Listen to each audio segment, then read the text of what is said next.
our GDP is not even your oil. It's the service sector. Majority of the people I talk about, they're in the service sector. Go and check the MBS numbers on the contribution to our GDP in the third quarter of 2025. You will see exactly what I'm saying, right? So it's like wisdom demands that you go to the people that are contributing and you create the environment that will even help you have a good is laying golden egg for you, right? You must do everything possible to help that good to continue to lay that egg, right? Security, infrastructure, roads, like everything possible. It is the people themselves that are actually paying for those things, that are subsidizing those things, and yet you come and don't give me the excuse of 800,000. I wrote a piece on that. For those who haven't seen it, on my tier. I call it it's called the illusion of 800K. What is your 800K in a highly inflationary environment that you have created? You create your 800K means nothing. It means nothing. So please, Mr. Already, if you want to know what people are thinking about the currency packing, he already you have no industry, you have no factory, you have no backing for the currency. Create the demand and the supply within your economy. Nigeria is 240 million people, right? That is a market economy that is comparable to none on the continent. Nigeria is on the level of par with Indonesia. I mean, like all these other countries, China, we can grow with those guys in the same society. But no, you guys just want to run the country like it's your own. You want to come up with policies, say policies down to the people. You don't care for the people.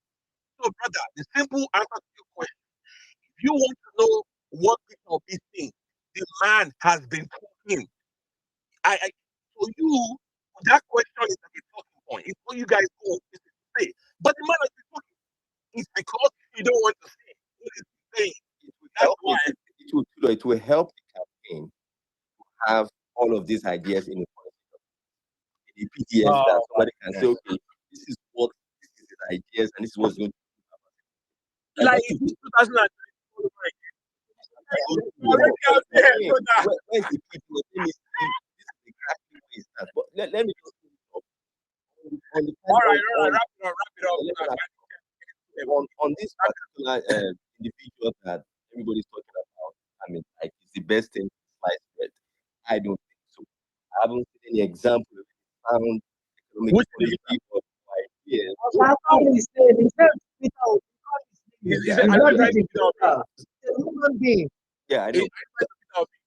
Yes, I'm referring to Peter. Yes. All right. Falabi, at this point, you're full of it. Yeah, I've said everything that you don't want to accept. You're full of it. Get the fuck out. All right. I want everybody. It's not full of people. You are fired. This guy has made a lot of loss. Please, we are focusing on ADC for now. Please, I know you are doing your best. Thank you. Yeah, I was trying to evangelize that. I understand what you're trying to do. You need to look at the emotional side of this. These people know what this guy has worked a lot of times. He knows what is just coming to do is to step people up, get people angry. It's not even gaslighting, it's more than that, passive aggression. That's what he's doing. He just come and rile people up. That's what he probably was laughing that he was doing what he was doing. So I understand the idea of seizing the opportunity to enlighten. But I like the fact that you laid the trap waiting for him to fall into it. Once he did, that's good. You used him, you baited him, you used him and spread information, then threw him out. But probably you might just want to minimize that engagement whenever they come up like that. But it's a beautiful idea. I like it. Yeah, they learn too. Well, I sent you something. This one you talked about tax reform is your video number 2. Oh, you said you sent me something? What I just said now is what I sent you, actually. An email. You should send me an email now. You sent me a video. All right, let's move on. Yeah, I mean, I have been very vocal on these policies. I eat government policies for breakfast. It's my bread and butter. So if you are going to come, you better come correct. This is not one of those spaces where you go and be using your talking points and reform, government policy, like buzzwords. This is not the place. You need to come. I've told you guys, send your best. Like, send your best. Let's come and have a real debate. Drag my ass from this space to a neutral space. Let's go and talk over there. You guys don't know shit. You don't know shit. It's not funny that all the people that are supporting this government are Yoruba people.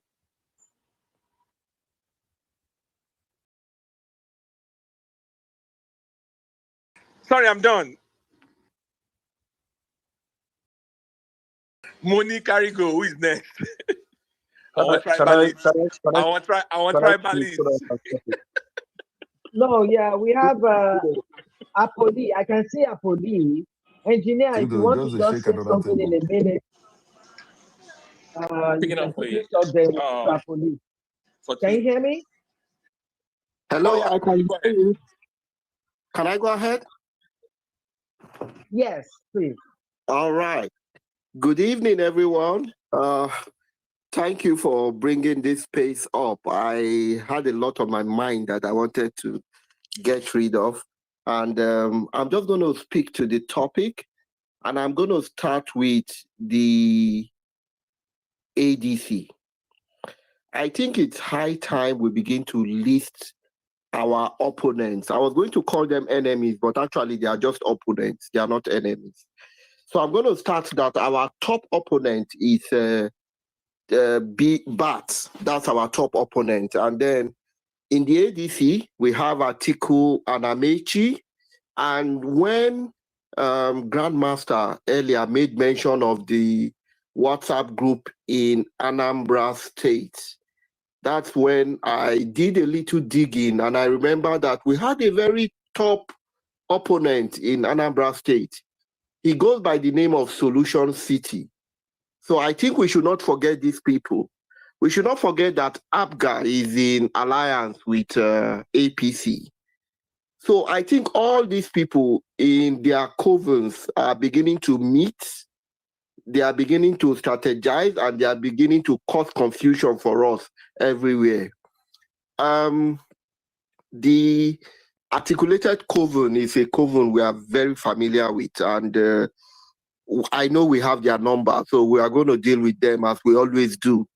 But I think this time, strategically, just as someone mentioned here about joining the ADC, I think we need to take it a step further. We need to be prepared for the aftermath of that primaries. I don't know what is going to happen, but I know that our principal has promised us he's going to be on the ballot.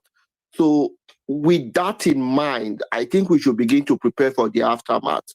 We should begin to prepare for the blowback and everything. And these are some of my thoughts. The other thing I wanted to talk about was the problems in Venezuela. And I was saying earlier today that in the last couple of days, I have taken time to go through the economic trajectory of Venezuela, and it mirrored ours so closely. It mirrored the Nigerian system. We got rich on crude oil. We neglected our factories. We began to import everything, and then eventually, most of our factories are down, and our economy is now based on just the oil alone. And still yet, when our monies became a problem, we decided to print money. Every step I've just mentioned is exactly what has happened to Venezuela. The only difference is probably the fact that Venezuela had economic sanctions from the US, and because of the economic sanctions, their oil sector went down the drain. They were producing at a time about 300,000 barrels a day. And then even further, to augment, because there was really no institution to borrow money from, like BAT has been borrowing left, right, center. What I believe they said Maduro did was to engage in drug trafficking to augment their revenues. And you know where we stand. At the moment, we can borrow, but there will come a time when we have borrowed everywhere we can borrow, and we will have nowhere to borrow again. And what has happened to Venezuela may happen to us. I think we need to avoid this, and I think we need to stand on that hill. And that hill is Peter Obi. We need to continue to fight because there is no other place to go. We have nowhere to go. 2027 is here. That's election time. 2026 is the politicking time. The ADC has already said that they're going to have 2 conventions. And as I understand, comparing it to last timetable of 2023, all the primaries should have ended by July 31. I was on a Ghanaian space yesterday where they were talking about prophecies and primaries in their political parties. And I was quite surprised that in Ghana, the opposition political party has actually had their primaries already, or we are planning to have their primaries. This is 3 years to the next election, but I don't know whether it's official or not, but they want to choose someone who will begin to prepare and begin to campaign, even from now, in preparation for the next election. We have a year to the election, and we are still discussing all of this. I think the ADC itself needs to come clean. They have been taking us for a ride. First of all, after the 18 months of meeting, they came up to launch the party without a designated candidate. Now again, our principal has joined them, and still there is no designated candidate. I want to believe that it is all a gimmick. It's all a game to distract our distractors. But I don't want to fall into that trap. I think the ADC needs to come clean, and they need to do so fast. We have a lot of work to do at the grassroots, and they are just kind of just taking our time away, distracting us with this funny never do covens. We have better things to do. Please, if anyone knows the ADC leadership, they need to come clean. Time is not on our side. Thank you. I like that. Yeah. There's been so much dilly-dallying with this whole ADC coalitions. And I remember using the analogy of a relationship with PO on that space that he came on when I said, sir, we thought we were getting an arranged marriage when it was first announced, knowing that you guys have been talking for 18 months in and out of the country with all these, stealth moves and ninja moves and all these things. But in the end, we thought we were getting an arranged marriage, but now all we are hearing that we are still in the talking stage. That's what I'm like, no. So, anyways, I don't know, man. I think you're very right. I think whatever they are doing, they need to wrap it up very, very expeditiously. This is January, right? Can we get this over with and wrap it up so that we can know where we're going? All this talking stage is taking forever, man. I mean, who is wooing who? Well, what is it going to take to do the right thing? Sometimes I like arranged marriages because some other people will just talk on your behalf and you guys will seal the deal. And then you'll be knowing each other inside of the marriage. Let's move forward. Money, help me here. Engineer. We have 2 engineers here. Engineer.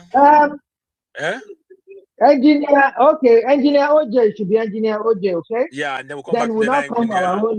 And then so we'll this take last one. Hold on. Bunu. Then there's Aki. There's another person, Aki. Yeah, Aki is there. Bunu is from Bauchi State. Bunu, are you there? Bunu Yakubu.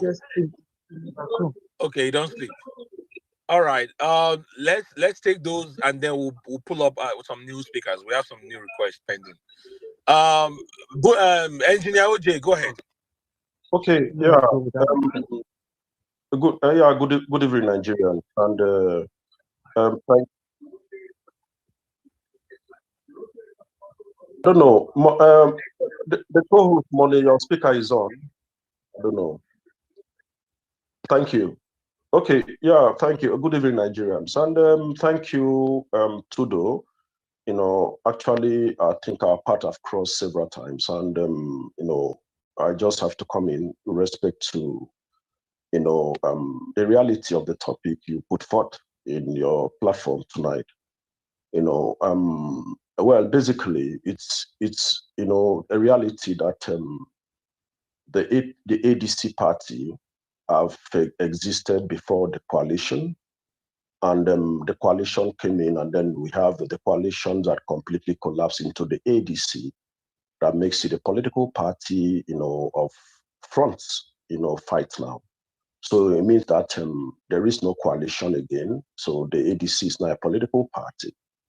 And also to the supporters of Peter Obi, you know, their desire has been that Peter Obi becomes a candidate. So these things are facts, you know, and you know, there are sentiments and whatnot have you in political environment. So, but you know, me, I'm of the African National Congress, you know, the AAC, you know, and I'm an eternal member of the party, eternal member of the party.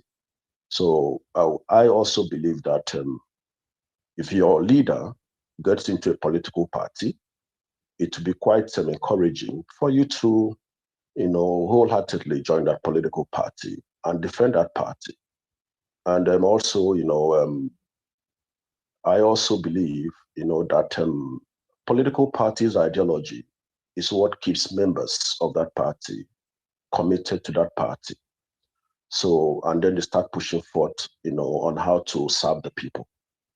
So I just want to have my conclusion on, you know, some clear questions, you know, from my party, you know, and also from me as a person.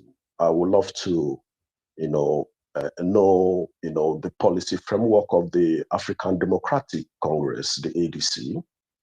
And secondly, too, I will also, you know, want to know how that policies is different from, you know, the present government, you know, which means that you are going to come in with something different. And thirdly, I will also appreciate too, though, if you can pioneer, you know, this. And we in the AAC, we want to have a policy and ideological, you know, difference, these debates. So I would like to invite you and your brilliant team for a debate with the African National Congress. So I think we had debate with ObiDients once, you know, and we want to have that so that our political environment should begin, should start, you know, being recreated on the framework of political ideologies and manifestos or, you know, policies that will shape the life of the Nigerian people. You know, if you can do that, I will appreciate that. You know, the AAC party supporters, you know, and its members, so much dear desire to drive the Nigerian politics based on ideology, not popularity or popularism. So if you can do that, that would be good. You know, I can listen to your brilliancy on what you think is good for the Nigerian people, but I think it's not. But you have your right. So I would like us to have that platform where we have debates, you know, and shape our society. We want the betterness of our country. The reason is because I'm calling you out is because we all have one common ground, which is Bola Ahmed Tinubu, the incompetent Bola Ahmed Tinubu, and the most corrupt political party in Nigerian political history, the APC, has failed the Nigerian state and the Nigerian people. So we want them out. But also, our positions are very clear when it comes to people-centered governance. We don't want a replacement of Bola Ahmed Tinubu going forward. So I would like to discuss your policies and also like to weigh it with our own. If your own is better than us, fine. If our own is better than yours, Nigerians will learn and decide because elections have consequences. And finally, my question to you, Tudo, how does the ADC party, have the readiness to fight corruption? I mean, corruption in truthfulness, because one of the fundamental problems that the Nigerian people are faced is, natural corruption. That is, traditionally, corruption have destroyed the entire existence of the Nigerian state. And, almost all the front leaders of the ADC, in my own point of view, have corruption controversies and allegations. And if we have to fight corruption, we believe that corruption must be fight from the very beginning, which is the past leaders must face justice and recovery of looted wealth. So I would like to know if you have any thought on that. If you don't have, please tell your party. Nigerians want to know their policy framework. And also would like to have a debate with you guys. Thank you very much for the opportunity. All right, does anybody want to respond to that before I maybe say a few words? Tudu, I just want to ask, are you going to debate the lies that ANC people will always tell on policies? No, I don't think. Tudu, I'm sorry. I'm just wanting to barge in like that. I don't think you should respond like that. What the gentleman has said is not bad in itself. It is something that will foster or push or kind of put our democracy into perspective for us to discuss. Talk. We are not arguing. We are not going to fight. It's a good invitation, in my opinion. Okay. This engineer OJ, talking with him, he doesn't say anything. You just be clean and be clean and be clean. That is what they are. There is no need. So there's no need to enter. No. Don't say that, please. If I say anything stupid, right, Nigerians will know. Don't forget about put your own things that are right, okay? Yeah, thank you. You are a little bit on the light side, Sha. You are a little bit on the light side. But all of you, who do you want to debate? Is it you or who? Who are your team that we have not? That shouldn't be a problem. When you are ready, we'll put forth people to debate with you, right? So just if you are ready for debate, right? Field Marshal, sorry, Field Marshal, my brother, please. Let me just clarify something. The real extent of my point is that I so desired that Nigerian political processes is based on ideology and policies, so that the Nigerian people, I think most of you know me, my desire is for the betterment of the people, not for the victory. So if I win election and the life of average Nigerian, like the children I saw in the remote village when I go for project, their life become better. There is primary school that have good facilities, well ventilated, AC, good classroom, good desks. Children are promised education, even inside the womb. It will make me better. So please, let's have that debate. I'm just calling for the debate. Let's have it, right? Let's drop the insult. Let's drop the insult. Let's drop that. There is no need for a debate. You know what we stand for. You know all our policy. There is no need for you to hide. I don't know, please. I don't know. If I should tell you, I will tell you that your policy is the same with Bola Tinubu, but I don't want to doubt you. I don't know. Hey, gentlemen, can we please move on? We have people waiting to talk. Can we please move on? Exactly. Thank you. Just go on about the debate. The debate is not needed at this time. Okay. Tudo, thank you very much. Let me not distract you guys. Tudo, please think about this. Let's have the debate. Thank you very much for that. Thank you, Engineer. Tudo, this is my suggestion. Even if we want to contemplate anything like this, it's not the time. It's not the time for that. Let's focus on ADC. Exactly. When we're done with that, when we cross that bridge, then we can face it. Yes, exactly. Engineer OJ, I don't see him anymore. Did he drop? Sorry, Kolade, hang on, please. I think he dropped. But if you are listening, no, I think in a perfect world, what you have said is not wrong. But Nigeria is far from that world right now. We're in a parallel universe where human beings are working with their heads upside down. That is the country that we have. So there is the country that we want, and there's the country that we have. In the military, if they send you on a mission like the Delta Force that just went to snatch Maduro, you go on that mission and you don't get sidetracked. If you are on a mission and you see a beggar on the side that is dying of thirst, you don't stop to give him water. Say again. Even though it is the reasonable thing to do, it is the humane thing to do. You stay on mission. If you stop to give that beggar water, that's what they call mission creep.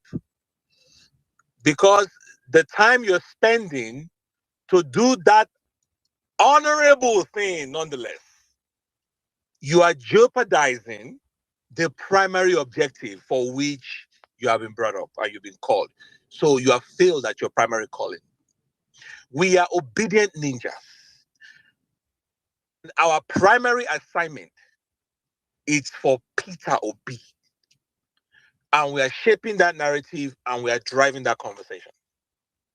Anything else is mission creep at this time, even though it's a laudable idea. I hope that makes sense. All right, let's continue. Kolade, please jump in, and then we'll go to Yes, thank you. Thank you. You spoke brilliantly, and thank you, Chuka. You spoke my mind too. There's time for everything. When we get to that bridge, we shall cross it. If it was an APC asking to do one-on-one for debate on tax or whatever, then I will and that one I will say, okay, we'll consider. All right. So again, this is what I just want to say. It is one thing to join ADC. It is another thing to be active, to be an active member. From my own experience, ADC do not have currently do not have the required structure. Currently, they do not have the required structure that we need to succeed. So it's more or less like a repeat of the LP situation. So I want to appeal to my brothers, especially those of us who can influence people back home. We tend to always focus more on the city. Meanwhile, those rural areas are villages. That is where they do all. For example, my own experience, like they have a local government office. In that local government office, there's nothing. All the ward, they don't have, like, they don't even have members. So it's just like right now, I'm the one now talking to the young ones. So like, okay, you guys, look, even if you are two people, if you are three, from yourself, put yourself together, like do something. If not, what will happen at the end of the day? They will just write list names of people they claim to be ward chairmen. But meanwhile, these people, nobody may even know, people may not even know them. So you would think you have ward chairmen who were voted for by their people, but in that ward, there is nothing, no shebang, nothing. So that's the experience I had, and currently we are working on that.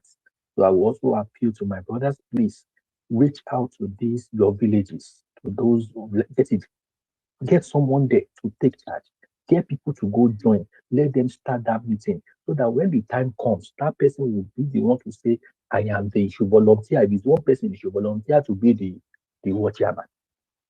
Because ward chairman upward carries weight, especially ward chairman, local government chairman, they are vice, and they are the ones who have the power.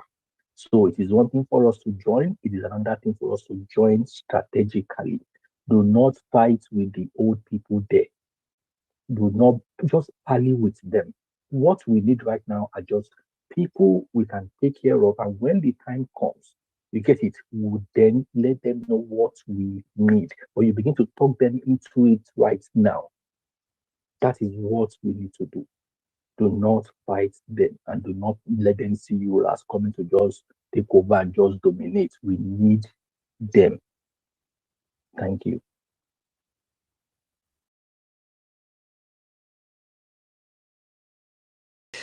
Thank you very much. Kolade, my man. All right, let us go to Bunu. Bunu Yakubu, you don't sleep. Okay. The guy from Bauchi, I wanted to hear from him, but I'm going to take him down so I can bring up some new people. All right, let us take, who came first between Prinzella and Aki? It's Akin. Okay, Akin, go ahead.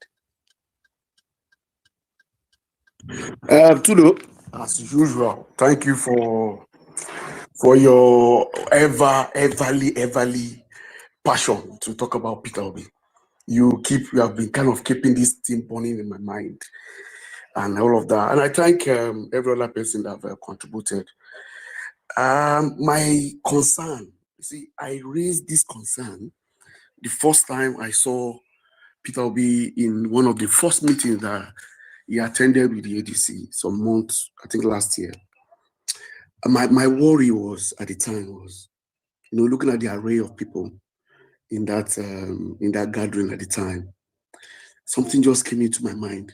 It's more like a question that I hope that what Tambua, then the former governor of Kaduna State, and Atiku. Okay, let me remove the governor of Kaduna State before. What Tambua actually did in PDP during the primaries, was it primaries of 2022 or 2023? That is the concern I have. That I hope they are not going to dollarize this situation. Now, the reason why I've been more concerned again is because every time they ask these people, and thank God somebody raised this issue of doing primaries now and all of that, so that if there's going to be any movement, we begin to do it now. My worry is that when you ask the leadership of the ADC, those people that they know themselves, they will tell you, oh, it's not time to discuss this. It's not time to discuss this. That when we get to the bridge, we will cross it. My worry is, when do they want to discuss it? Who is going to be if you understand what I'm trying to say, the flag bearer and all of that and all of that and all of that. What are they all bringing to the table? Is it that they are looking they just want more people to themselves? Then during the primaries, they will now dollarize it and take it the way they took PDP and then tell us that if we are aggrieved, if we are not happy, we should seek redress elsewhere, knowing fully well that they want to leave the primaries towards the later part of the timetable from INEC and all of that. That is the concern I have. That's my concern. Thank you. Kolade. Can I speak, please? You guys want to respond to? Sorry, Prinzella, hang on. I need somebody to respond to what he just said. I want to respond to that. Actually. Okay. Yeah, you guys take turns and go for it. Yeah. Okay. No, for me, no, we respond in a negative way. Let me respond to you. No, it's not negative. No, not Why are you like this now? This I will strip you of your bond to please be root patient. Please. I'll strip you of your bond to root status now. So now, to be very sincere, I'm already on another track right now. And the track I am is, if ADC is saying it's primaries, what we should be doing right now is hashtag ADC give us direct primaries. Now, there are two types of primaries. There is direct and there is indirect. If they go by direct, to me, it will favor us, because direct is where every member of the party votes. So meaning, if with our numbers now, we have COPDEM, right? That's a coalition for Peter Obi something, and they have 5 million members. And right now, currently, I know they've registered at, I think, about 20,000 members. And with our structures across the different states, I'm very sure we have the numbers. And if each member is allowed to vote, you know what that means. But you see that indirect, that is where the dollarization happens. Now, the meaning of indirect is, now, every member, it's still members of the party that determine, but that is where manipulation goes. Every member of the party at the ward level or local constituencies, you would vote I mean, for people that will be delegates. I mean, so let's say in a ward now, we are like 200 in my ward. I get to vote, let's say, it depends on the slots that is being given from the national. Maybe they say 6 persons must come from Obiakpo constituency or whatever, ward. You as a member in that ward will vote for maybe those 5 or 6 slots. Those will be the delegates that will later go to a convention. The convention they are holding, maybe, I don't know, February. I don't know when they are holding them. So at that convention, it is those delegates that you people have voted for that will now vote for the presidential primaries. And you know now, note, those people you have voted for, they can easily be compromised. That is where you can, now, because the delegate is now few numbers. And with few numbers, the money is easy to, do you understand? There's enough time, enough money to go around. But with larger numbers, let's say the direct, when it involves members to vote, how many persons can they pay per state? Do you know, let's say for example, in Osun State, we have ADC members, let's say over 3,000. And let's say out of the 3,000, about 2,000 plus is ObiDients. How many can they? That's just Osun State. Imagine how many can they pay across all the states? But when it is subjected to indirect, that is where they prepare their lists. Because by the time you as a member, let's say you even nominate or you vote for these delegates, at the end, let me tell you, the person in charge of ADC in your state, the chairman, can still manipulate it, can still prepare their list, and you will not know, and they will pass it up because that list goes through them up to the national. There's nothing you can do about it. And even let's say you know, those 5 people you have entrusted, let's say you voted that, they should be a delegate at that convention, they can easily still buy them. How many persons here? Let's say it's 5 people. I mean, you have voted for those few numbers to be your delegates. How many persons will see thousands of dollars and will reject it? But when it is more numbers, which is the members, it becomes overwhelming. Even if they will buy out some, there will still be a lot of numbers they will not be able to buy out. So if it is primaries, let's start putting pressure. We want direct primaries. They are not doing indirect. That indirect is that is where the dollarization, the corruption, the changing of lists, all the corruption can come in. And now, let me tell you why. Now, if you have gone to their spaces, I've been going to their spaces, and I've been saying that they don't want direct.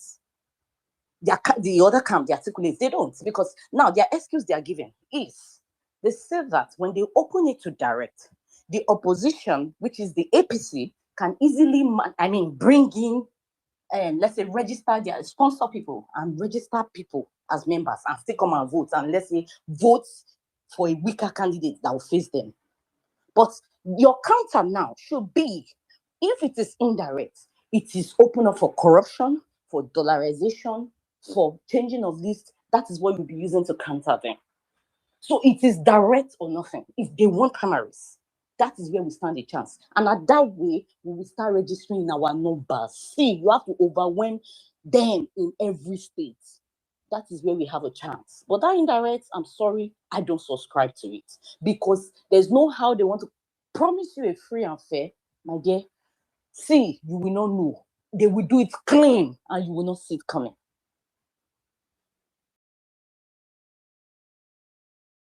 Yeah, thank you so much, Priscilla. Spot on. But again, so this is the tricky part. The party will tell you they will be the ones who decide on what they want to do, like which is best for them. They can give any excuse. That's why we need to start doing the hashtag now. Start doing, in so, fact, ADC give us direct. That is what we should start doing now. So hold on. Again, once we do that, and at the end of the day, they say, okay, we can't do direct, or we've had our NWC meeting, and we agree, or the committee, the committee agreed to go with indirect primaries. So at that point, you will have you wouldn't have prepared for, in quote, that, while you think they will budge, And so my point is, I think we should prepare for the worst. So if the worst is, in quote, the direct primaries, the indirect primaries, I think we should just prepare for that. If we get direct, all well and good. So right now, that's why I said that I think we need to get so close, so that not just to register, not just to join.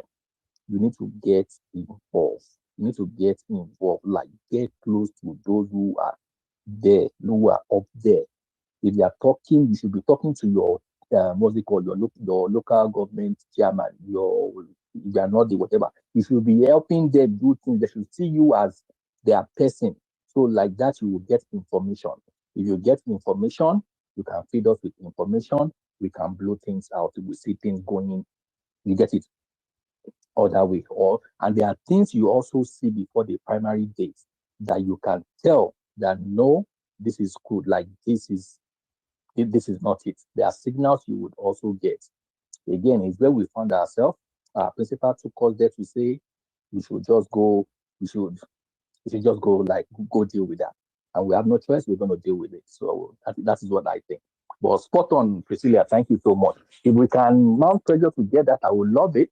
But I'm just the person that whatever I can control, I don't focus too much on it. I focus on that which I can control. So well, there is solution for that indirect though. There's still, okay. There's still a second play. Now for that indirect, I think the disadvantage now a little is POD enter on time. So some of them were already in. So they have occupied structures at states and local government level already. So they have fixed their presence as chairman and all that. But right now, well, when we are going there, because I'm very sure probably some states, they might be struggling and might not want to accept him. My own advice is don't go there and say, maybe there's a way we can disguise and not really say we are obedient movement. Just go to the party. Go there, you go and say you are obedient movement like this. Priscilla, let me give you an example. Down the stuff. Priscilla, let me give you an example. There are some states that they went there and they said they were obedient. They didn't even give them form. That's exactly what I'm saying. Don't go and say maybe obedient. That's the only way we can start playing now. We should start disguising and doing like we are for this thing. Just go there as a normal person that I am interested in registering. Go and Even register. our leadership, our obedient leadership across every state. Don't go there and say we are members of obedient. They will not, because already they've put their structures there in order, because from the way they have done, I mean, the news I'm hearing from what it's likely they want to go for indirect. And if they are doing that, since they are not allowing you enter in, you have to, they say when you want to catch a monkey, you behave like a monkey as well. So don't go there and say you are obedient, I'm doing this. Don't go and do like that. They will not allow you enter. They will not allow you penetrate. Keep playing along. Keep doing like you are for them. I don't want to shout. I want to say this in small. I think the negotiation is very, very light. Peter Obi is not negotiating very, very well. He needs to negotiate with strength. He needs to. Anybody that knows him should go and tell him. These politics guys are play. These people are very, very, very pure. And you think he doesn't know? No, it's not about him don't know. It's him taking the right step. Even those people, you have to believe. I don't think. I think. 100%. I believe in him. See, this is what I am saying. Now, to be very sincere, from the look of things, I think where we need to lock down more now is that Northwest. I feel we are a bit covered south, north central, a little, but that Northwest, if we can align a little, because I think from what I see, they gave each leader in that party different zones or different regions to mount. If you can align a little with, let's say, I think Northwest is Aerofite, I don't know. If you can align, negotiate properly, so that probably the delegates can be swayed for him at that region. It will be. So now you guys are talking. Now you are talking. So the game is it will sway very well. Politicians are the ones that will have to play the game from up there. That is why alliance is needed. That's why we need to bring someone like a Kwankwaso in. That's why we need to bring other big politicians in, so that once they take control of their states, it's easy for them to tell their state delegates, go this way. And the same thing To me, happens right to the now, south. Obi should even be reaching out to Kwankwaso now before the other camp reach out to him. Quick, very fast. I Should think not so. sleep fast, because at least in that northwest, I know Kano has the biggest states, and definitely, let me say, depending on how big, on how big the registration of the states is or something, determines the slots. I think they give something like that. So now you need to start shaking hands and start. You will play that politics and play like a monkey. This politics of affirmatism, he needs to play it now. He didn't do that in 2023. He needs to do it. People need to know what they will get in order to work for him.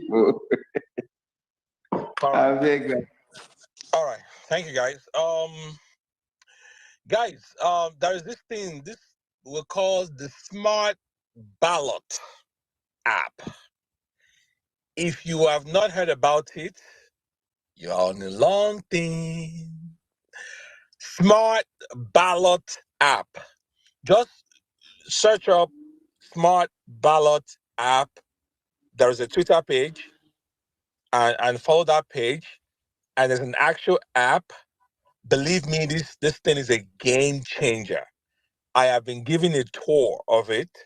I had an exclusive session with the creator himself, all right, who is on this space as we speak. I'm looking at him.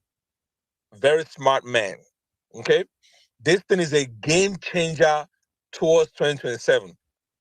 I'm not going to talk too much about it, but you just need to get on it and come on the inside, and we will, and then you see what's going on the inside. But I'm telling you guys, this is a game changer towards the 2027 election.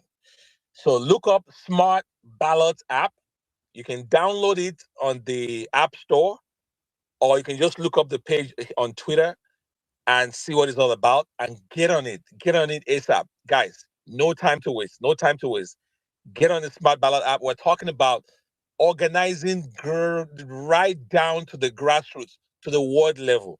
All right. I'm adopting a few wards in my state right now. And man, you can monitor things going on the ground. I mean, in terms of financing, donations, like it's a game changer. Those manual, what do you call them? I forgot my words failed me now. The ways that some of these things were done in the past, where accountability was an issue, where there were all kinds of shenanigans going on. This is completely different. This thing takes care of all of that. It answers a lot of questions in terms of the votes, in terms of the people that are working actively on the ground, in terms of election monitoring, in terms of agents that are working for you, with you.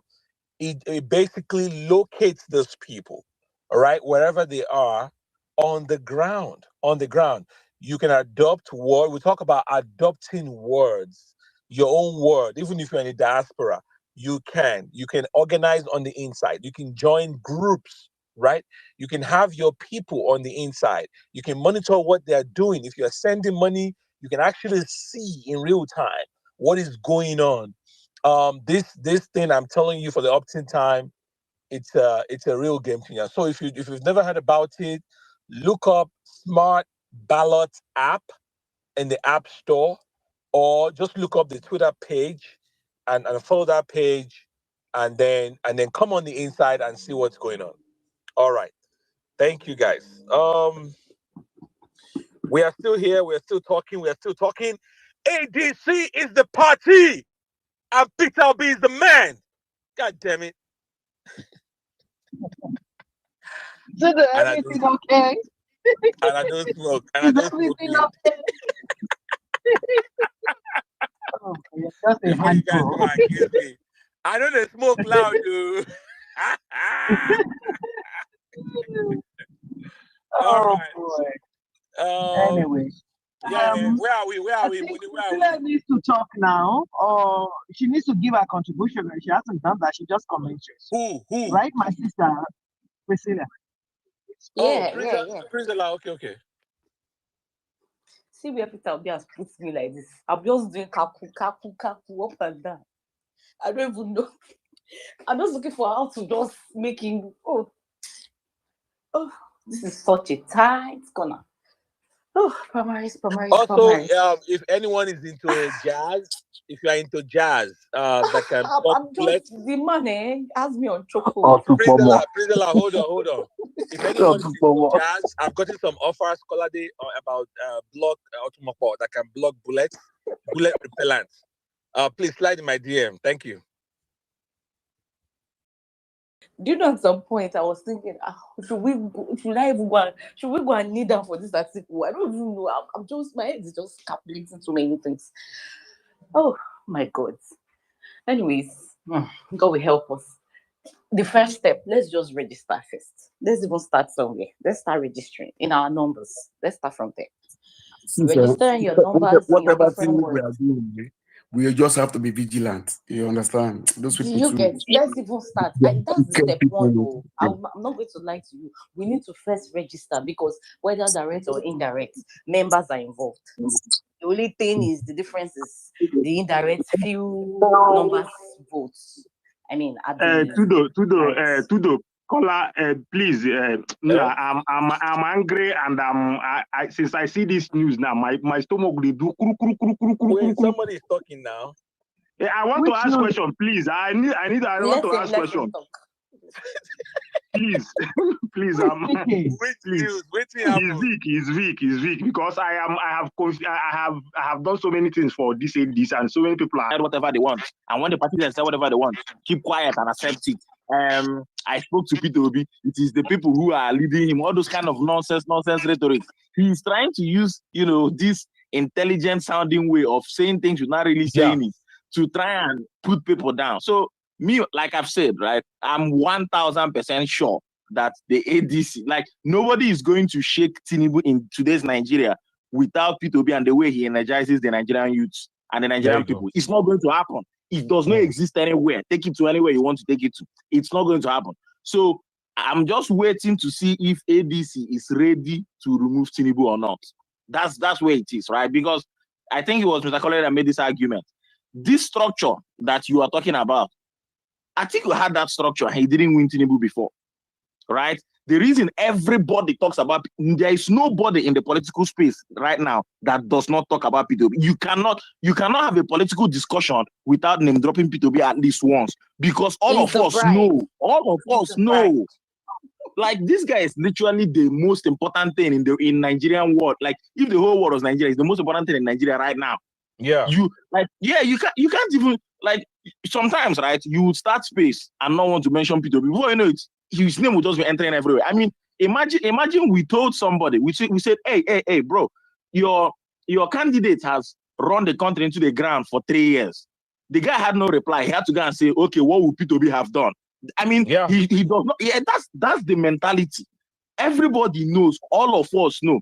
There is a reason people, literal human beings, right? Human beings who their lives have the same value as P2B would die in the country, and Tinubu spokespeople will not say pick him. But if P2B says, guys, I'm moving from one party to another, you start seeing long thin pieces, multiple paragraphs.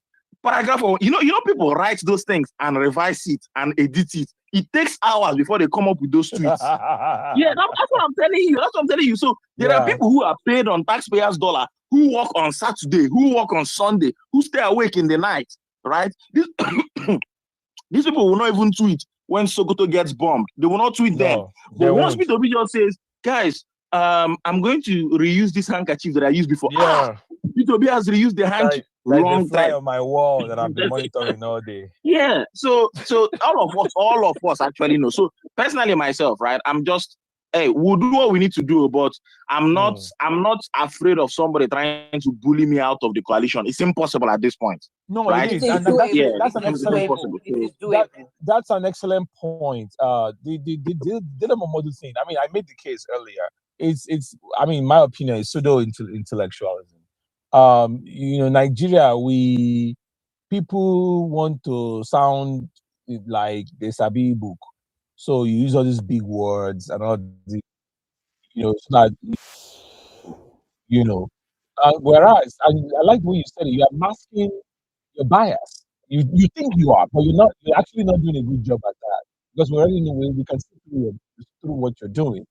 So it makes no sense in the political history of Nigeria. There has never been a time. I am an ardent student of Nigeria's political history, and I study and watch those things for fun, like Netflix and chill.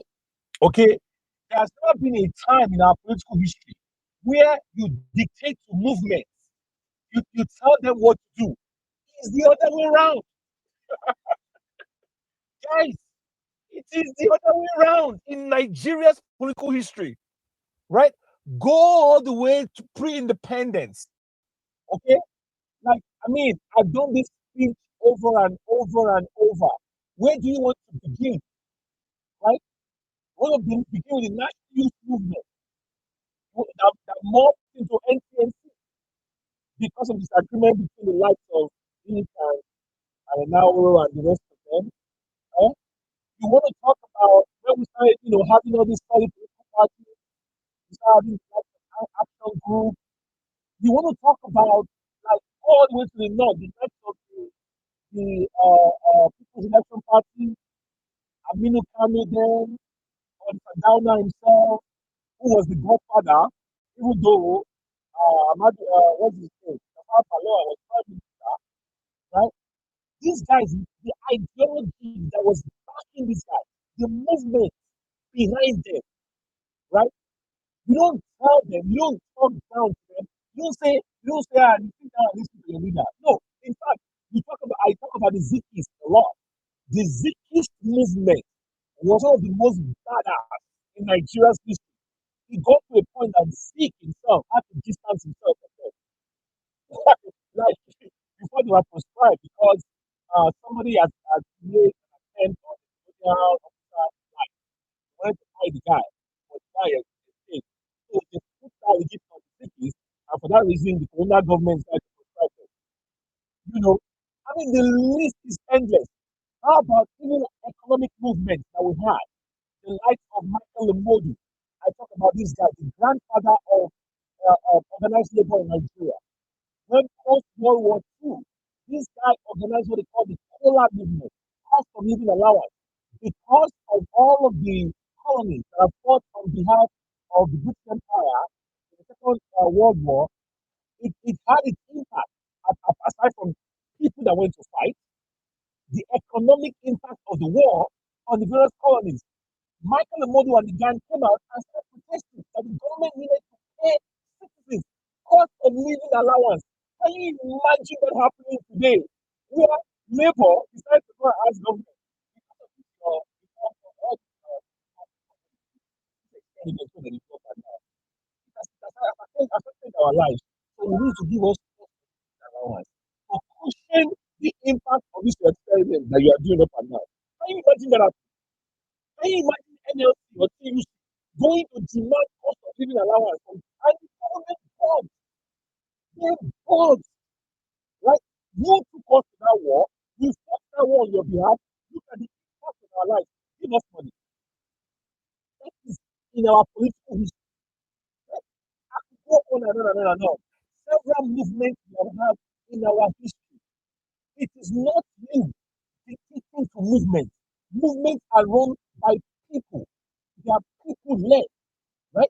They are people led, not the other way around. Not the leader telling the movement go and sit down and stop and listen to the leader. No, they are just like it is the people that are shaping the narrative. It is the Because you people guys are emotional, you are too emotional. that are Because I emotional. represent. You call us a mob. You don't know what mob is.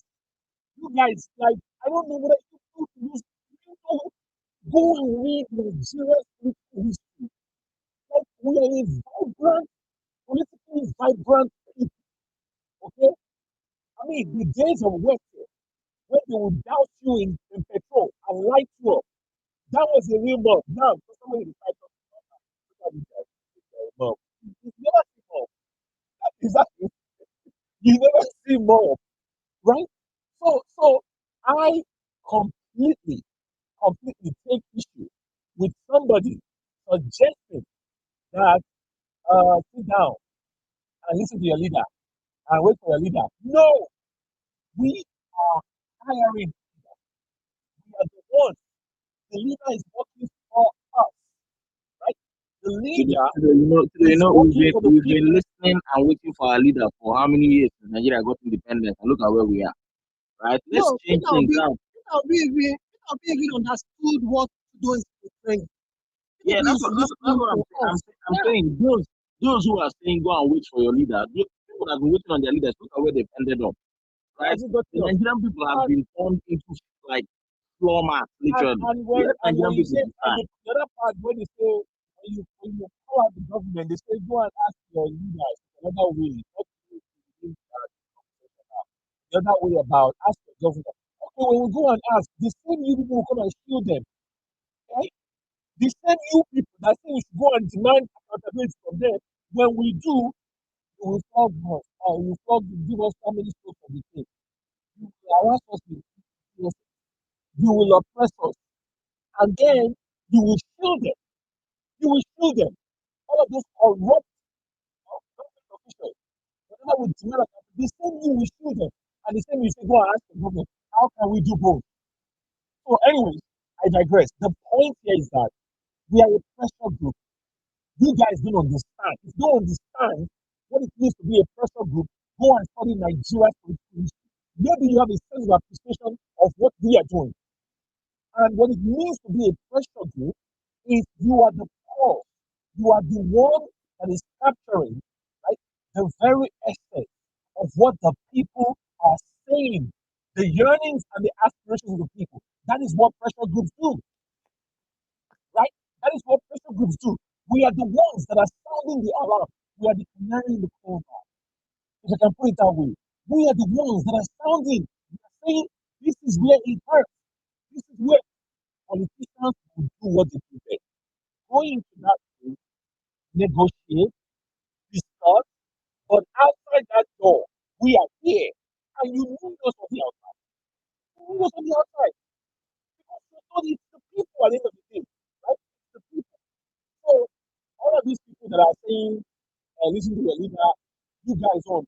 At the end of the day, if the leader now says, all right, guys, I'm done. I am not doing this anymore, or whatever that effect, then we change course. Right? Movements in our history have morphed. Okay, they have morphed from one thing to another. For instance, I find an example before I use that. When Tafawa Balewa pulled in the Western region, what Tinubu just pulled in Rivers State. Tinubu is not the first to do it, right? So, sorry guys, Tinubu was not the first to do it, right? So when Tafawa Balewa pulled that same stunt, the action group and the shenanigans, the Awo and Yadi Kapitola, so they had their fight inside the party, and then which was one of the things that led to the whole welfare and everything. And Tafawa Balewa had appointed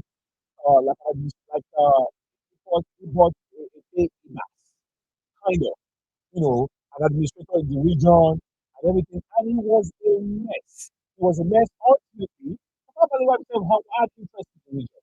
So, anyways, long story short, Alan goes to prison for treason.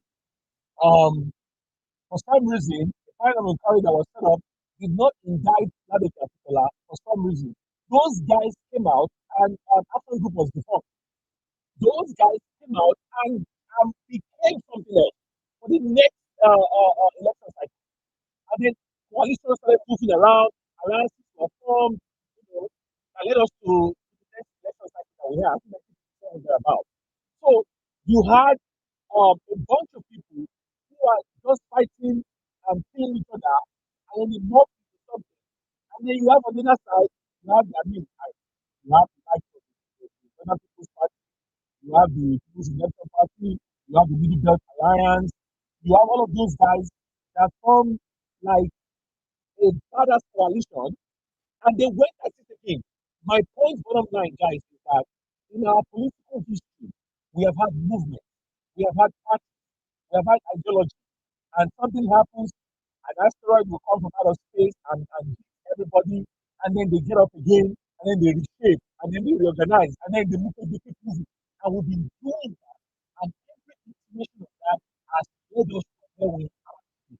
So please don't give me that speech about we are a mob, we are this and that. No, we understand our country, we know what we want, and we have found Peter Obi, the man who basically captures the very essence of the yearning and aspirations of Nigeria at this time. This is the man that we have all said is the perfect representation of what Nigerians want, right? The zeitgeist is around this man. The universe has coalesced around this man, all right, for this time in our history. So With the ADC, northerners, with the northerners. we that were born to rule. No, you were born to rule. Is it? Do you see the reason why they say down in There's something I've observed. Why are you afraid to say you're not Canada? You are technically a not Canada. You are the people they count when they say they're not Canada. You refuse to say the word. We are northerners when we just out of northerners. They will become middle belt when they don't need us anymore. It is what it is. All right, guys, look, I just wanted to address that point. I'm still going to do that reply today about the I think that was because attacking party coming and all of those things. The man said what he said. He has his right to say that. If people be accessed any vice presidential position, he's done. He works. He has every right to say that, right? Talking about the naivete of the intelligentsia. Who are you to call him naive, right? Like, what are you talking about? And then he's talking about ADC must make sure to avoid the wicked. So who is the wicked in this situation? Eh? Obedience are the wicked. Is that what you're suggesting? He does not understand that after we won the 2023 election, let me say it now, like on record, one reason why we're in this coalition is so that people don't come and divide our vote like they divided it in 2023. That's our problem because we know the election was rigged against us. We don't want to have somebody coming to come and run 3-horse race on a quote-unquote structure that they have, and then they'll divide. That's why I'm joining coalition. I don't want anybody to divide my vote.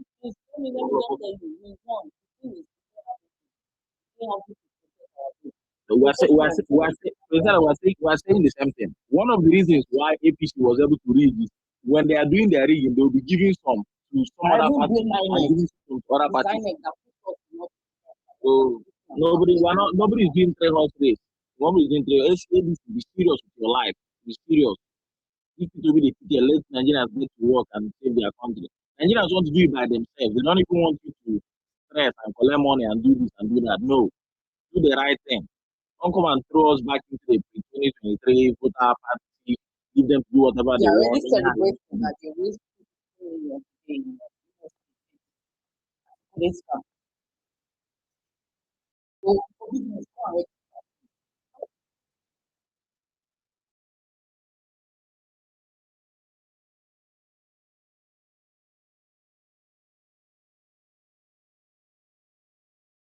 All right. Anyone speaking? But I think Mr. Kolade has his hand up. I don't know if he's still around. I think he can go. Malame's also have his All hand right. up. Olu also has his hand I up. thought Olu. Yeah. Olu was supposed to speak. Yeah, Olu, go ahead. Right. Yeah. Good evening, everybody. And it's been brilliant listening to you guys. So, disclaimer: I'm not an official. I'm not a member of ADC. But I love the energy. Sorry, what are you? Are you APC? What am I? I'm not APC either. I'm non-aligned at the minute. I used to be PDP, but non-aligned. Um, what I saw in 2015 had the energy still here. But also there is the fact of us learning from 2015. Yeah. What I think happened, or sorry, 2023. What I think happened in 2023, the movement, the sort of impact at the end of the elections that delivered is nothing short of a miracle. I think he did immensely what I think you guys did an amazing job. But I guess the next level is to go from 20 lessons of 2023 and take that with you into 2027. One thing that I find perhaps very disturbing is this idea that if Peter Obi makes any decisions or negotiates anything, if he isn't at the top of the pile, then people are not willing to go with it. That is kind of disturbing, and I hope that people will do a rethink and take a view, read the room properly, and see where things might fall. The person who is within the party with him now, i.e., Atiku, is also flagging or flying this flag, is perhaps the only one that I believe is the serious contender. All the other ones are just making up the numbers. Now,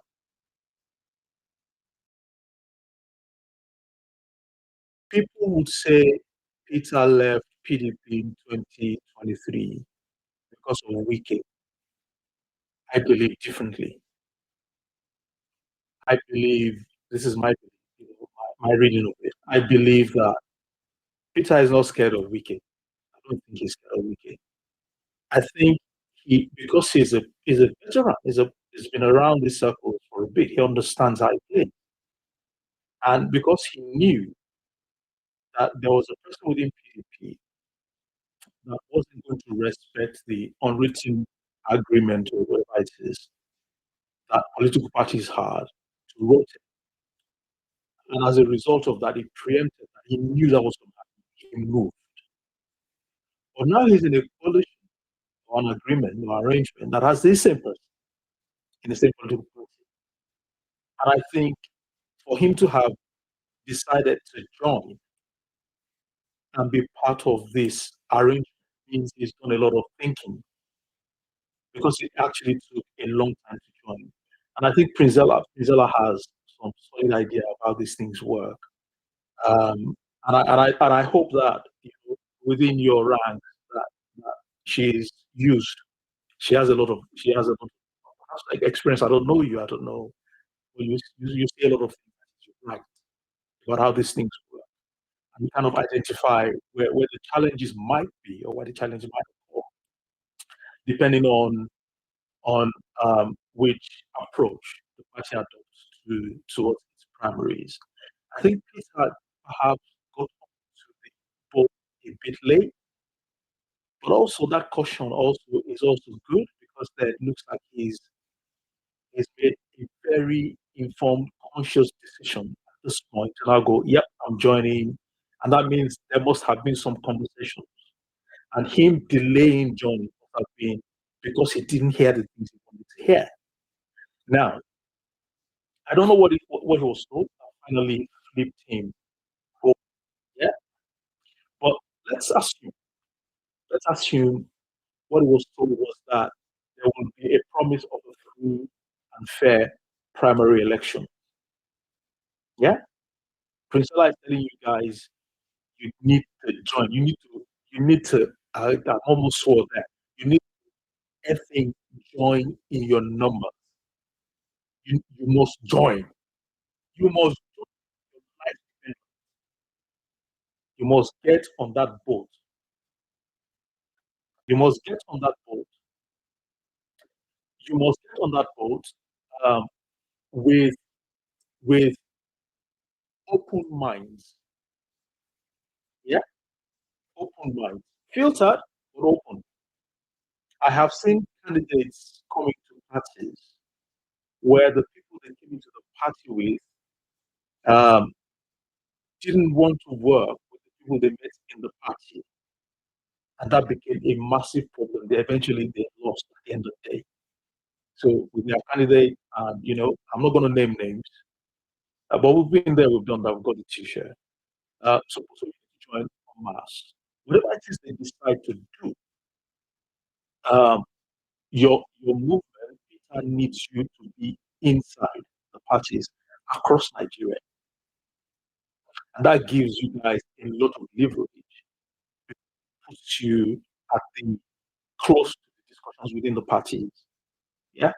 By the time we get to the general election and you're trying to use your structure to support things, it's too late. Maybe too late at that point. So you need to join. That's first. Secondly, when you gather to speak, people will come and throw things in your midst that will distract you. So the title of this is ADC is the party, Peter Obi is the candidate. Focus on the things you gather. So if you want to talk about the economy and Nigeria and doesn't go down the toilet and whatever it is happening now, then set up spaces for that particularly and focus on that.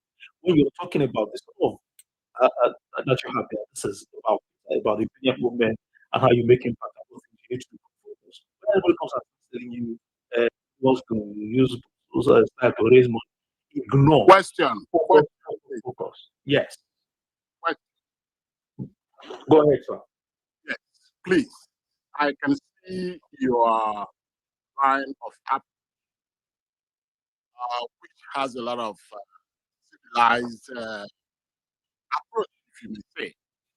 But I think you are throwing a punch and hiding your hand behind. Tell us why you are bothered about you don't say Peter will be or nothing. And I'm prepared to tell you why we say that. Tell us why you are bothered. Because that's your opening speech. Why are you bothered with that? Okay. So to answer that question, and then perhaps to find my thoughts again. Now, because I've had the experience, like I said, of a candidate coming into the party that I was in and coming in with people, yeah, and the people they came in with were so anti the people they met in the party, yeah. Eventually, those of us who were in the party that they met saw the value in the candidate they came with, yeah, and we supported the candidate.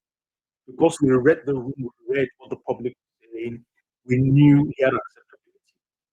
And every political party wants to win. No political party wants to go to an election and lose. Because once you go in and you lose, that's it, it's done. That's it. For another 4 years, it's a winner takes all environment. Okay?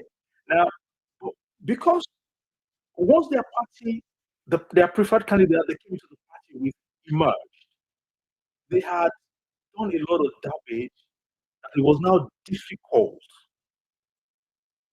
to get the party machinery to now support this their candidates. So the opposite one eventually, but they had come in with divisive rhetoric that it made it difficult for everybody to make everybody go in the same direction. That eventually cost us the election. So which is why I say that go in, you know why you're there, but be filtered. You remember I said that? Be filtered in how you engage. Wait, can I say something? Yes. Okay. Now, you know, this statement, I agree. This would have been much easier if the leadership of the party are also measured in their statements. Now, I can't cite it.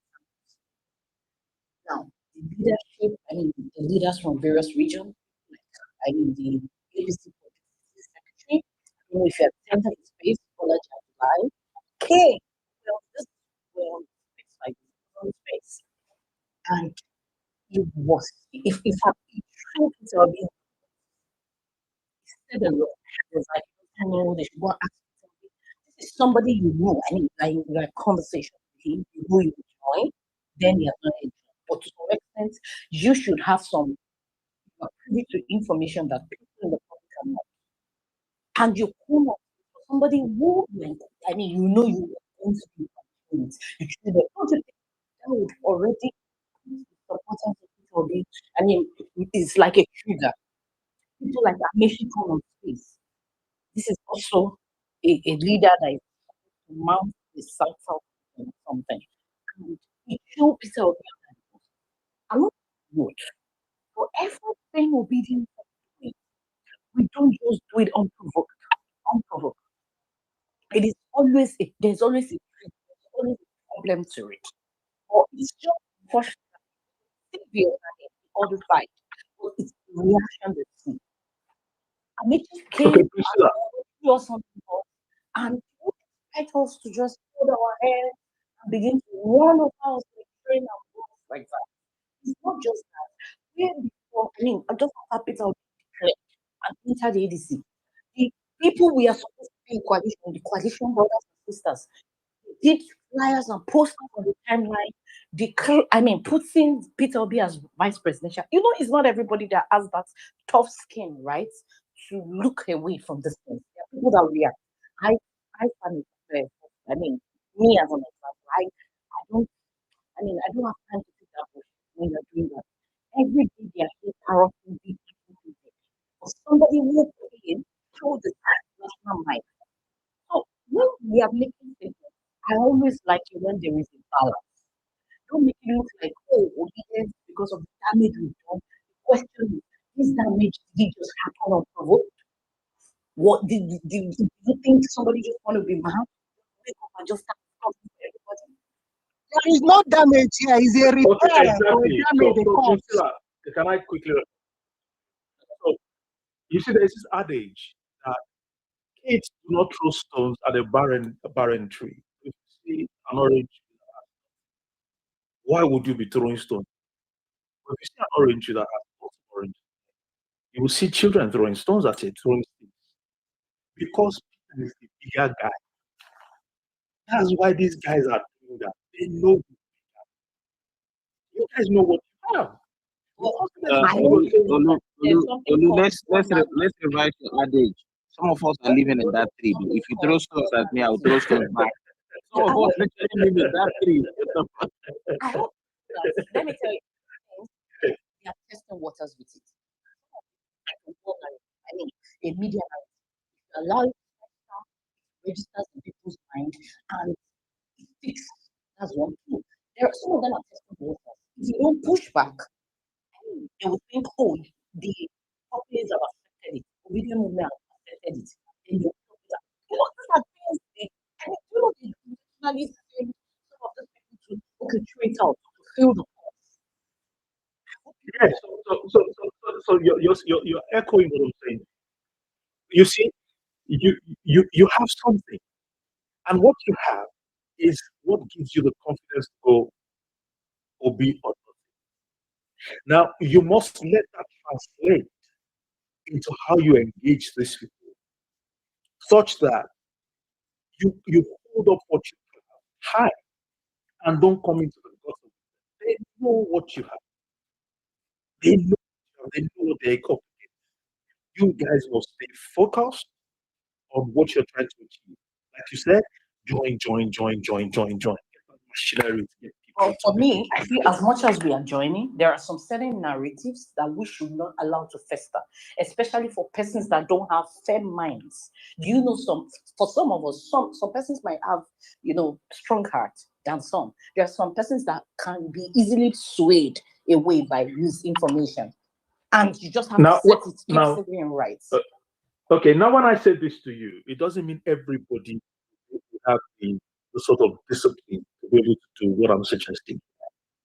But if the understanding is we know who we are our eyes are on the price.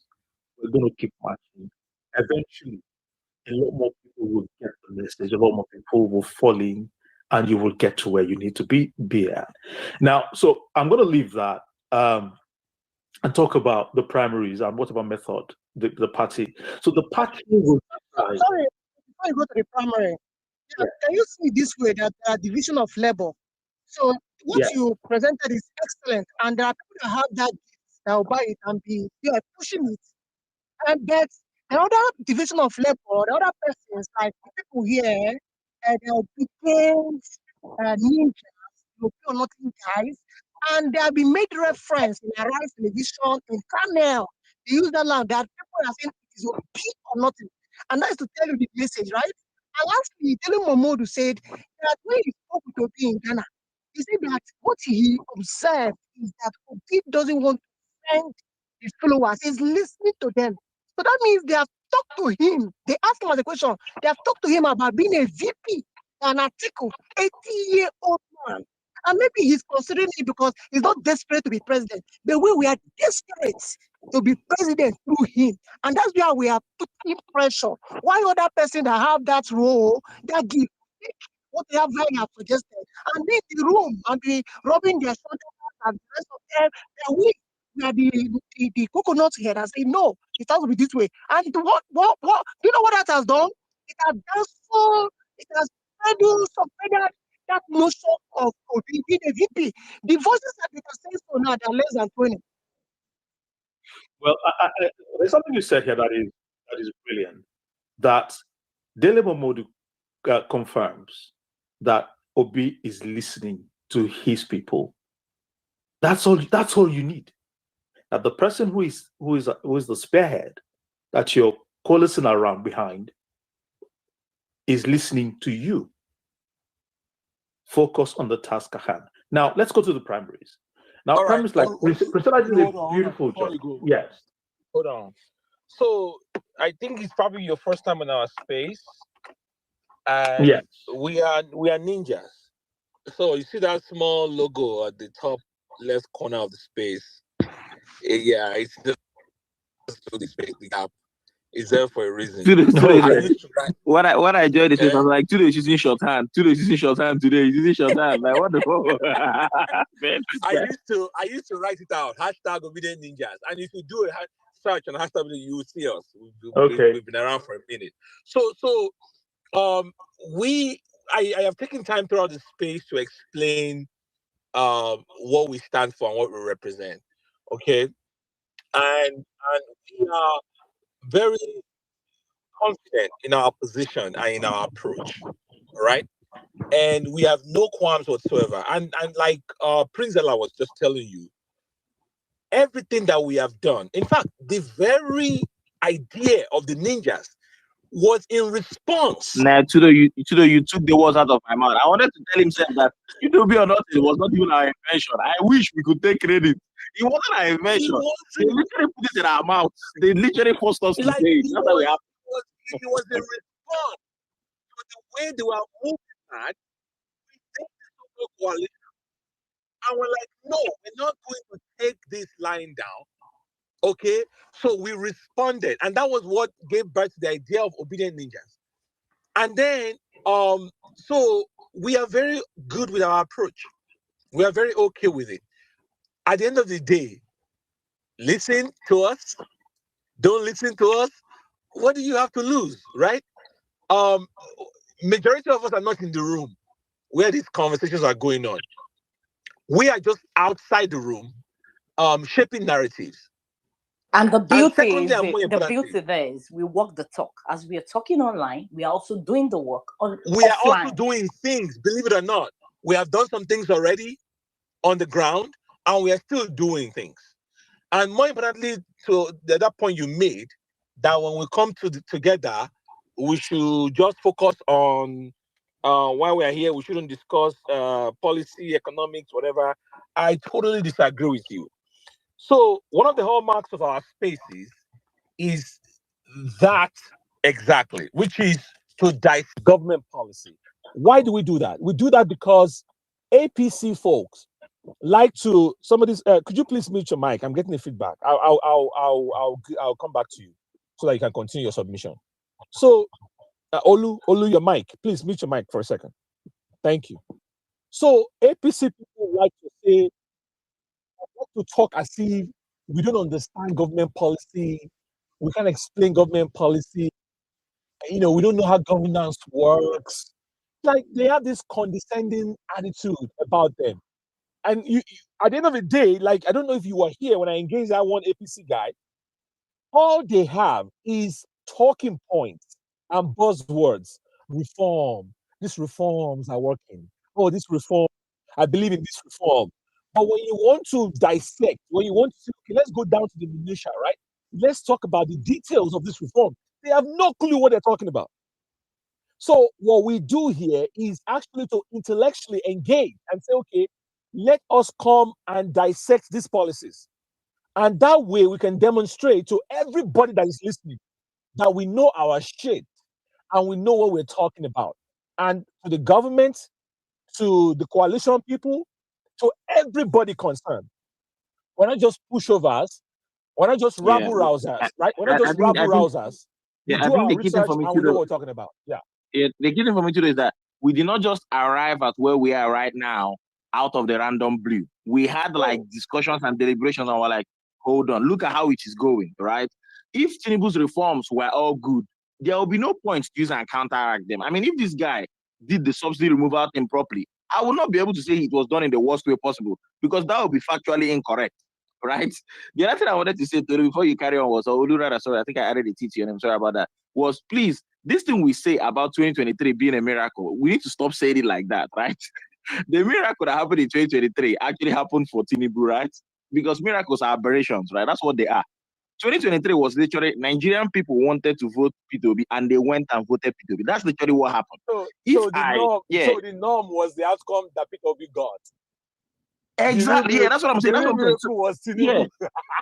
Yeah, that's it, right? That's it. The aberration of nature, right? Quote unquote miracle that was, enacted by demons at 1 hour past the witching hour, right? 4 a.m. That's the reason it happened at 4 a.m. Witches are moving by 3. The demons are, implementing by 4. Was Tinubu's announcement. That's literally what happened, right? So the normalcy was P2B's campaign. You can see him talking about issues. You can see the people wanting to go and vote him. You can see the people coming out to go and vote him. You can see the people saying they stayed up in the night, they ran generation. The people put in the work. If the people did not get results, that's when there's an aberration of nature, which is the quote-unquote miracle. So the person who got a miracle in 2023 is actually Bola Ahmed Tinubu, and he knows he got an aberration of nature. That's why, there's all these things that's happening in his government, digital reforms, policies, all these buzzwords that mean literally nothing, right? So guys, please, let's stop saying that. 2023, Nigerian people did the work, right? And the result was taken away from them in a miraculous aberration, right? That's tautology at this point, where it was taken from them and given to Bola Ahmed. That's literally what happened. So it wasn't the other way around. Anybody who did not expect P2B to, win the election in 2023 or to perform the way he performed in 2023, well, after everything you saw, I think you're operating under different laws of nature. That's what I think. Anyway, but yeah. No, well said. And one more thing I need to say, I said this before, Olu, and I just want to reiterate that point, that this pacifist approach to the political discourse, it is not in our history. It is not in our history, okay? And I reject the idea that, as long as we're not burning each other up, we're not burning buildings, we're not lighting people up like they did by our ancestors this back in the 60s, okay? We're good, right? So I talked about the election of 65 just earlier, and I mentioned it because I just talked about it, right? Where you have a coalition of, I don't know how to describe that year in our history, right? You have the UPGA Alliance, which is Action Group. I'm sorry, guys, just stay with me. I'm obsessed with Nigeria's political history. So the Action Group is a coalition of Action Group and NCNC. So an NCNC was predominantly seen as an Eastern Region party. Action Group seen as a Western Region party, right? Came together in an alliance, formed the UPGA with other people, Middle Belt and all of that. And then you have the ruling party, which was NPC, went into alliance with a bunch of other people to form their own NNBP alliance. Imagine all these parties with different ideologies, with different political philosophies, coming together to form these unholy unions. How did you think the conversation went down? No, you think they were just holding hands and singing Kumbaya? You think that was what they were doing? No. In fact, he got so brutal that the military had to step in 66. That was the reason. That was how bad he got. But before things got messy, the intellectual discourse, the engagement, the pushing and shoving was so intense. That is our heritage. That is where we came from. And so I reject the notion of this pacifist idea. You are there now, be humble, be quiet, and just listen to the elders. No, I reject that. We will keep shaping narratives and we'll keep discussing the issues until decisions are made by those who are supposed to make those choices and decisions. And then whatever the outcome is, when that day comes, we'll go with the flow. For now, it is Peter Obi or nothing. Thank you. Okay, so to round up, thanks guys for educating me on your memorandum. I'm comforted in the fact that you have just alluded to the fact that this is intentional, conscious decisions that you made to posture your group the way you've postured. And so that's fine. That means you're thinking about what you're doing and therefore it's okay. The talking about the primaries. So normally what would happen is you would get principal officers elected at your ward levels, usually after general elections. I don't know if that's happened in ADC at the minute. Now, if it's happened before Peter joined, that means there's a potential that the people that preceded him would have put their people in those positions. Now, the political party will decide what it wants to do, either direct, indirect, or they may land at a consensus, like President has earlier stated. Now, either one they choose, there will be horse trading. There will be a lot of horse trading. So if they go direct, yeah, you need numbers. The money will still be involved. Yes, it means you now have to give monies to more people, but so I'll try to explain.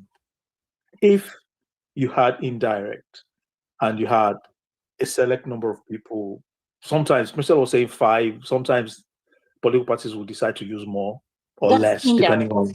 That's indirect.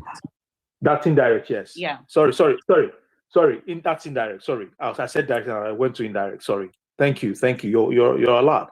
So let's focus on direct. So if it's direct, you have 5 or more, depending on what the political party wants to do.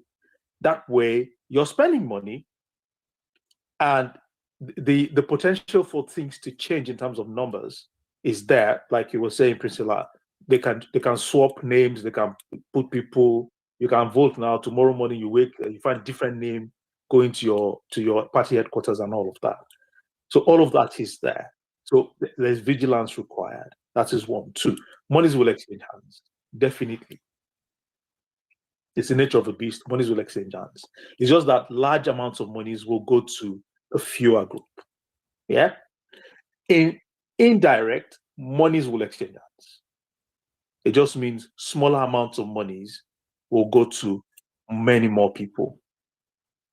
So it's going to be an expensive. It's going to be an expensive. I'm trying to understand your drift, honestly. So what are you saying exactly? I mean, we know all these things you're explaining already. So okay, yeah, what are you trying to tell us exactly? Bottom line, question Sony was asking you. So bottom line is you must be ready. Whatever it is the party prepares to do, you must be ready to compete. You must be ready to be competitive. That's the bottom line. I think we're born Okay, ready. give us what me. Can I say what something? We were now born ready, so we Can can't I? be is ready. a Don't worry. solution to, for me, my issues is not even with the direct. If they say direct today, Peter Obi has the edge. That is the truth. Going by whatever I've seen so far, the registrations and all. But this indirect is my issue. This indirect is something I feel like. I mean, Prinzella is everyone's issue because it's more manageable for them and they can pull their stunt and shenanigans, right? And looking at the fact that some states already, they are not, it's as if they don't want obedience in, they feel threatened. Maybe. Well, you'd always get that. It's Can the nature I of the say beast. something? Sorry, guys. But it doesn't Hang on, Bukaka. Hang on a second. It doesn't mean you cannot. It doesn't mean you cannot match them and be competitive as well. Then give So, a solution, it's direct solution. okay. All right. So you are basically saying we should spend money, right? Look, at this point, I don't know. If I see the bottom line is this. Okay, I have contested 4 elections in Nigeria. 4. Yeah. So when I'm speaking, I have some idea. And to expect that you will contest any election from primaries all through to the general election and it won't involve money is a myth. It will never happen. Sorry, can you define the money? Is it like bribing or the legitimate making an arrangement like the one obedient you? So can you define? Let me start preparing myself. God, you will spend. See, bottom line, you will spend money. Yeah, either you call it legitimate, illegitimate. They tell you say their father don't born for mosque. They ask for him, baby. No. Sorry. They say our father don't die for Moscow because excuse me, please. Did anyone find his baby? Eze, please use your this thing to count your teeth. There's not everything they'll spell out to you now. But one thing you guys have is you have the power of your conviction, and it therefore means that. Sorry, I don't like. I've been hearing you guys. I don't like that statement when people come on our spaces and tell us you guys. It sounds like you don't want a work in Nigeria. You are not interested in Nigeria. Condescending, in my opinion. I don't like that. I don't like it at all. Sorry, I apologize. Please don't come here to advise us. We don't need. It's not 2023. We have gone past those stages of listening to people give us advice. Tudo, I apologize. You must. Not be 2022 we did Tudo. We have passed that level. It is for anybody whenever see the handwriting on the wall. Anybody whenever see anybody whenever see anybody whenever see mene pete prima facie or whatever they write for Bible, make it get out. Whatever, make it just. This is not 2023. We are not educating anybody about anything. If you want to, who they mute? That was a mistake. Sorry, doctor. If you want to know about Obi, there are 1 billion videos of Obi on YouTube, on this Twitter that you will learn from to know about Obi. What is this? You were busy educating Afolabi earlier. I don't vex. I did train and they try request. Network no let me request.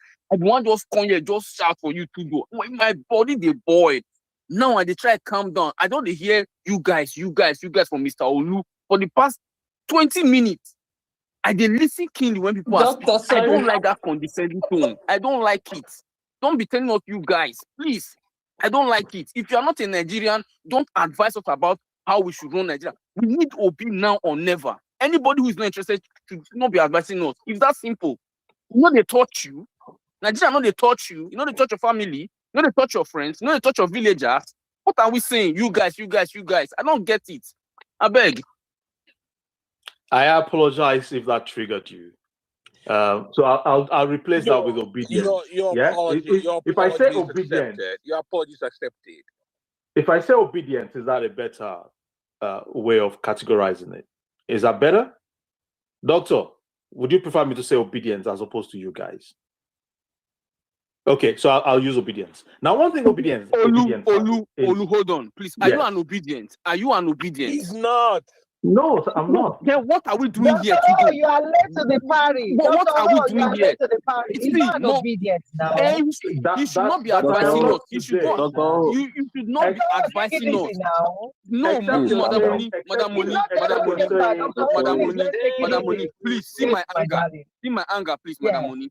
The most brilliant set of Nigerians right now on earth are obedient. So somebody else coming to advise us is demeaning to my brain. It doesn't make any sense. Doctor, you are too pompous. You are too pompous. You I will be pompous. You cannot support Obi. You cannot support Obi and not be pompous. You cannot support Obi and not be pompous.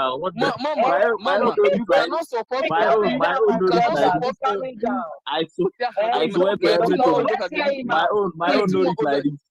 Mommy, you cannot support Obi and not be pompous. Have you seen Obi? Have you seen Obi? I said, Have you seen the way he walks? Have you seen the way he walks? Have you seen the way he talks? Have you seen the way he talks? What are we not saying?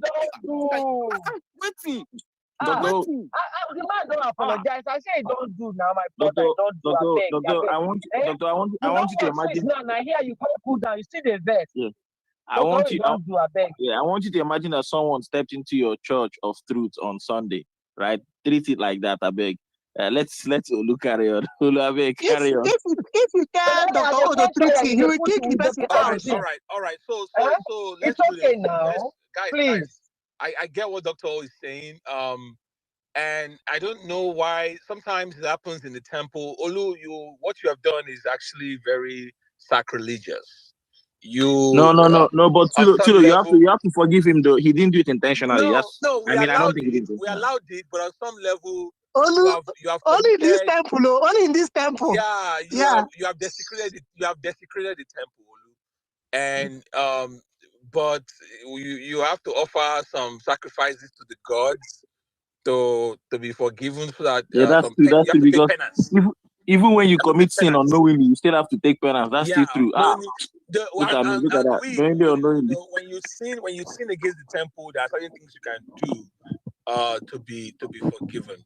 So all along we've allowed you, and we were pushing back here and there. I don't know, because of the time of the day for some of us, but yeah, just tread cautiously going forward. Wrap up your submission, by the way, and tread cautiously.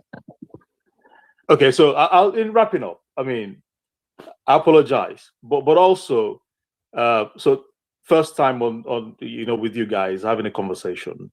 So I want to believe that I can never say never. I can still be an obedient, and that's one thing I want everybody to bear in mind as we go forward and we engage people.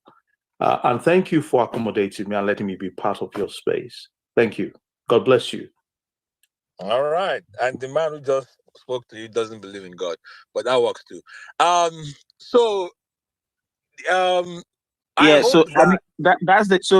that angle he came from is actually the angle I came from, right? It was like, imagine if somebody randomly walks into your church, right? It will be the church of anything.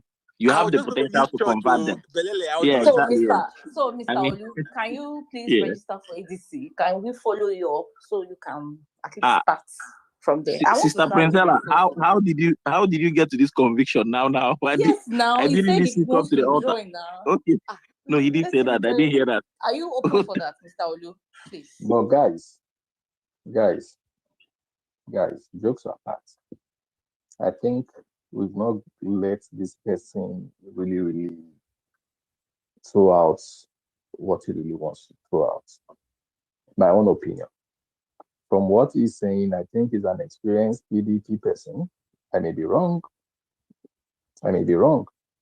but the angle is coming from. God, he has made the point. He was trying to give us a dose of reality from his experience, which you already know. I don't think he has finished this. No. That's not the point he's driving at. He's trying to give us a clue. I may be wrong, maybe, but I think he's trying to give us a clue. We should have waited patiently for him to. A clue about what exactly? Like about the waziri that you are dealing with. or the PDP guys that you are. No, he wanted to. I think where he stopped, he wanted to give us a clue about it. Mr. Olu, you are still on this platform. Indirect. Is there anything you've not said, or is there anything you really want to just just? I mean, it was just like, to me. I mean, he can still speak for about a minute or so, but for me, I think he was just trying to say, look, you guys. Like, I think in a way, Sonny nailed it earlier in the conversation to say that there's something you are trying to say, but you're not saying, which is, again, it sounded like he was trying to say we might be idealistic and we don't understand the reality of the process. So again, he was cautious in the way he was saying it, but that's exactly what he was saying. And ultimately, he landed on the whole money part. Hey, listen, we all know all these things already. But anyways, that's just my own take from everything that he said. Okay, I will take my turn. I have something to say. All right. Kolade, go ahead, shoot. Okay. So again, guys, I think there's one more thing we've not been saying. And I think the game, look, for in quote, our fellow brothers, I think they just got off the space. So, they're still on the space. So I think now is more us versus them. Like, I don't see this getting resolved. Like, the camp within the quote, the party, the ADC. So now we have the Atiku guys are still the Atiku guys. And we are still here doing our own thing. And for them, the goal is very simple. Their own goal is simple. Let me tell you the simple truth. Their goal is get PO of the ballots. They believe that if PO is not on the ballots, that in quotes, Atiku has a chance. So in everything we do, that is what we need to guard against. So for them, all these, even that's why you see them provoke, that's why you see them throw out the vice, whatever. They know PO will not vice for anybody. They know that. So their own end game right now is that goal. Like, just, whatever way they want to go about it, just like they get the primaries and it is done for them, whether you team up with them or not. They believe that if you don't support them, that they will still make numbers. They will still make numbers from a place like the South. When people are delusional, it's always like that. So I think we need more of our own space, the way we talk. We need to I think we need to do this more often. Though this is more work on your shoulders. We need to do this more often, and we need to repeatedly let them know that, guys, this is where we stand. I think it's something we have to do deliberately, because they are really, really moving mad, and we need to just nip this in the bud. Thank you. Thing is, to me, what I see from them, they feel that that primaries, the article has won already. So they need PO for VP to sway the South votes. Which reason why they are shoving that vice? Because this afternoon they said something that because when somebody was reminding them that PO had already said is not going around the countries, around the world to be vice, they said we should leave that talk. That is politicians. That didn't Wiki say so some years ago, and at the end he was still lobbying for that same vice. He didn't want that. If after, let's say, there's a primaries and probably PO loses, he won't have a choice than to take it. They know that there is nobody that can, to them, if Atiku win, nobody can deputize him that would give them that votes from the South, because they need percentage from the South to be declared as to them if Atiku wins. So is that obedient votes they are looking for? They don't even like PO like that. But what they want him for is VP, just to sway that southern votes. So that is what we have to even start shutting down. One, aside that, start registering our numbers. I keep saying it, please. That registration. See, don't register alone. Be going for meetings, so that you will know what is going on. It is in those meetings they discuss. They tell you there is outreach today. They want to go for whatever. Follow them. Follow up, so that the time when this thing comes, when they want to do this, you have a stake, you have a say. They won't just come and prepare any list. You have the right to tell them, oh, I was in your meetings from day 1 to day 10. So I have the right to choose it. And if at all it comes to indirect, they want to choose, they can choose you because they only vote for somebody probably that has been active all along from the beginning to the end. And no matter what, even if they want to pay you, they want to sway you with money, you know where your hand belongs. You know who you vote for, even when you go to convention, right? That is the aspect. That's why I say it is doable. Indirect. When you go there, the guys, don't let them know you are obedient or want to, but be going for their process, be going for their program, so that when you want to, when they give, you have a chance of being chosen as a delegate. They will never give to dormant members. It's not enough for you to register and stay, and you don't go for meetings, just register. They can't pick your name like that for indirect. They will only pick active members.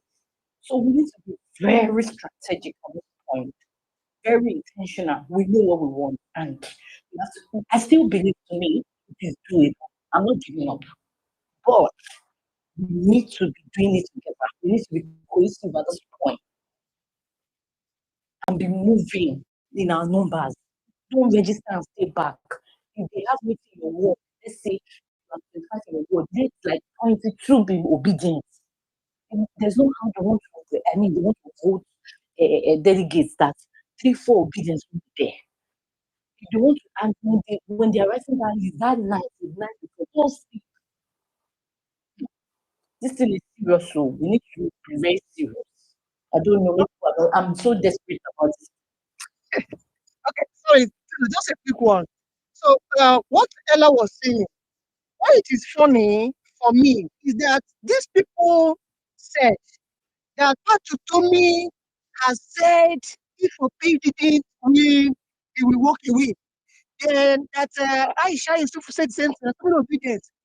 But I listened to that Patutomi's video. So I confronted them in that space. I was like, there is no place Patutomi says so. You know what they come up with? That I don't have deductive intelligence.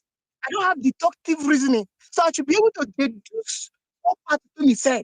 Because they asked me, I said, Patutomi said, I need to become VP. You will walk away from Obi. And so many of people have been saying so. I said, does it mean you already have that, you have it at the back of your mind that Obi is coming for a primary to lose and then eventually become VP? And I want to have deduced that Patutomi said if Obi loses primary. So it's very, very disheartening. And I will end.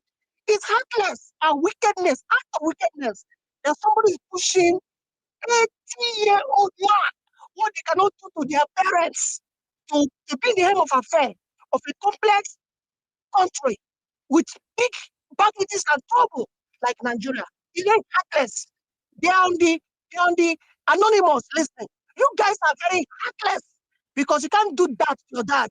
Your dad at 78 cannot drive his car, especially in Nigeria. Don't be quick to compare us to America, where they have a rule of law, things are working, another civilized world that anybody can walk. And by the way, Biden and Trump, they debate. And because of inconsistency in the reasoning and in the speeches of Biden, he was advised to step down. But in Nigeria, they will package such a man. So you can't continue to compare us and America. Good night. Tudum, can I just... Hold on. This guy just did a mic drop. He said good night. Like Theo told me on that place. Good night. Yeah. They don't give to the PTSD. Anytime you just end with good night, you will remember. You will remember. You know me in 2022. Of you, but not to the extent right now. All right. Good night. Am I going to go around the world and be letting to be VP? Is that his voice? All right. Good night. So, and also, another thing they're doing is, so now I went to pull the picture of Patutomi standing next to or behind Tinubu that year. And they're like, oh, Pastor is a mole or whatever, all kinds of slander. Yeah, the guy was APC at some point, 2019, Delta State governorship election. This thing about this unnecessary. You can quickly just pull the. Hold on. You know, the best response to a picture is another picture, right? You put the picture of where Atiku was endorsing APC and say he's also a mole, right? It's like it's like if we are going to be senseless. Let's be senseless that way. Like, what are we talking about? The senselessness of people, it's just shocking to me. You know, I mean, yeah, the guy ran unsuccessfully to the level under ADC, he lost. And then he came to run for, I think, 2019, he ran for governor of Delta by a fraction of the party, APC. But then the National Working Committee, whatever, chose to go with Great Okoro, the cool guy, you know. And of course, the party lost because Okowa became governor that year. So, anyways, all these things are not necessary. And what about Raul Fareboshola? What about Raul Fareboshola? What about Amechi? What about Atiku? What about Erufai? These guys are all APC and they're all moles. If that's the case. I know, everybody's a mole. We're all mole. All right. Who want to talk? Yes, okay, Tony, quickly, and then go to Dr. O. Thank you. Please, especially to Christina. It's like sometimes in the Bible, there was a rift between James and John. And that rift was who's going to stay at the right hand or who's going to stay at the left hand. We all know that story. But the truth is, both of them want to make it to paradise. I think that's where we are with the group right now. So, but the issue is, I know the guys that are in charge. David Mack and Fareboshola. These are experienced men. They are popular people. They are well educated. They also have money. It's not easy to buy a rich man. And you know the best part of it? They have lived through the experience. And if they want to be honest to ADC, they want to see ADC stand as a party after the election. A party that will form government and turn things around in Nigeria. That is the ultimate prize. Inside their mind, they know who's going to do that, lead them to that. You know, when earlier on I said something about a bull in China shop, there is a bull in China shop within ADC.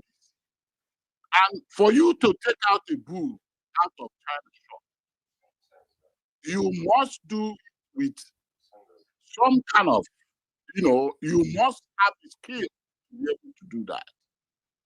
And I'm believing that these two gentlemen have the skill.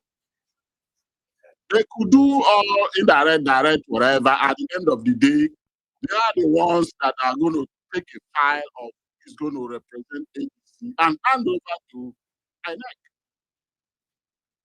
That's the point of the real thing. So I think our message and everything we've been doing is okay. All I need us to do is to make sure it gets into their ear all the time. If you don't do this, there is no paradise for you. That's all we need to do. Let's not worry too much. That's just what I want to drop. Thank you. I agree. Let's tell them if they don't feel this, we will not vote. We'll stay back in our houses. All right. Thank you, Sonny. Guys, Dr. O, jump in.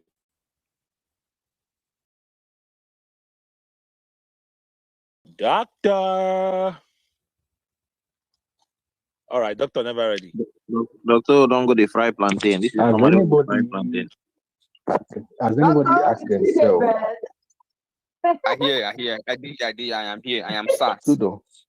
You see them So, there? Doctor, let me just ask this question. Has anybody asked himself what will warrant an article to say today that he is not stepping down? What will warrant such, like, what will warrant it if there's no pressure? What will warrant it if nothing is really getting at, something is really eating them? Mr. Kolade, to me, what I see, you see that space that was held earlier today, and there were lots of Easterners, like I think about 4 or 5 of them.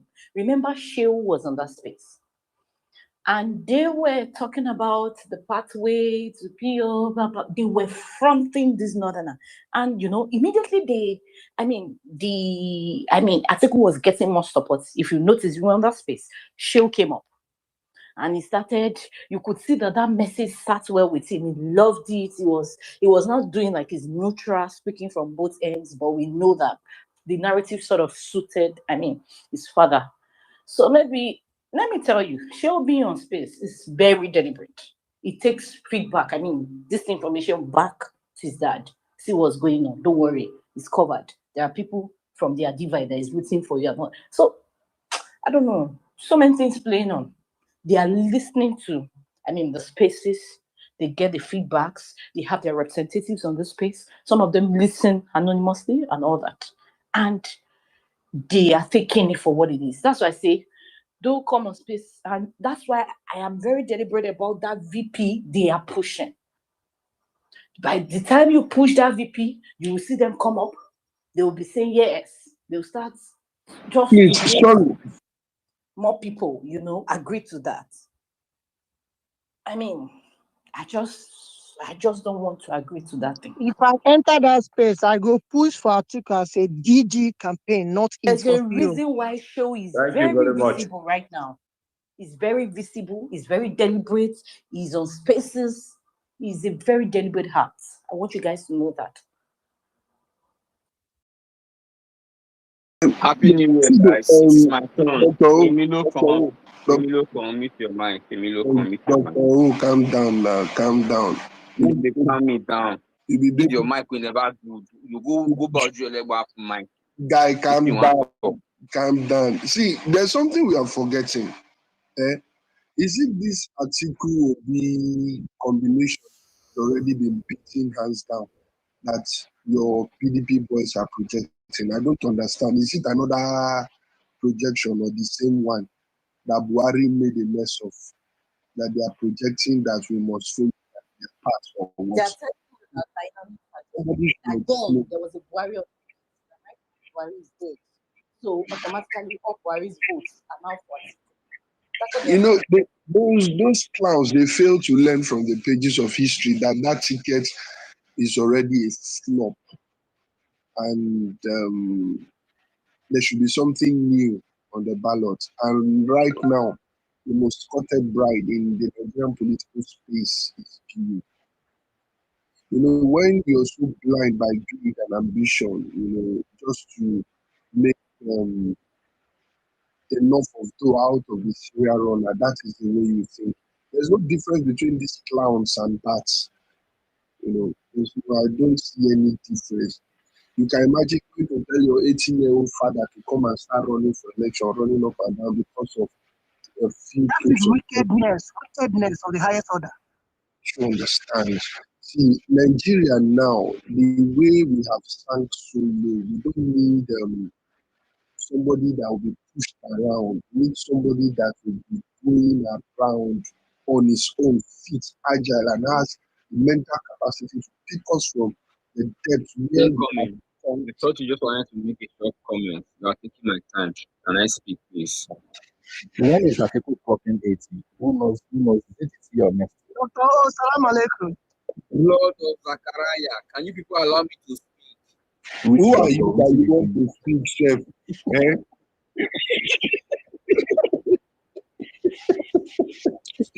Okay. You need to celebrate. Happy New Year, guys. Happy New Year. You need to celebrate about a good birthday. Someone 80th birthday, not be small. You need to celebrate it. You can go ahead. We must celebrate his birthday. Please, when is Atiku's birthday? I want to celebrate his birthday. November 25th, you will be 80 years. You're supposed to party for him. Anyway, that's very loud.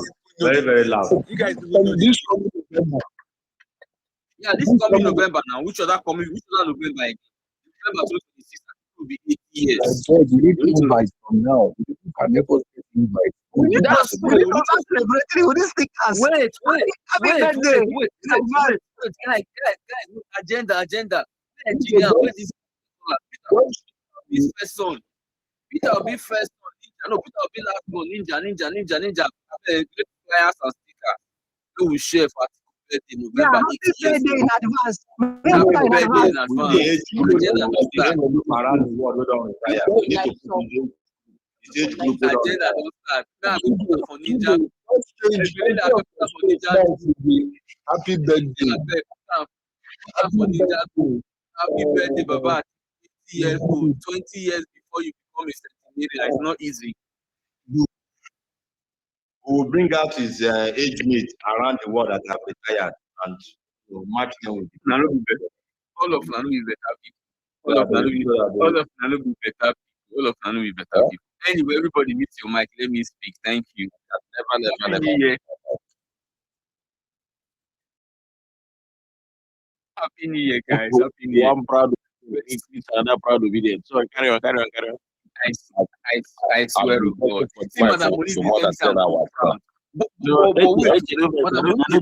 Hold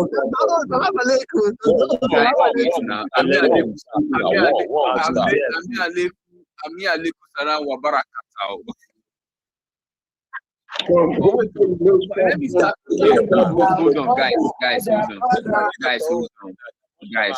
Oh my God! They got people too much. I don't get it. Dudo save me. Dudo, I need protection. Dudo, just make me co-host, man. Meet everybody, man. Our man of God has given us the word for the year. Yeah, it's what is happening spiritually. I want to tell you guys something. Something spiritually. I want to tell you guys something. You know what I like about that word for the year, Dr. O? You're going to love this. See, when he declared it, Dabush Kabash, 2026 is the year of Dabush Kabash. When he said that, even though we don't understand, only him understand what he said, but it makes sense to me in the spirit. See all those ones that have been lying to us all these years. 2025 is the year of upward enlargement. 2025 is the year of upward mobility. 2025 is the year of uncommon favor. All that lie. We know they see all those things. But this one can't come. It can't come with cryptic message. That one to me is more believable. I don't know about you, Dr. O. Yes, now it's more believable now. But is it not better to speak in tongues? To God gave you a warning to bandit and you decided to speak in tongues, so that's the warning to bandit. I love you laugh. Anyway, guys, Happy New Year. Happy New Year. Let me start from here. Madam Moni said, I am too proud. Who go get Peter Obi as his candidate and you are not proud? That's not the distraction we'll give you. Yeah. Madam Moni, anybody who is saying obedient and he's not proud, we need to take that place to a psychiatric hospital to evaluate their mental state. You cannot coming down. You cannot. No. See, normally, Madam Moni, normally I be a dough man. Our blood is hot. But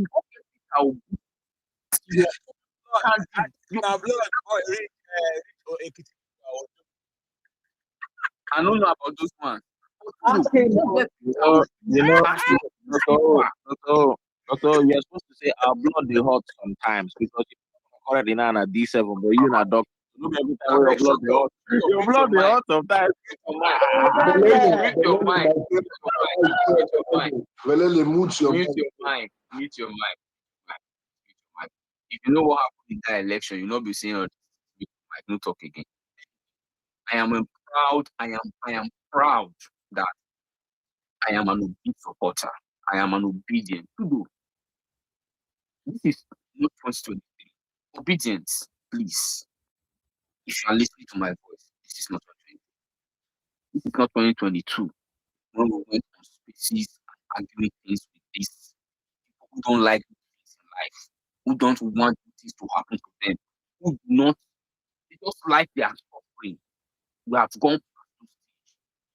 You guys remember where we are coming from. They told us, my governor, someone said, don't mind them. There are 4 people sitting in a room, and we shut all of them. We taught them electoral lessons. They told us we are naive. We told them our naivety meant more than anything on the planet. And we shot them. We won an election.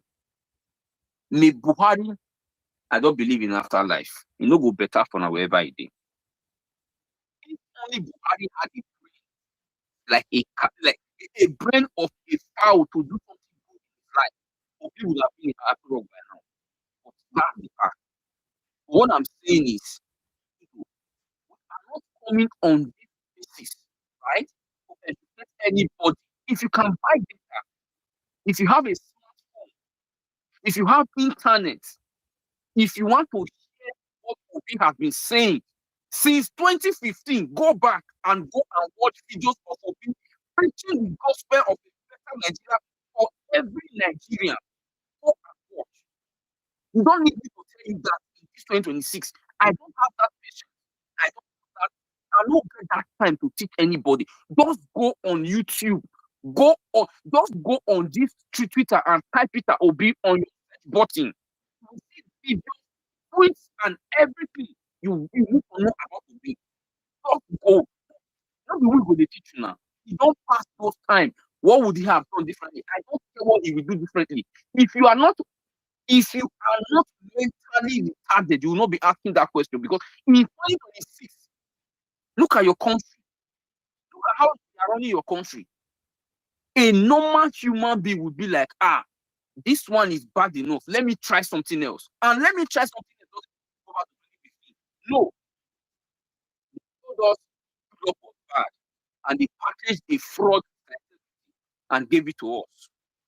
A man who was nearing his 80s, they are trying to make us repeat that same mistake in 2026. Are we so Nigerians? 11 years on the road, 11 good years of decline, of ruining of our country. In case you don't know, we still have at least 20 million out of school children in Nigeria today. That is at least more than 5 countries in Europe. That population alone is more than 5 countries in Europe. The same Europe that we run to every day. 20 million children, more than 5 countries in Europe alone. That is the problem. We cannot go to our farms. Food are expensive.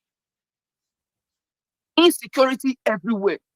Roads are bad. They are awarding nonsense roads that do not mean anything. Look at the way they are fleecing.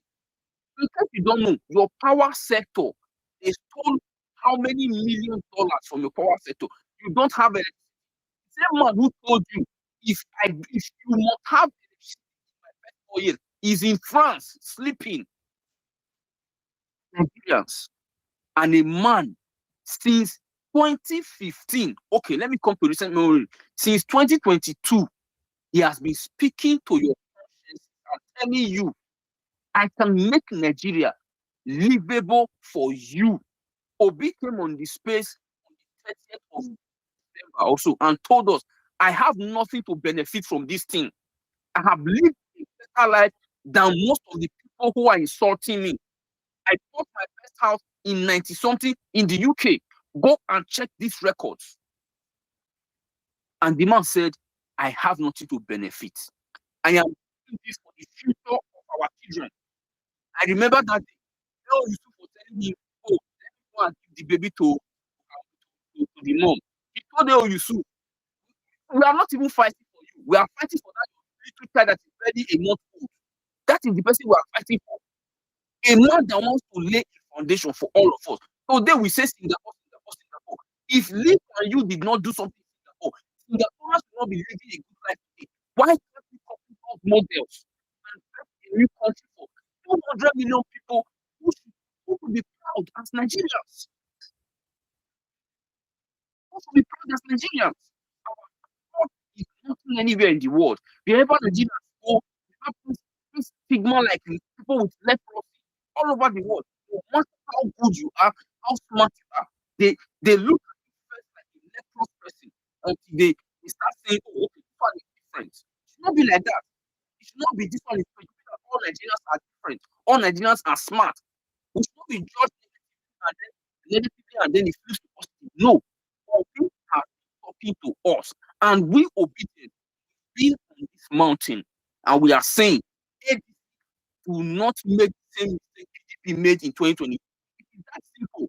Rabadosh, on It this is mountain, that this simple. mountain will melt. Do not. You guys are religious people. For the Christians, you say affliction shall not rise the second time. ADC, do not let this affliction rise the second time. We saw what happened in 2022. PDP is dead today because Obi left that party. PDP is dead because Obi left. Obi joined ADC and look at the drum roll. Look at the attack. Why can't we use our forces and just see the is there? It's already there. Normal human beings see it. Unfortunately, Nigeria is an abnormal case, and that's what we're trying to change. Fellow Nigerians, 2026 is here. Before you know, we are in 2027. Elections are around the corner. We cannot make a game for the second, not even the second time, the fourth time in a row. What do I mean? 2015 was the first mistake. 2019 was the second mistake. 2023 was the third mistake, and 2027, if we make the mistake, it means we are not just it means because they say fool me once, shame on you. Fool me twice, shame on me. Now if you fool me thrice, shame on me. If you fool me the fourth time, it means I am irredeemable. It means I have no future. That is what it means. We should not continue like this. We need to start laying this foundation for a better Nigeria. And the only man that has been telling us, he has been talking to us, he has been. How many times has Tinubu, this animals who support him, how many times has Tinubu come on his space to speak to them? How many times? But you see all of them, they will gather on the space once they hear Obi is coming. No matter the time of the day, they will all gather and start recording. If they are not retarded people, why would you be excited about listening to another person and your own boss is not speaking to you? People don't care about you. Your life means nothing. It means nothing to them. Because all they are interested in is what? To loot and loot and loot and loot the country. And for Tinubu, nobody lives forever. Whoever is listening to me, go and tell Tinubu, nobody lives forever. Buhari is dead today. He thought he will never ever die. He died. Even the London he went to spend that money could not save him. Buhari is dead today. He will be forgotten in the history of Nigeria. He will be trash for being the most. Okay, you are the most useless for now. To be the second most useless president in the history of Nigeria after Tinubu. So Tinubu, all your powers, at the end, you will die. We will all die. But the painful part of that statement is that the people your decision to ruin their life forever will be traumatized. That is the most painful part. And that is why every sane country try to make sure they don't get people like you in power. Unfortunately, for Nigeria, it happened. We have to correct it. Enough of the madness. Enough of nothing. We have a man that is willing to work for every Nigerian. Look at the way Obi goes on the street. Look at the way he goes on the street. Look at the way he interacts with everyday Nigerian. One of us. How many billionaires behave like that? Where can you find a down-to-earth man like Obi on the surface of this earth? Where can you find him? Why do we hate good things as a country? Have we been so traumatized for several years that when we see good, we don't recognize it anymore? Or because we have some nonsensical tribal and religious sentiments? Is that how it's supposed to be? Obi is the candidate. Obi is the man. ADC. I am talking to Senator David Mark. I'm talking to you. I schooled in Benue State for 2 years. David Mark, I schooled in Benue and I passed through your Otukpo every time I was going back to Edo State. The road was, I was told you used to fly helicopter from Abuja to your Otukpo. I'm telling you now, do the best thing for your people. If you put Peter Obi, give Peter Obi the ticket and he wins the election, they will tar that road for you. The federal government will visit the Otukpo road and fix it for Makurdians and for Benue people. And every other person in that ADC, if you are listening to me, and the old guards in Court Tudo, the old guards from Mark to Atiku to the Marebe and all of them, they should start thinking of leaving a legacy. Remember, today, we still talk about Balewa and all the old guards before we. And I'm telling you, by the time this decision is come, we will not remember in 1999, apart from Obasanjo and a few others, because they ruined the country, they destroyed it all. So, ADC people, if you want to live, you not make the mistake he made. Give a ticket. Atiku should be the godfather of Nigeria right now. At 80, he should be the godfather, and he should be taken care of. We will come and throw party for Atiku in Adamawa. We will come and throw party. The whole Nigerians will come and celebrate him for being a godfather to our country. If he just allows this ambition to rest right now, we are enough. We need a younger person. We are starting with his birthday. Exactly. We'll throw birthday party for him. In the next 2 months, if you raise the hand of Obi, let's throw birthday party for him by November. No. Want to start the birthday flyer now. Want to start celebrating him on time. Yes. And see, Sir Atiku, let me tell you, you have seen how ObiDients celebrates Obi's party every year. Obi's birthday every year. We will do the same for you for the rest of our lives and for the rest of your life. We'll be throwing party for you every November. ObiDients will be throwing party for you. Yes, starting tomorrow. We are starting it. 80 years old. You are old enough. You are older than my dad. My dad will not dare drive me. A lot of people agree with my dad, then that Terry, they drive. My dad, they village, they rest right now. Is it? Go at that meeting for village. Drink wine with your elders and enjoy your life. It's the win hour for you. Live a new country for all of us, for our children.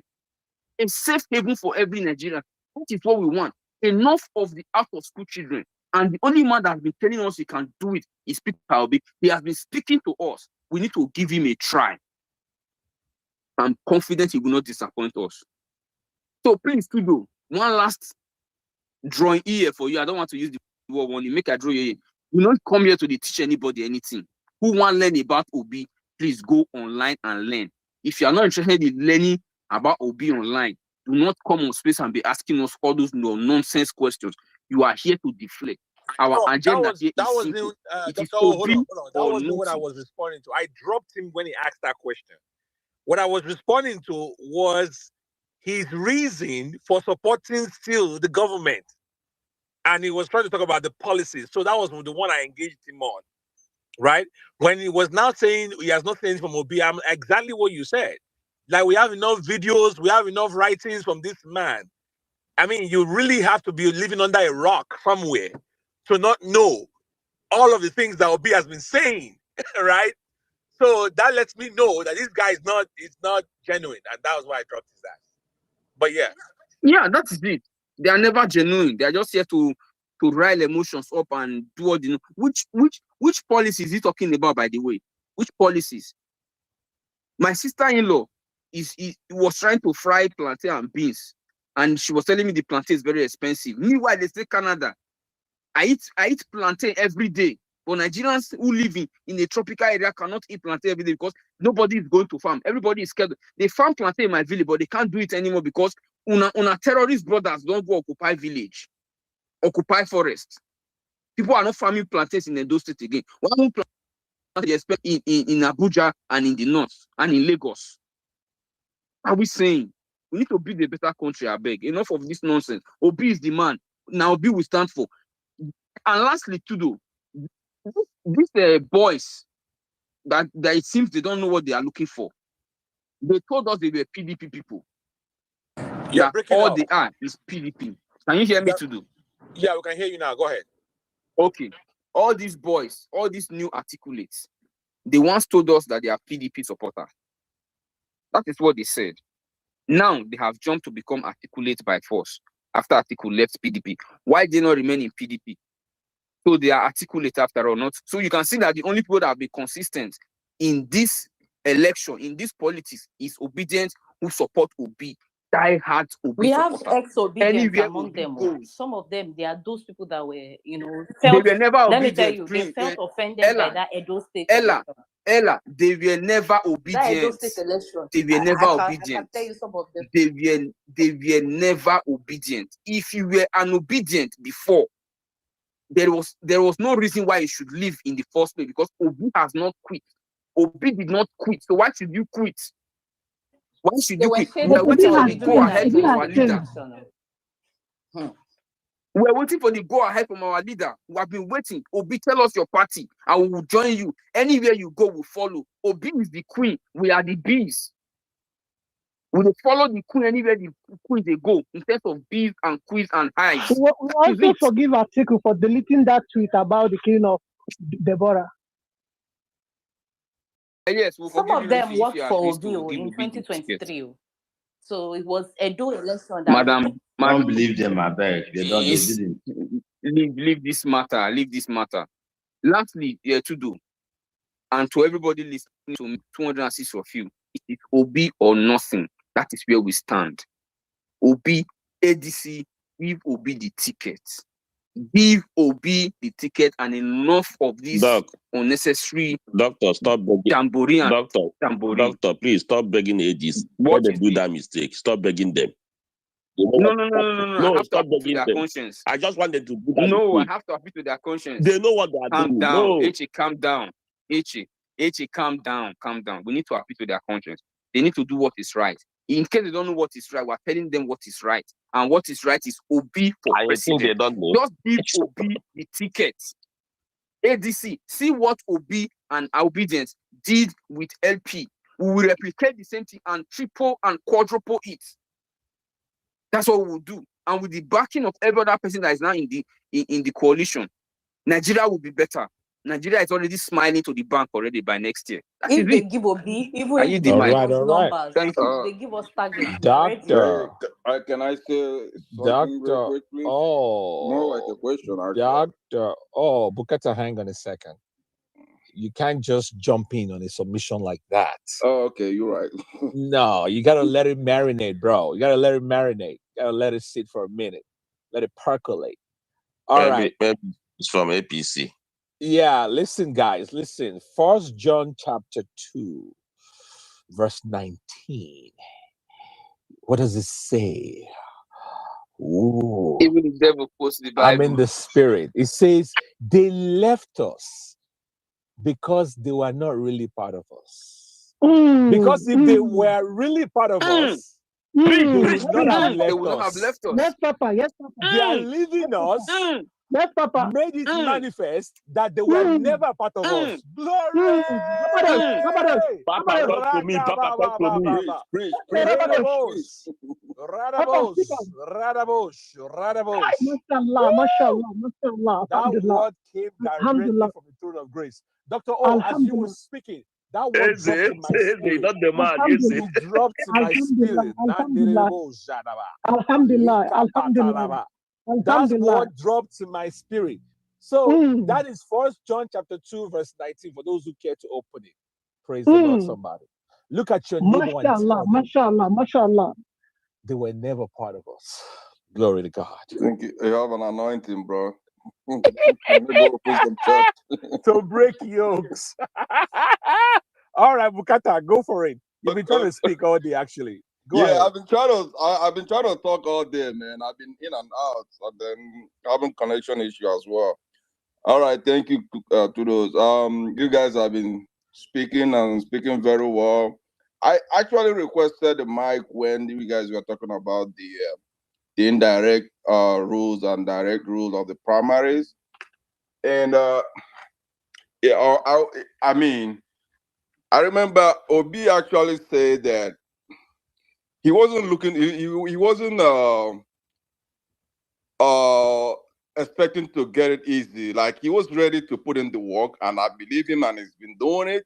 And like he said, he actually was with the ADC right from the beginning. So I believe he's not looking for the ticket to be handed over to him. Okay, so I believe the point or the issue or what we will talk about is actually I believe this is an opportunity for ADC to establish a legacy, to be the party that Nigeria recovery started with. And the reason I'm saying this is people are saying how, I think one of the speakers says something about just know that you got to give money. It has to be. I mean, why are we normalizing illegality? Who says that ADC cannot make it clear that money will not exchange hands in their primary? And they could put mechanism in place to ensure that whoever give bribes will be disqualified. I mean, this can be done. I believe it can be done. And if they really are looking to take this opportunity to be the party that rescue Nigeria, they should start with moneyless primary. Nobody gives money because you don't do that in any democratic country.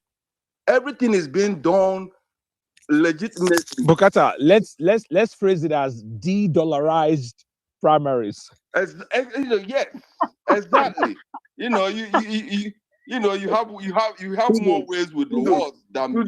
Tudo, was there a dollarized primary before? No, Bukata, please hold on. Tudo, was there a dollarized primary before? Before they did, Ask Dele Mahmoud, who accused UK that could not mention the amount. We already know the zip code we have found ourselves. So let's just go straight and de-dollarize.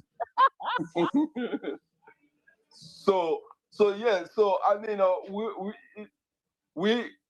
there was an option that have been thrown around in direct or indirect. I don't think Nigeria is equipped because the direct, which means all people, anybody that is registered ADC can vote.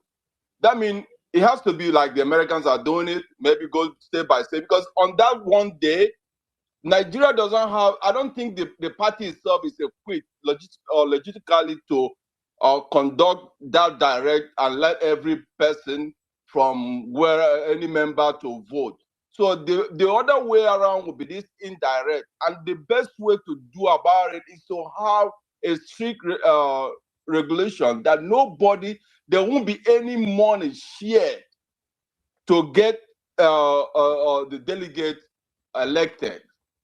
And anybody that find out, because it's easy to find out. You can easily find out people that sharing money. I mean, this is the opportunity they should take this opportunity and be the party that rescue Nigeria. Especially PO doesn't stand for the rise primary. It doesn't believe in giving money to be elected.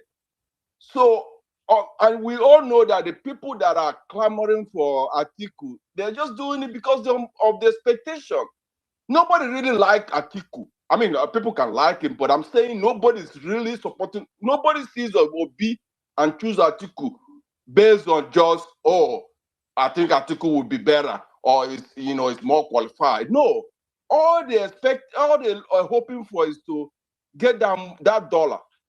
And if that could be stopped, if there is no way to share that money, I don't think we need to be worrying ourselves about the primary.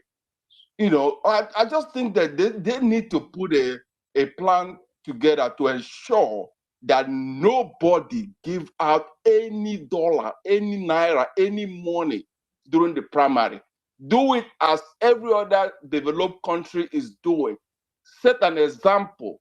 This is the beginning of it. And if they really believe in what they're preaching, I mean the ADC, this is the time to show it. They have to start from now, from this primary. We show Nigeria, we're different. We are not like the previous parties. We are not like ADC, APC or PDP. Yeah, this is really simple to do, you know. And if they can do it, then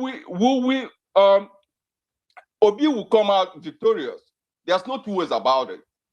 Nobody will gonna elect, choose Atiku over Obi without being given money. If they're not giving money, they're not gonna do it. So I think with that, we are fine. So long as there's no money to share, just based on your capacity, capability, and your character, which Obi is qualified in any angle you look at it. So that's all I wanted to say. But yeah, so let's just hope that they do the right thing, because it's so glaring to everybody. The fact they are wise, they're experienced politicians, they know this more than we do. So we're here talking about it, they already know it, but I guess they're trying to, it may be either they're not trying to do the right thing, or they're trying to find the best way to do the right thing.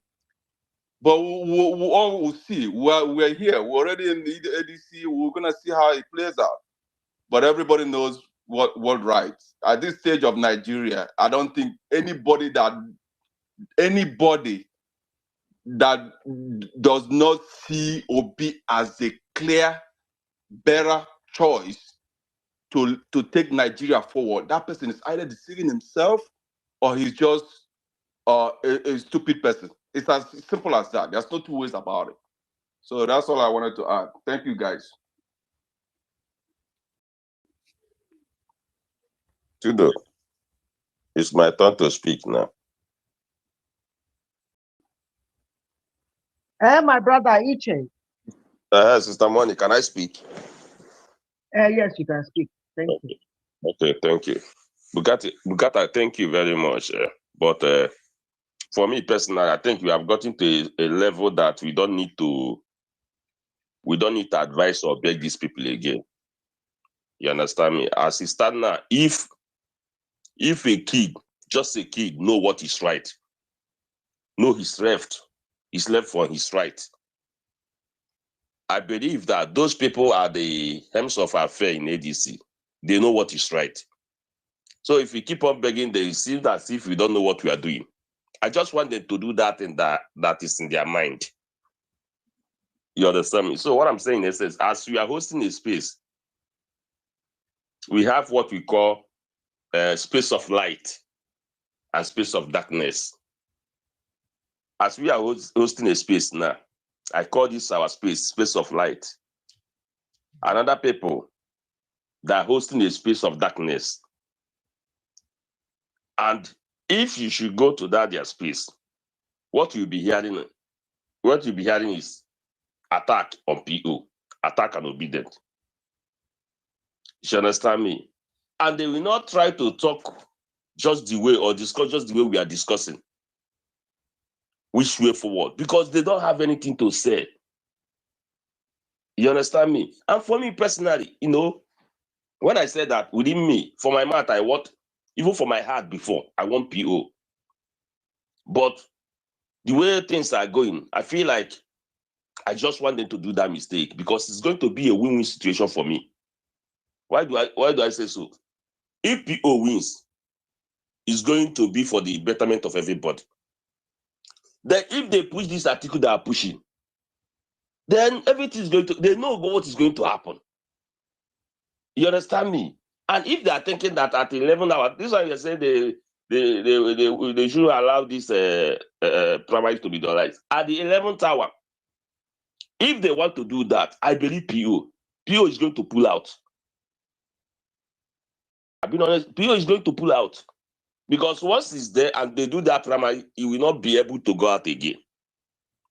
He will not be able to get to any party again. Just like what happened in PDP. And the funny part is that this same thing have happened again. To be honest with you, Nigeria is the most difficult people to please, the difficult people in this world.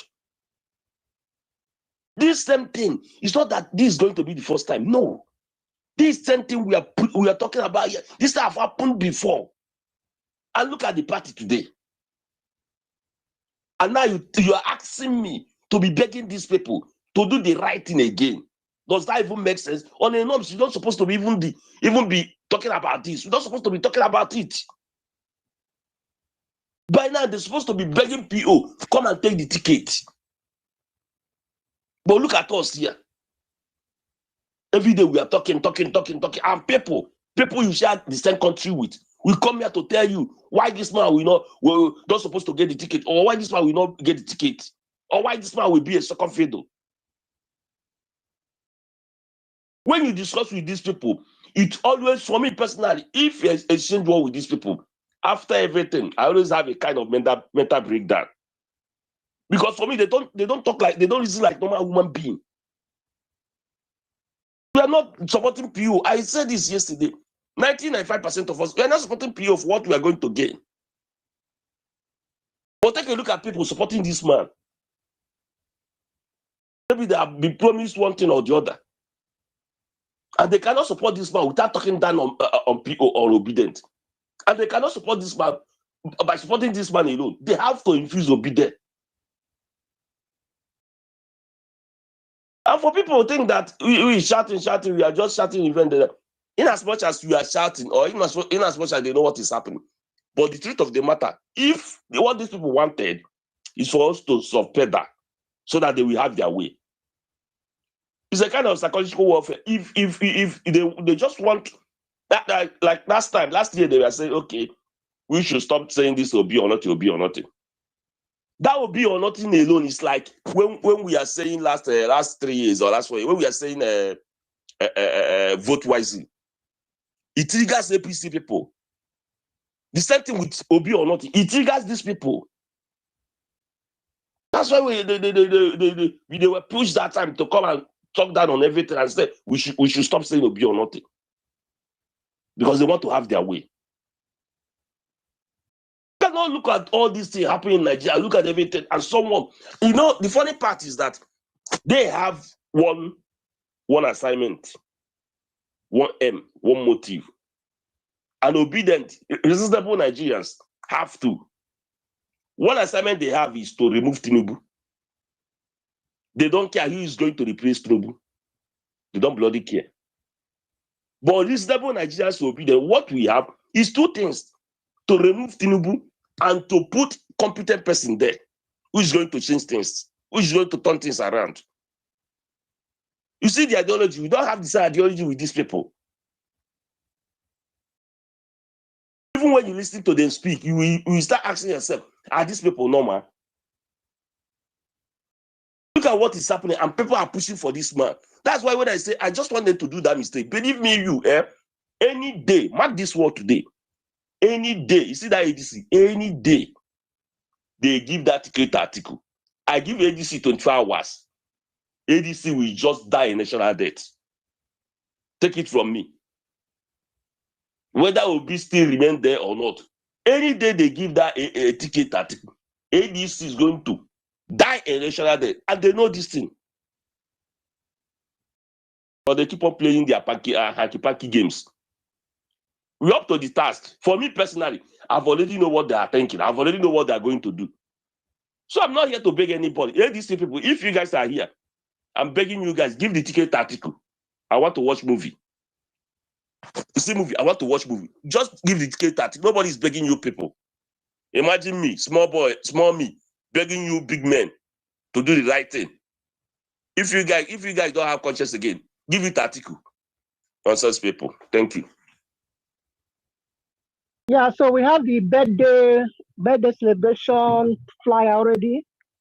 So we can keep pushing our leader happy birthday. They're starting today to celebrate him. Apart from that, please start registering in ADC.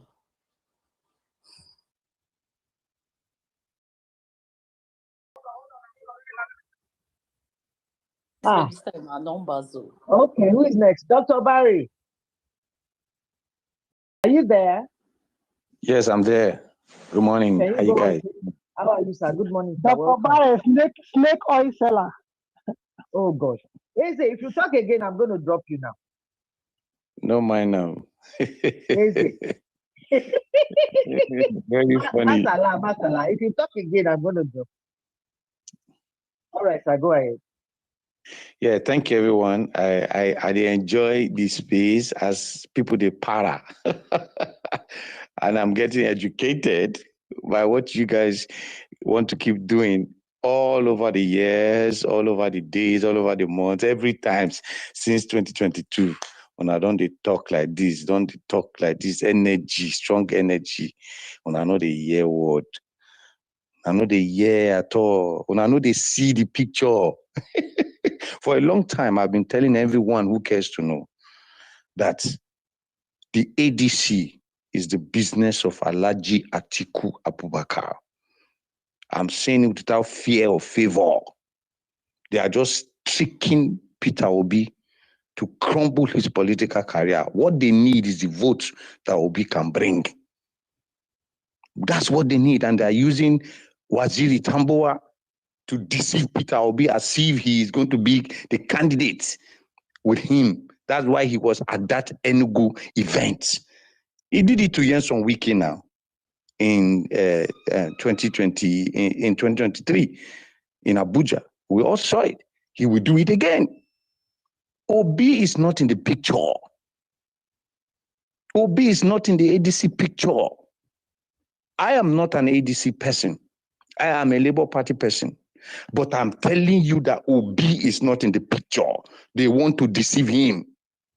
And we have seen it from the beginning. And I've been shouting from the beginning. All of us here, some of us here are not abroad. Some of you, most of you here abroad, your own time now is day. Our own time is night. I don't feel sleep. I just read now. I say, okay, make I go on space and I see the space. But you see, the truth is that most of us don't want to listen. We don't want to listen. We don't want to do the right thing. We just want to say, if you know that Nigeria should change, if you know that what you are accusing Tinubu, what you are accusing Atiku, and all those people who destroyed Nigeria in the past, if you know that what you are accusing them for, you want to change it, do the right thing. What is the right thing? Allow your candidates, the person you want, Peter Obi, allow him go through the process. What is the process? He will follow primary election. Stop saying Obi or nothing. Because if you keep saying Obi or nothing, it means that you don't want to follow due process. You don't want to follow the process of how to get a presidential candidate for a party before it comes up. If we had independent candidacy, that's when we can be saying that. And moreover, before Obi joined the ADC, before they invited Obi for the first meeting, oh boy, politics in Nigeria, they know they start without taking final decision. It's a game plan. Politics is a game plan. It comes with a plan. Just like the way Super Eagles will beat those Tunisia, Algeria very soon. They watch their match today to master them. Then tomorrow they will go and play them and use that tactics those people use. That is the game. You think Atiku will just come from nowhere and come and invite Obi to come and click? They know what they're doing. It's a game plan. You don't know David Mark? What is making David Mark a saint today? You don't know what he did in Nigeria as a military governor? You don't know what he did against democracy? You don't know. Show me what David Mark did 8 years of Senate president. No road to in village. Now helicopter, I tell they go there. See, sometimes we just need to focus and face facts. All we need is to go back to the mistakes we did in 2023, work them out, look for a way. The vote is already there. All we need to do is to strategize to protect the votes. To whip up these votes again. It's easy. Now to pour small political water for their head and it come up. And if you are here, you think you have a candidate that is running for presidency or governor or anything or even councillor, and the person goes wrong and you when people castigate or when people call him out, you are angry, then stop calling other people out. Because the fact that the democracy and the politics of Nigeria cannot be left or cannot be allowed to be on the head of one man. What about if the man comes out tomorrow and says he's not doing again? What will you do? Or God forbid, whether he sleeps and he didn't wake up. What will you do? Are you God? What will you do if Obi today, Peter Obi comes and say he's not contesting again? What will you do? You are saying Obi or nothing. Is that how they do politics? I don't understand. Fimile then Soro. Fimile, leave me, let me talk. You come here to Fimile preach to then us. Soro. Leave me, let me talk. When it comes to your time, you can talk. Kolade, Fimile then Soro. When it comes to your time, you will talk. Why can't you take this nonsense to Yakubu? I'm just telling you what you. I'm just making reference to my understanding of politics. It's not about one man. All these people you are calling. Are you telling me that in all the obedient movement we don't have anybody we can push forward to be president of Nigeria? Only Peter Obi. Is that the end of the world? Who told you this same Peter Obi is not part and parcel of those who rule Nigeria? Nobody wants to listen. You say you wanted to sleep. Go and sleep. I'm not talking to you. You have already given yourself. You have talked about your own self. Go and sit down. Go and sit down. Let me finish my own. Go and sit down. You see the way you people gag people online. That's how they gag you during election mode. Instead of you to go and look for how you want to protect votes coming, you are saying we are nothing. We are nothing. I say God punishing. God do this. When people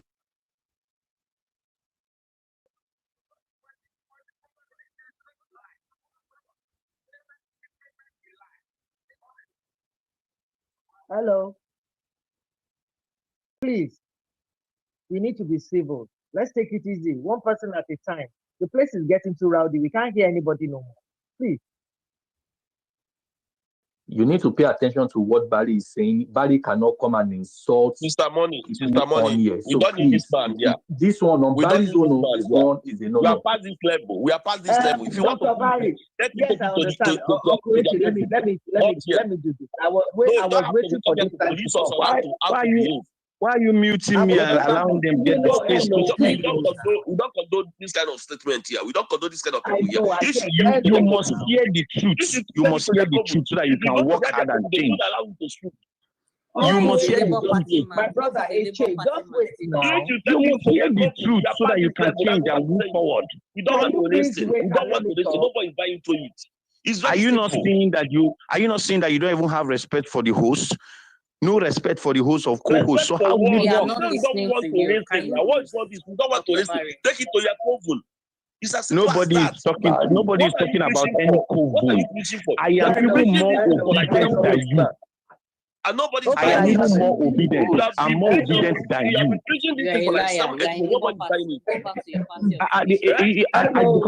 Because I'm a Labour Party, I'm not an obedient. Who is an obedient? Who is an obedient? Hello, everybody. I don't want to do this. I'm sure Tudo is not close to his phone. Please, I was listening partially for Dr. Barry. You know, sometimes you say they don't give you the mic. I intentionally gave you the mic.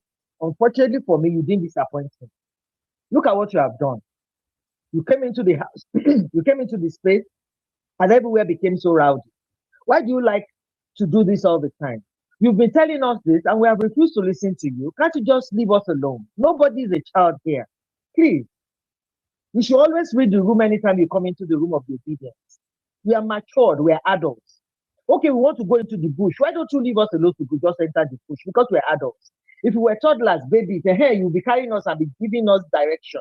But at this point of in time, and at this stage of our life, we don't want to listen to your truth. Truth is personal. What is true to you might be lie to me. Why don't you just allow me to live with my truth? Please. In this house, I don't want to throw you out. But please, sir, keep this your truth to yourself. We don't want to listen to you. This your brand of truth.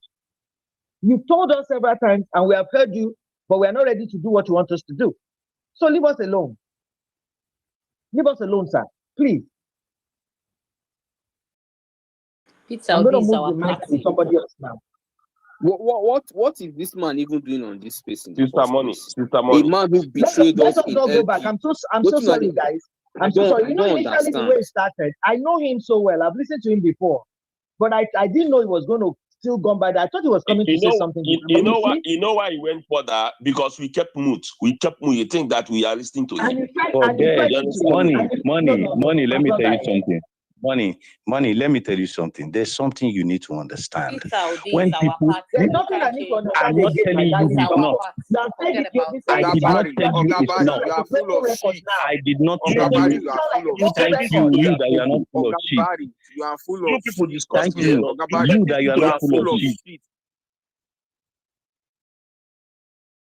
Dr. Barry, this is the last time I'm going to say this, sir. I really, really respect you. But please. Wait, Barry is here. Next time, we're not going to give you mic again. Next time, no, you were not here. No, I'm done. Please. I'm moving on with my life. Exactly. You know, I gave you the opportunity and you messed it up, Dr. Barry. Next time I see you on any of our spaces, nobody's going to give you the mic. You raise up your hand and nobody's going to give you any attention. You just crossed the line tonight. I gave you the benefit of the doubt and it make me look stupid and it make me feel like I'm a fool. No, you didn't fool me. No. But you did it again. I just don't want a situation that you say that they are gagging you all the time. I don't want it. So who allowed this? Look at the way Tudo is even talking now. I allowed you, but you messed it up. So this is the last time you're going to speak here on our platform. Please remember, it's always an echo chamber. Look at his Peter ObiDients now, and you don't like Peter Obi. What are you doing in Peter Obi's room now? You know you don't like the man. He betrayed you. So don't come to our space no more. Is it by force? I don't understand this kind of love. You say you like me. I say I don't like you. Maybe you keep your hand to yourself. Please. And this is the last time we're going to allow you in our space. Go to your space. Go to LP now. You, as a matter of fact, you should go and become the presidential candidate of LP. At least you say Obi is a nuisance, is of no value. You go and take this plot now. Please. And thank you. Please I drop do this apologize to old man everyone. from this place. No wonder Drop he this looks like nuisance Abure. from this He place. looks like Abure. Drop this No wonder. nuisance from this place. Oh, he's a betrayer. Drop him from this APC place. Abure, We sponsors should no not be go allowed back to your betrayers father. to speak on our spaces. Also, He's a betrayer. come here to preach. A poverty-stricken betrayer. Yeah? A betrayer. That's what he's. You don't Please like this drop man. this You don't man like from this this man. But place. anytime you guys always Tudo, have please have drop anything this to say. man. Have You something to don't say. want to Please hear drop the this truth. You man. don't hear that He's a today now. betrayer. Drop him. See Please you drop talk him. I about beg. Betray. Me and you get business. We are Drop betraying you. him. But Drop What you're him. Go and business do I have contest in with your you that I LP. betrayed you? Why not All avoid your obedient party that you opened, go and contest there. Contest for the presidency for the presidential position of that your party, I obedient beg, party or come on LP. for Go there. there and They contest talk for space. and Come leave real our life, come You space. talk. don't like Come Peter to Obi. real You Give life his don't and talk. like space Obi. now. Give Go his and space now. You don't like Peter enjoy Obi. But your life come with to your real people. life and You talk. are You a are here in the betrayer. place You don't hiding. like You and No, Peter Abure. you don't Obi have now. name. You Go don't have and anything. continue your Even picture you betrayal no get. politics. Our party. You and Abure, you are both criminals. Go and continue your betrayal politics. Don't ever come to our room. I don't know why they gave you mic to come and talk It's nonsense okay, here. I was doctor. I even took him You are out. a surprised. I It's was okay, betrayer. even it's okay, surprised that doctor. Sister Molly I gave sent him the him mic. on. Don't worry, it's okay. Can we just let it go, please? Aniekon is the next person to speak, please. I do apologize, everyone. I do apologize. I thought the guy was going to change, but unfortunately, he can't change this thing. I'm sorry.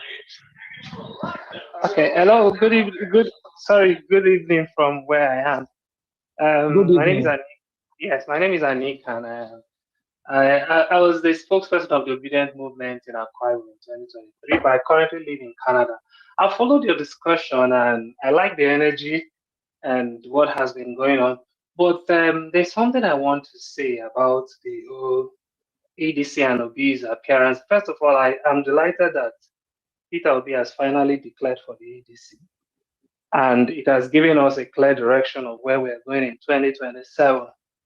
The thing about the whole Peter Obi or nothing that I've always supported, I've not joined the campaign of Peter Obi or nothing, but I support it because I believe that in the obedient movement, we have different shades of people.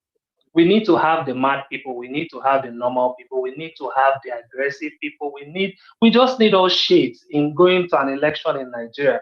So I am always very slow to criticizing anyone with the kind of aura or attitude the person brings. But there's something I also know. Maybe because of my background as a political scientist. I studied political science from the University of Benin. I realized that the current ADC is playing a deceptive game because they know who they are going up against. If we remember the way ADC played everyone and held that meeting they held for the first time to announce the coalition. And when you see that, when you look at the criminal government that we are facing, we need to also be crafty.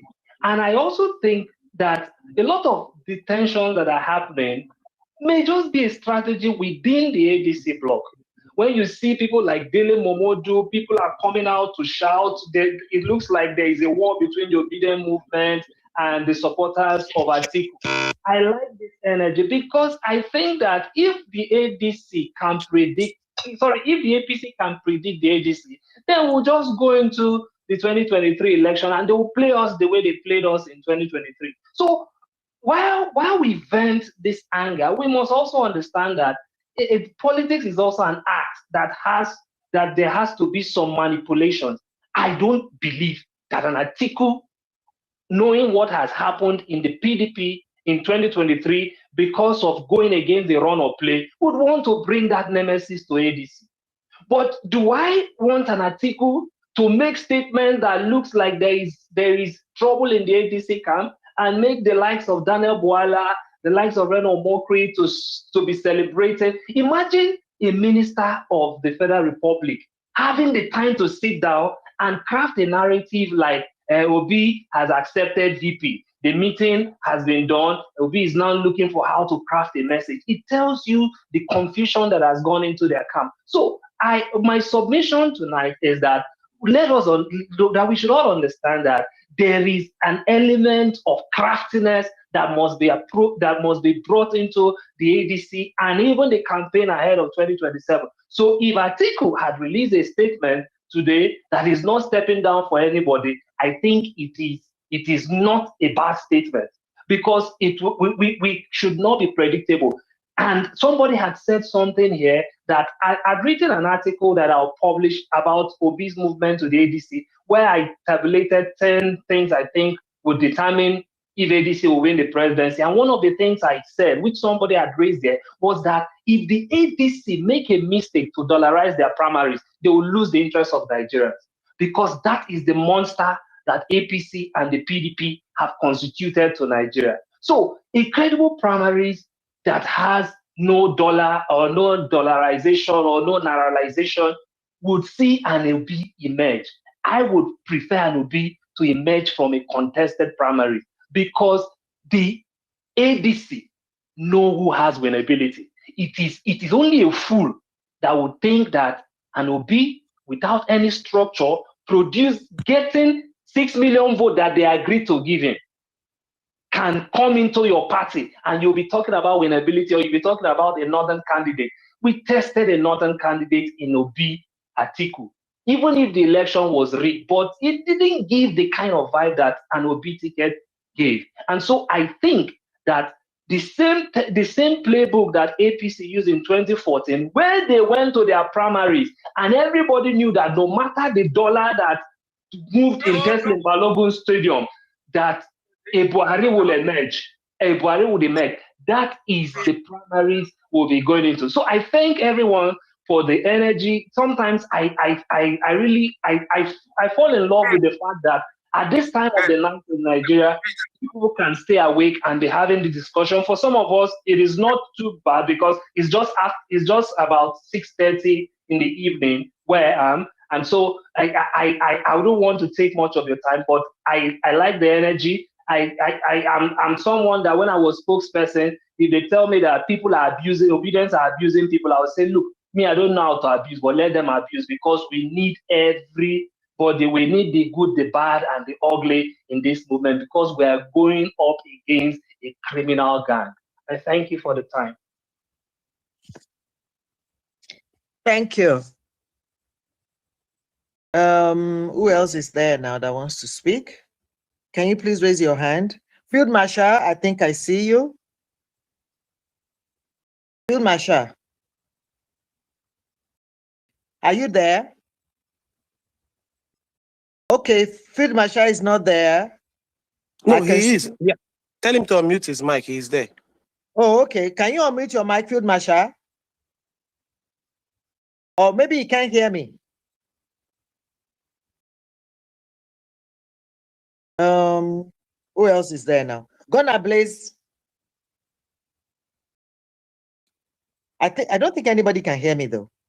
I can hear you. I can hear you. I just replied to just now. Okay, I'm We can trying all to. hear you.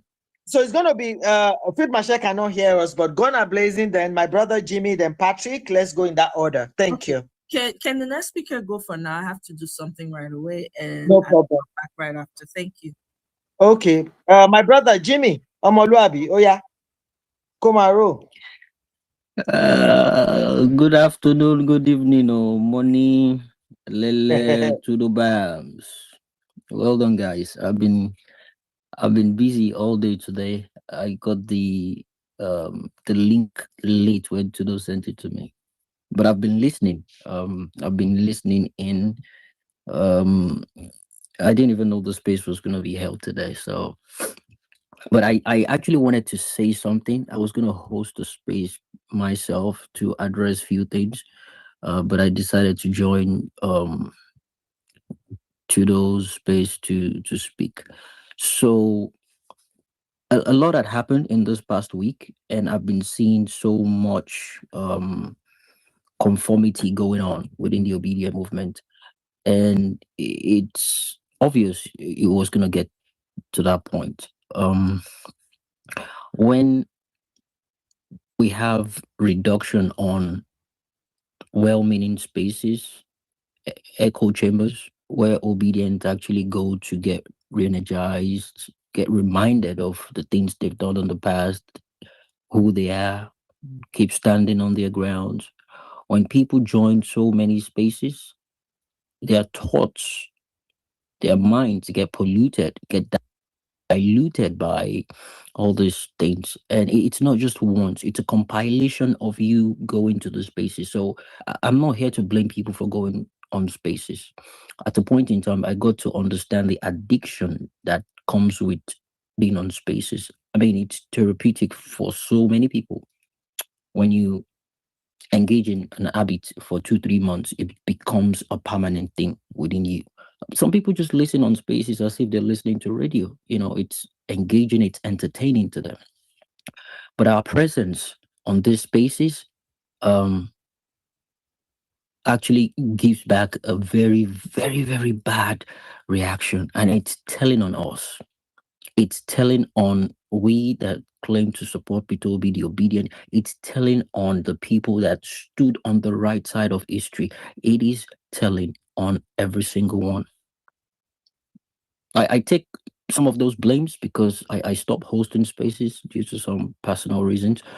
But the truth of the matter is, people joined so many spaces and they got bamboozled.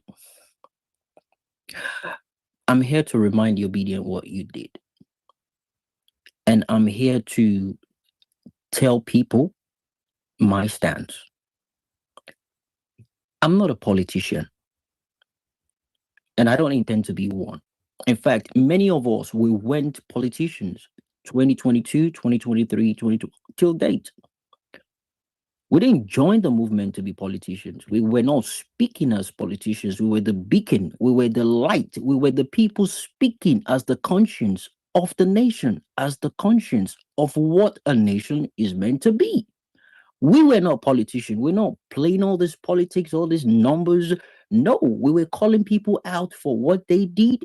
The book of Google was all over the place. We were reading out facts and figures. We weren't politicians.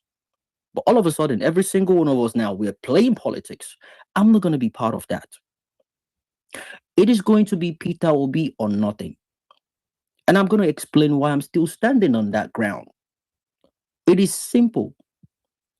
You see, when you are a force to reckon with, some people will admit you are. Some people will still play around. They want you, but they don't want to admit they want you. That is what is going on right now. That is what is going on right now. My summation is going to be grounded based on facts, not emotions. What the obedient people are, what they stood for, and why it happened. We built a national political force without Godfather, no state power. Every major political bloc in Nigeria has historically relied on either state resources, political godfatherism, security leverage. That wasn't what happened with the Obedient movement. The ObiDients movement relied on nothing. It was just organized people across the states, regions, continent. It was a civic responsibility, and we all shared one single value. No other supporter based in Nigeria political history has achieved that ever in the history of that country. That is the reason why you stand out. I'm reminding you the things you did. So when Dr. O spoke earlier on, it wasn't him being pompous. It's the fact. You need to brag about that because you earned it. Brag about it. There's a difference between working with them and working for them. There is a difference between working with them and working for them. I have no problem working together. I have no problem with that. But I have problems for you to tell me to submit to the people that have condemned. We know them for what they've been in the past. Okay?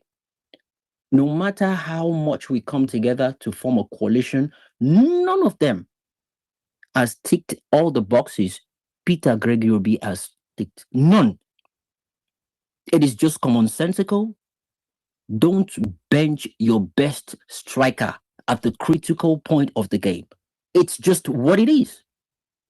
It is commonsensical. So I'm here to argue the fact that ObiDients, see yourself as the superior ones in this coalition. They called you 4 people in the room. You went against all odds. Stand your fucking ground. They need you more than you need them. List out all the elements of winning an election. You've got every single thing locked down. Fact. Okay?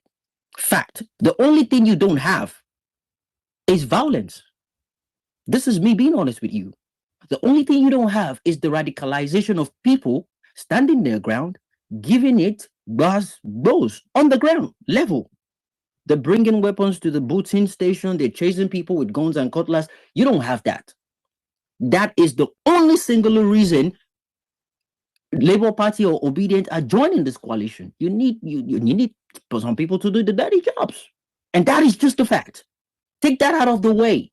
You've got this locked down. You can either organize yourself and get radicalized, get people radicalized.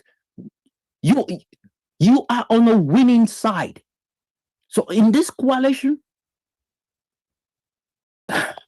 look, you can cooperate, but do not submit to them.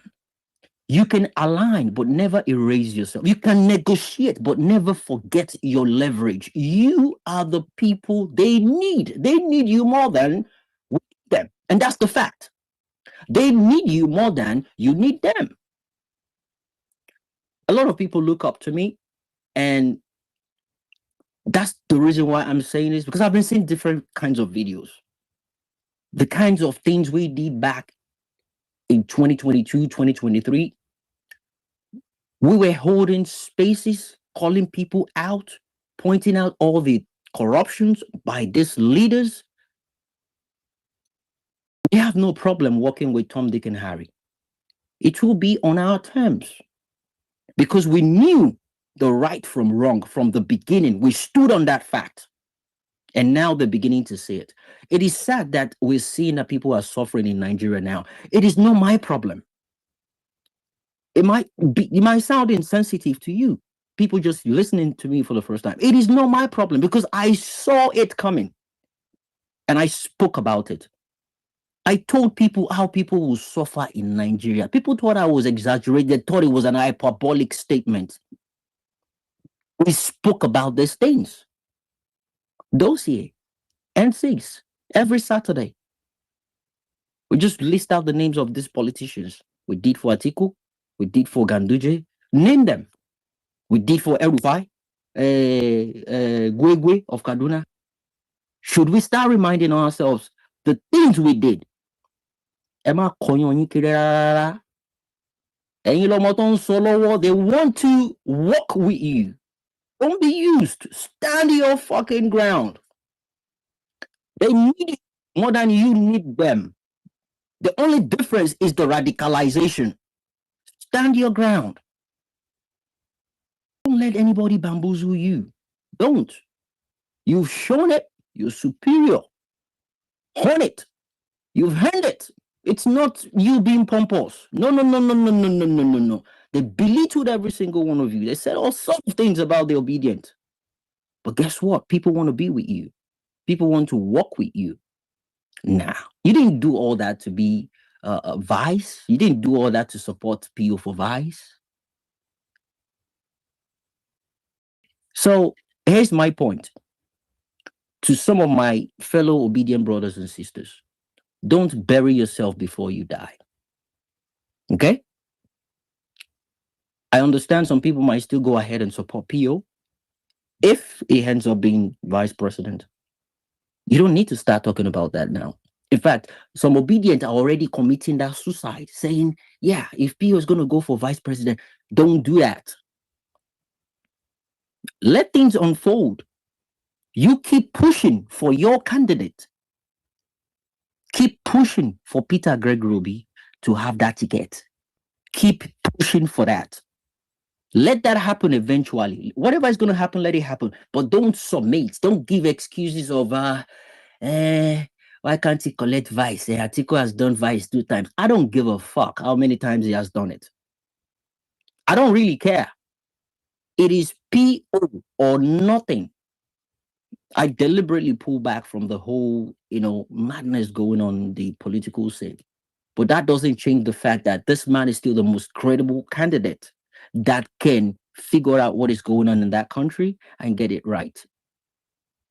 And we're not even talking about domestic alone, internationally. We're not talking about what is going on in Nigeria alone. We're talking about things that will happen internationally that will put Nigeria on the global scale. Obedience, you mobilized millions of voters. You dominated major urban centers.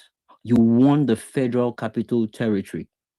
Forced 2 established political parties into defensive postures. You expose the madness in our judicial system.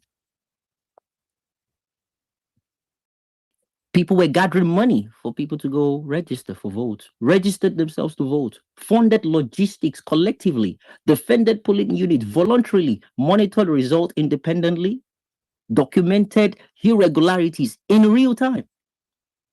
It has never been done before in the history of that country. You achieved all that to now settle for less? It's not going to happen. Again, I'm not speaking as a politician. I want us to know that, because all of a sudden, many of us are now, thinking about politics. It's politics, game of numbers. That wasn't my job. We were the conscience of the politicians. We were the one correcting them where they do wrong. We were the one reminding them, because while growing up, they taught us right from wrong, good and bad. They got carried away from that. We were the ones reminding them. They taught us those things. And we are reminding you, you are lying and you are stealing. We are still standing on those virtues, but they've deviated from that. We are now the conscience reminding them. I'm not a politician, so I'm not into all this, vote this, vote that. I don't care whatever it is they want to do. You need the best striker to get the job done. You know he has what it takes. You just need to support him and get to work. Oh my goodness. Put him there and see people go to work.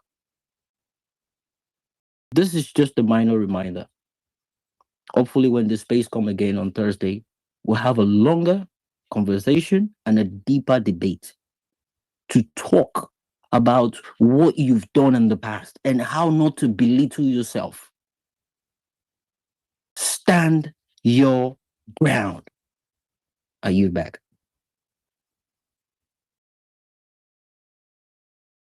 Thank you, my brother. Thank you so much. That's a wonderful contribution. Thank you. It's so nice to hear you again. We miss you. Thank you. Yeah, B. My brother Jimmy, I think Mr. you live Jimmy. rent. Wait now. I think you live rent free in some people's heads. So he said that one that calls himself Jimmy. Oh, and you cool. The day I heard it, I was like, okay. So my brother is still ringing some bell in some people's heads since 2022, 23. Anyway, Oh, thank you, really? my Someone darling said brother. that? Yes, so I say, you know, you are going to be the EFCC chairman in our new Nigeria. He said, we'll give you people. Do you remember that Jimmy? And that one, I would say, Jimmy and you cool. I was just like, okay. My brother is still living rent free in their heads, Some of us, let me confess, so me, I'm very guilty. As a matter of fact, I'm talking to you and I'm on that space.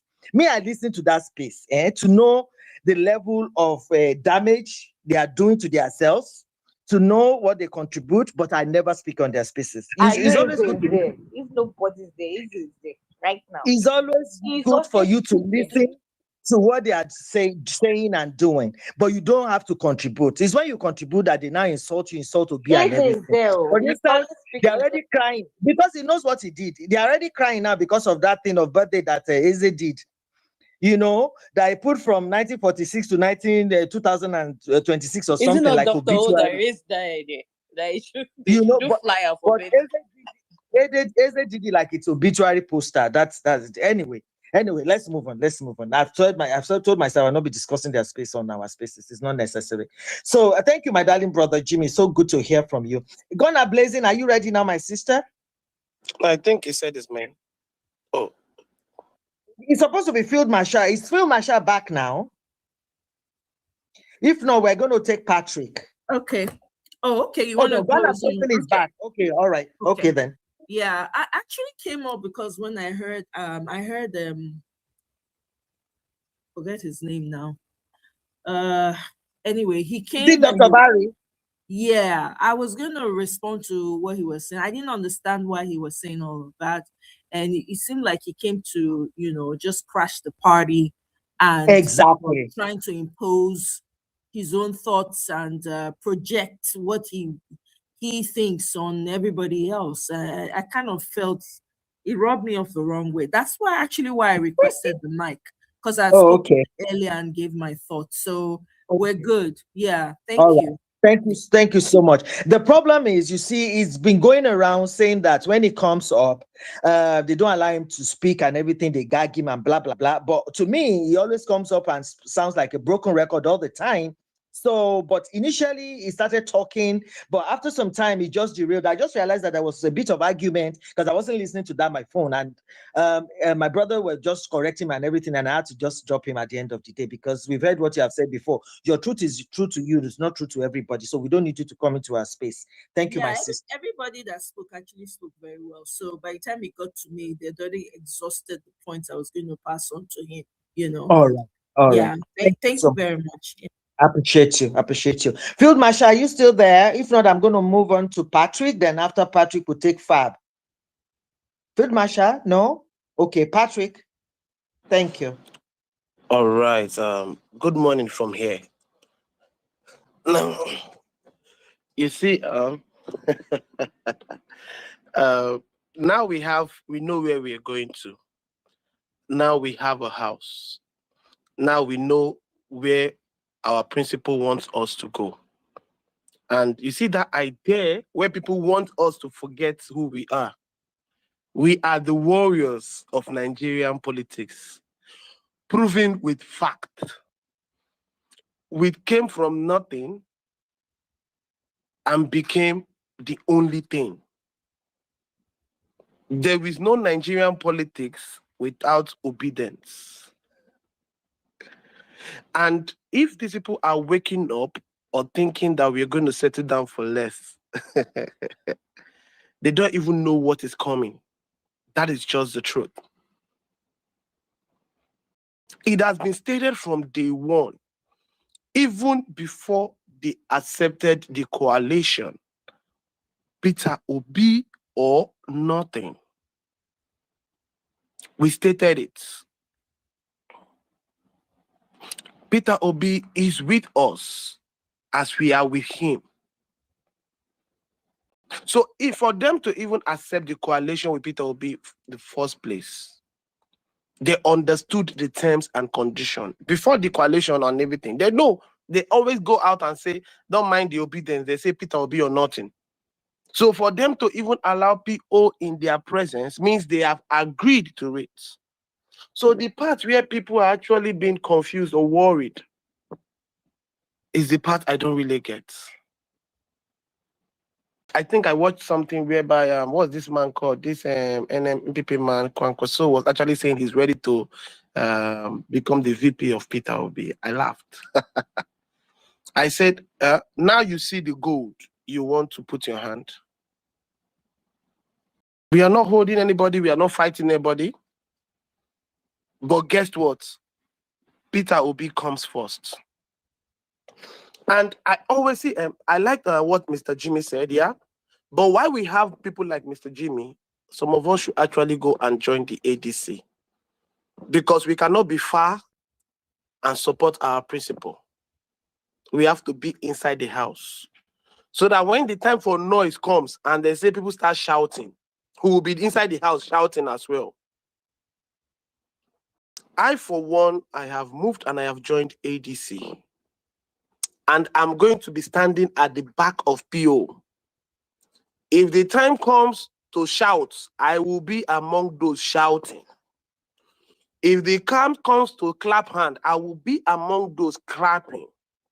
If the time comes to throw chairs, I will be among those throwing the chairs for Peter Obi. He will not be left alone. And guess what, ObiDients? ObiDients, you know, from last election, just like Mr. Jimmy said, the only thing we didn't have back then was violence. We were just good and loving and caring and understanding. And they use it against us. But guess what? ObiDients just got weaponized. We have actually found the part that was missing out. That is the only reason why we are in ADC in the first place. Just like Mr. Jerry said, do we really need it? No. Have we learned our mistakes? Yes. But is an extra needed if we see they said every medium, every way we have, everything that we're going to take, every opportunity, we're going to use it for the best of Peter Obi. And we're going to walk towards that direction and not going back for any reason. So if they like, let them put the permutation in any way they want to put it. As long as it starts with Peter Obi, we will listen. But if for any reason you are considering, even imagining, like the imagination is running in your head, just know that we will stress you and it will never be possible. And guess what? Let us put this out as a warning. If you stress Peter Obi and not give us our Peter Obi when we need it, when your turn comes, we will come for you to and stress you. We will come for you and give you that trouble that you think it was not in existence. We will work against you, irrespective of anything. So the point now is this, you have to work with us now.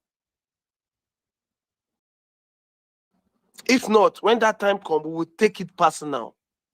I know most of them think we are actually taking it personal. We are not. We have not even taken it personal yet. What happened last time was our introduction. We just did introduction into the political space.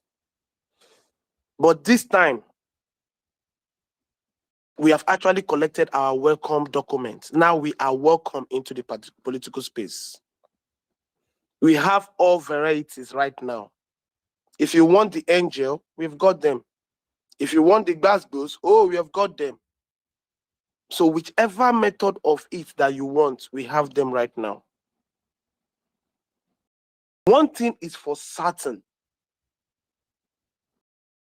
Peter Obi is becoming the next president 2027. And we will walk towards that starting from the 1st. Our principal joining ADC has actually said, okay, we are starting 1st of January. And that means we have started. I will also encourage and beg every one of us, while we are actually coming to a collective space, we should all also try to build up our own individual space and spread it so that the network and the message will go wild and they will know the ObiDients are back. You know, we just kept some few people in the space to keep them warming and keep the seats warming so they will know we are not off. But now we are fully back.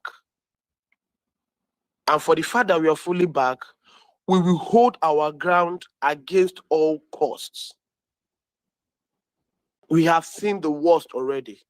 We have tested even the mistake that was made, and we have seen that it is very, very clear that Peter Obi was the only option and still remains the only option. Till date, I am even surprised that after what they have seen, the only place that good governance has actually come out from was a particular direction was in line with Peter Obi. And they are enjoying it to today. So in other words, it actually proves to us that the future of Nigeria is in the hands of ObiDients. They have never made wrong choice. And they have proven to be reliable and straightforward with their decision. And they are not just judging based on their tribes, their religion, their culture, their everything. They are judging based on the humanity in their heart. And guess what? Whoever judges with humanity never fails and never gets it wrong. We ObiDients are in the politics and we are not going back. We ObiDients are outside the politics and we will remain there. We ObiDients are going to start from the foundation, grassroots, and everything. And guess what? Last time you insulted us that we don't have structure. Look at me now. I say, look at ObiDients now. There is no section of politics that can actually work without ObiDients. We are now the structure. They said we had no structure, but now we are now the structure. Anywhere we put our head, that place becomes glorified. ADC became whole the day Peter Obi joined. ADC became solid the day he joined. And when he was coming, when Peter Obi was entering, the foundation of ADC shook. It shook to the like it shook everywhere. He came with his own team, and guess what? For the very first time, people choose to decamp to join ADC. Men that actually stand, they are joining from all angles, and by the day, the numbers are increasing.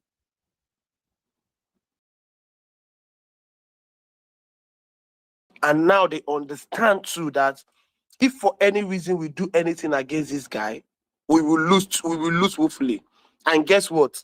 Even if Peter Obi picks up a 0.00 party and call it anything he wants to call it, we will go there, build the structure that we are already are. We are already the structure. We have shown them that we are the structure. That is what structure really means. Structure is not by block, it's not by building, it's by the people. And who are the people? The ObiDients are the people. We are 90% of youths. And who is the most populated people in the country? They are the youths. So we are the structure. We are Nigerians. We are the future. We are here and we are not going back. So anybody that has forgotten who we are,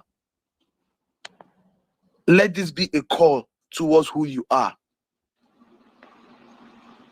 You are the lion of Nigerian politics. If you say yes, Nigerian says yes.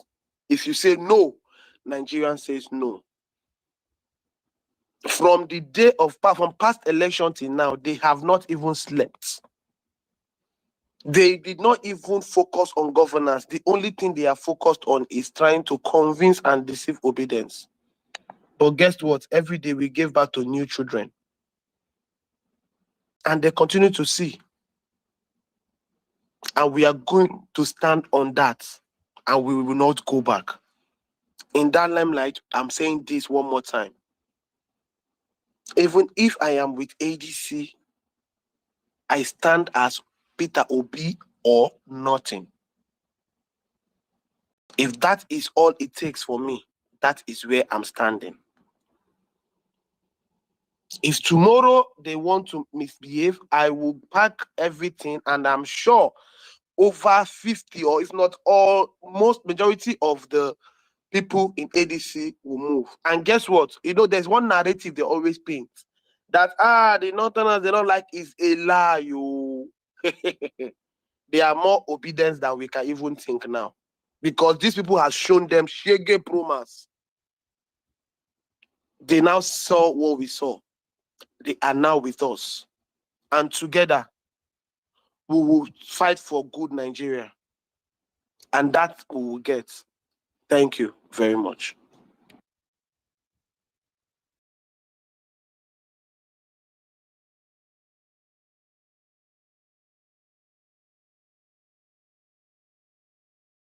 All right. Thank you. Thank you for your wonderful submission. Thank you. Field Marshal, are you there or you're sleeping? Okay, let's take Fab now. Fab, are you there? Yeah, I'm here. All right, let's hear you. So the thing is, I don't have much to say. Based on things that are happening in Nigeria, it's so annoying.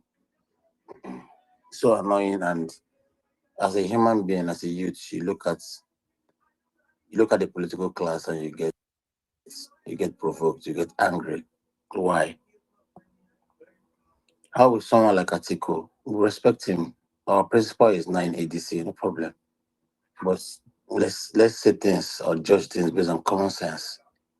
How will someone like Atiku, they've seen everything, like basically 95% of the youth of Nigerians want P2B. Big bloggers in Nigeria, big bloggers in Nigeria. Everybody's P2B. It's common sense. The presidency is still in the south, not in the north, south. And P2B has said he's willing to do 4 years. He has said it clearly. He does not need 8 years to change Nigeria. That's a sincere principle. That's a sincere human being. That's a genuine politician. Does not need 50 years to change Nigeria. Buhari destroyed Nigeria under 8 years. Tinubu cemented Nigeria under 3 years. It's 3 years. If Tinubu can destroy Nigeria under 3 years, that means someone can fix Nigeria under 4 years. Simple, it's common sense. Tell me, why will Atiku?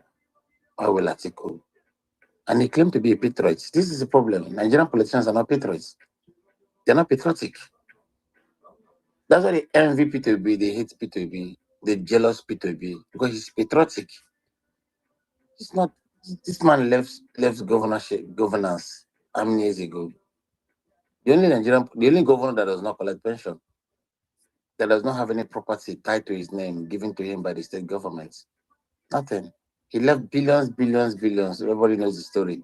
Which he can easily steal this money, easily. Yaya Bello stole 80 billion. What they can say, what EFCC can say, what they can recover is 80 billion. Yaya Bello.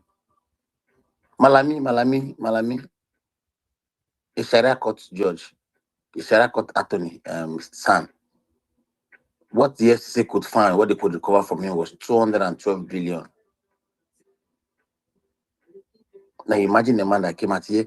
You think if they have anything to indict P2P, they wouldn't have done. They would have done it long time ago.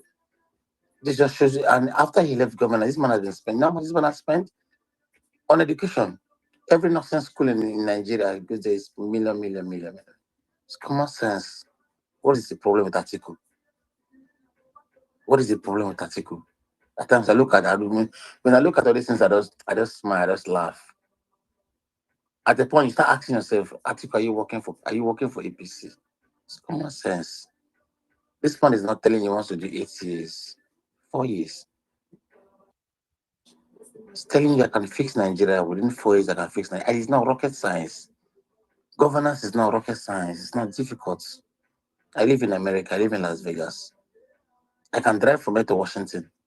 I can drive from here to California. I can drive from here to Texas. I'm not going to experience any pothole.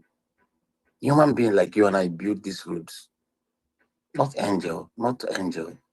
Human being build these roads. So governance is not rocket science. I can go on my tap now and turn on my hot and cold water. Rocket science, not rocket science. Human being builds all these things. It's not difficult. What about electricity? Ghana has 24 hours electricity. South Africa, Kenya, Morocco, Egypt, many countries in Africa have 24 hours electricity. This is not rocket science. Article President, I won't lie to you. I see Article as the weapon for fashion against Nigerians. Not even what's it call it? Bola Tinubu. Tinubu is done. He's not down. He's not a human being. He has no business with governance.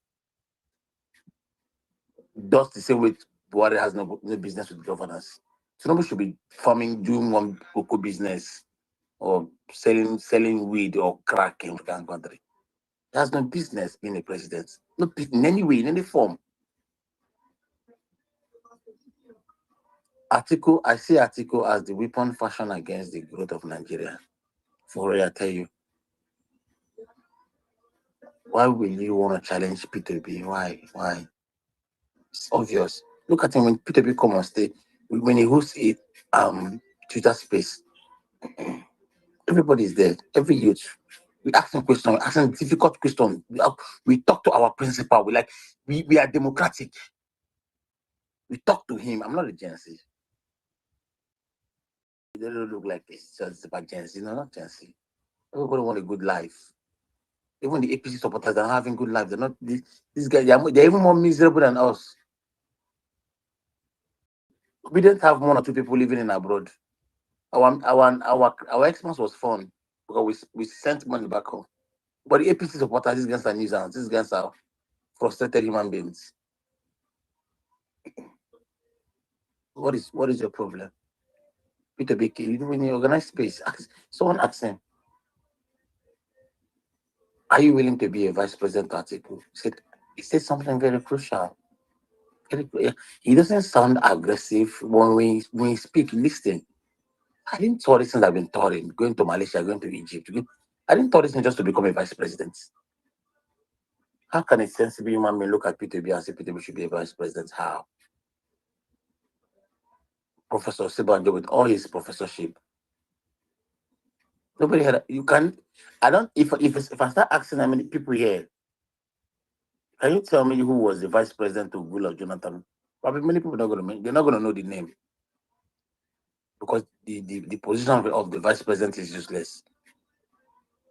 Look at it in Nigeria, in today's Nigeria, even in America, J.D. Vance. As a matter of, you even hear more of Marco Rubio than J.D. Vance. It's in every democratic world, in every country that practices democracy, the vice president is just like a figurehead. It's normal. The president is the one that implements everything. When you look at Osebanjo, nothing. We even name him Pastor Ruga. Look at Shetima. Who is Shetima? What is Shetima? What has Shetima done? Nothing, rubbish. Now you want a P2B to be a vice president to article how? And the kind of things going on in Nigeria, and you look at that, you just tired at times. You just get tired. Why is Atiku doing this to us? This is my question. Atiku, why are you doing this to us? This is a gentleman agreement. This is the time of the South. When it comes to the time of the North, no Southern president, no Southern candidate, no Southern politician will contest. They will leave it for the North. Bring whatever you want to bring out. This is how they gave us this. They gave us some sort of this word. They gave us this animal called Buhari. So they give up because nobody challenged him. They give us one animal. Idiot that doesn't even have white certificates. They gave us the idiots. He came and destroyed everything and he died like an animal. Died. Destroyed everything, died, go. enrich his family, enrich his seventh generation, and he just died. Just go. Atiku, why are you doing this? You're not a patriot. It's the tongue of the South. Obedience and non-obedience. Let's not make it look like it's obedient. No. There are non-obedience that love P2B. They don't belong in any, like someone like me, I don't belong in any obedient WhatsApp group. But I contribute, I spend money. I don't even know what the obedient they do that, because you see some obedience that you even laugh. Everybody will know how painful it is. We want the goodness of Nigeria. There's only one person that can do it. Atiku cannot do this. Atiku has the very track record of abnormality, of criminality. I don't want, we are in a coalition, no problem. I don't want to start talking. Man, Atiku, why are you doing this to us? Or what is the problem? Why are you doing this? You can sit back and support P2B. If Atiku is truly a patriot, you sit back and support P2B. If you want the goodness of Nigeria, the North has been decimated. The North has been the South will still living. We see great Xmas, we still flourishing. We still living our life. The North where Atiku came from, the North has been decimated, destroyed, done. Probably going to take like another 50 years for the North to recover, or to start the process of recovering. The North is done. Atiku, can you fix this? Atiku cannot fix this. He's a Fulani man. He's not going to fix this. He cannot do it. There's only one man that can fix this. He wants to fix it. He's not tribalistic. He's not a religious bigot. He wants to fix it. This man wants to. As a matter of fact, P2B, when you look at him, when you hear P2B talk, he doesn't even talk about things he's going to do in the South. It's always the North. Because he knows the South does not need much to fix. The North need much to be fixed. That's why he kept campaigning on the North, that the North can feed Nigeria. The North can feed Nigeria. The landmass in Nigeria State. Can Atiku do this? And Atiku cannot do it. Before you talk about fixing the North, you talk about eradicating terrorism and insecurity. He knows he's going to do it, and he's capable of doing it. He's Okute. You call him Okute. Okute is not a funny name. Okute is stone. It's not a funny name. He knows he can fix it. Atiku, can you do this? Atiku cannot do this. Buhari was there for 8 years. Buhari couldn't do nothing. As a matter of fact, it escalated. It became worse. Atiku, why are you doing this to Nigerian youths? Why are you presenting your ambition before the progress of Nigerians? Atiku, you're already a billionaire. Like billionaire. Your 7th to 8th generation is not going to be poor. Say what ends. Why? I know these people are listening. We all know you're not capable of doing this. You know you yourself, deep down inside of you, you know you're not capable of doing this. Why do you want to do this to us? It's not as if P2B does not have the money to match Atiku when it comes to primaries. P2B is a billionaire, like blood billionaire. But he's a billionaire with sense. He did not steal his money. He worked for his money. He hustled for his money. But on the other hand, we cannot say the same thing for the other person or the other candidate. So you don't expect a P2B to go into a primaries with Atiku. A primary that's going to be dollarized. If an Atiku can defeat a sitting River State governor now you guys can see how desperate Mike is. Now imagine now he's just a minister. Now imagine when he had the resources and oil-rich states. I think it's the second richest after Lagos State. With all the amount of money in Wike's possession, Wike could not defeat Atiku in a dollarized primary. Is it P2B that will defeat an Atiku? But is it going to be dollarized? Atiku is Atiku. You cannot change Atiku. Atiku is unchangeable. You cannot change him. Atiku, why are you doing this? Just make this. At the point when I look at the things, that it's so irritating. These guys are not patriots. Everything is against Atiku. Number one is not the turn of the North, it's the turn of the South. And the Southern man, this is the most preferential candidate. And he's not greedy. He's telling him, just give me 4 years. I'm just going to do 4 years. He's not telling him I must do 8 years. No, just give me 4 years. Turn Nigeria around in 4 years. I can give an example of Argentinian presidents. Look at what the guy did. Within 4 years, look at what he did. Governance is not rocket science. Then Atiku, why are you doing this? And it's so disheartening. It's so for real. It's so unfortunate. So unfortunate. I'll read my mic for now. It's so unfortunate, man. This guy's like, Atiku, why are you doing this to us? I thought that was really the punchline of his submission. It's like Atiku is listening. Why are you doing this? Tudo, you have woken up. Look at you. I went to handle some business. You and I will kept set hearing fire. him. Go You will and do set fire in the two-factor. house and you will run Why are you away. doing this to Tudo, us? go Why and are do you Tudu, two-factor that authentication. question is very So that valid. they don't I start swear, reporting Tudu, that accounts. question, that's the punchline I Tudu, kept hearing. that question is very valid. I listened to that question, right? And I was connecting my memory, right, back to 2003, 2007, 2015, 2011, 2015. And I'm thinking, that's true. Why is Atiku doing this? If you look at the trajectory of Nigeria and why we are where we are today, Atiku contributed immensely to where we are today. He contributed immensely.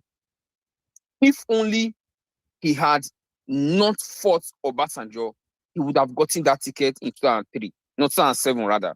But no, he was too desperate. If only he stayed back in PDP 2015, would have not got this mad Buhari that brought us this far. So every point in time, every twist and turn, Atiku has always been a clog on the wheel of progress of Nigeria. I am sorry, I would have to say this. If only he had allowed the zoning, gentleman's zoning agreement to play out in 2023, PO would have been the president today. Again, Atiku was the clog in the wheel of progress of Nigeria. Yes, that question is valid. Fab, thank you. Atiku, why are you doing this to Nigerians? And Tudo, he made another valid point. He said, the money you have, your fifth, sixth, and seventh generations will never know poverty. But there are Nigerians in that same Adamawa who cannot feed. I dropped the statistics. At least 20 million out of school children in Nigeria. That is at least 5 states, the big 5 states, some of the big 5 countries in Europe. That is their population. Again, Fab, I will re-echo your question. Atiku, why are you doing this to Nigerians? Why? What did Nigerians do to you? Do we deserve to be punished like this, to be put in poverty, even when you have so amassed wealth that your fifth, sixth, and seventh generation will no longer know poverty? Why do you want to stop the progress of Some Nigeria people just want to again? bear that title, that president title. It doesn't make sense.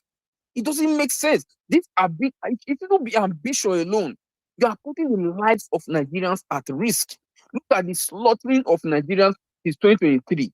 If PO was there, I am so dead confident that these killings would have at least almost stopped by now. Because there's no way PO will be sitting. PO will never leave Nigeria in the first place. He has not left Nigeria. He goes and comes back almost the next day.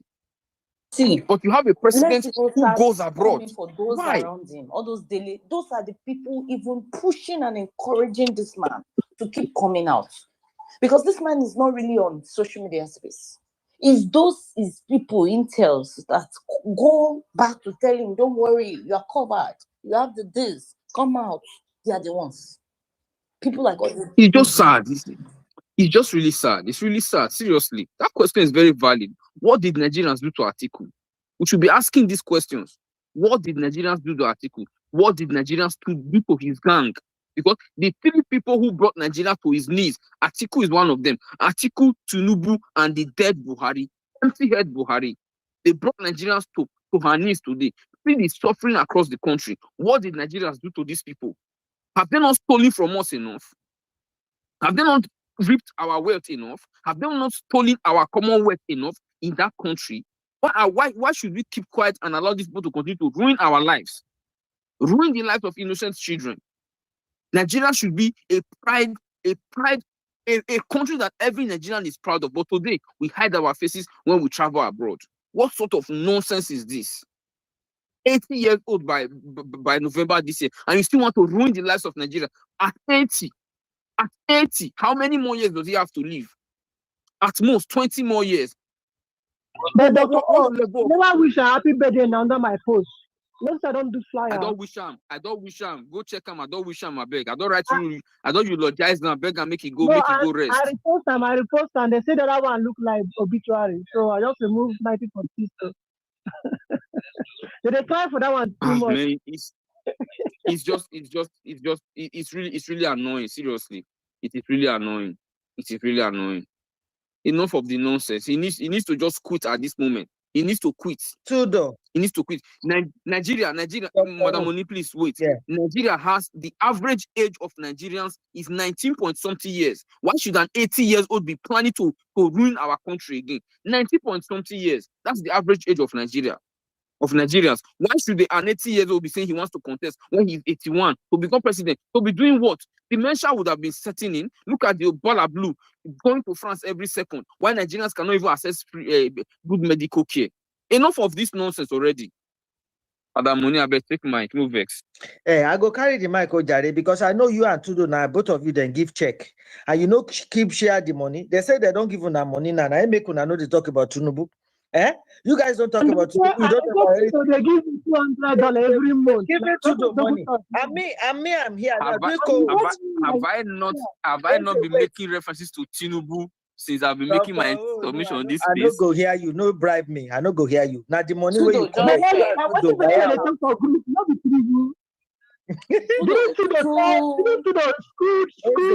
think the guy that came here for more than 5 minutes on Tinubu. Don't mind this guy. They are deaf on what they want to hear. I said it's already morning in Nigeria. You should be sleeping by now so that you won't teach your students nonsense tomorrow when you wake up. You should be sleeping now. You are going all over the place, causing wahala. Why are you causing wahala all over the place? Sleep by 4. I can't sleep before my president. Sleep by 4. Every day. Easy. Okay. That is disrespect of okay. Great job that you have done today for ninjas. It's okay. Go and rest. Tomorrow is another day. This one that you are just causing people to cry all over the place. Easy. Me, I don't understand you. I don't have any troublemaker. It's too stubborn. It's two of you, my darling Ella. You two, you get for body. No, but wait. See, my own. Ella, I'm better. Yeah, they count. No, wait now. Every space, I've stopped going there. I don't even start to do good morning. Who is speaking? Who is speaking? This is Nariwaju. Oh, Nariwaju, you didn't raise up your hand. Okay, let's listen to you. Talk to us. Thank you. Hold on. Make I hear woman voice. Okay. Tudo. Too life woman. Too life woman. You see the problem. That's what I make Adam. Now this one I make I hear woman voice. Let me Adam miss road. See now all of us will suffer. Dr. Tudo has done 419 for you. You didn't share your own money. Did you share money? Tudo collected all the money, kept it now. He now wants to listen to woman's voice. Before they start reporting your accounts. I mean, you already said that you do. And they said he doesn't have sense, that they will start coming for him, something like that. No. 1 million, we are waiting. So you don't know the meaning of covered. Their father no get Ella. This is Ninja space, so they know they see us. They know they see us. All right. Just protect your account. You don't love Nigeria. You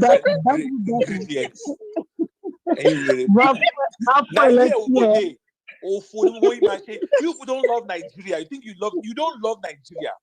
Shame on all of you. I love the crowd.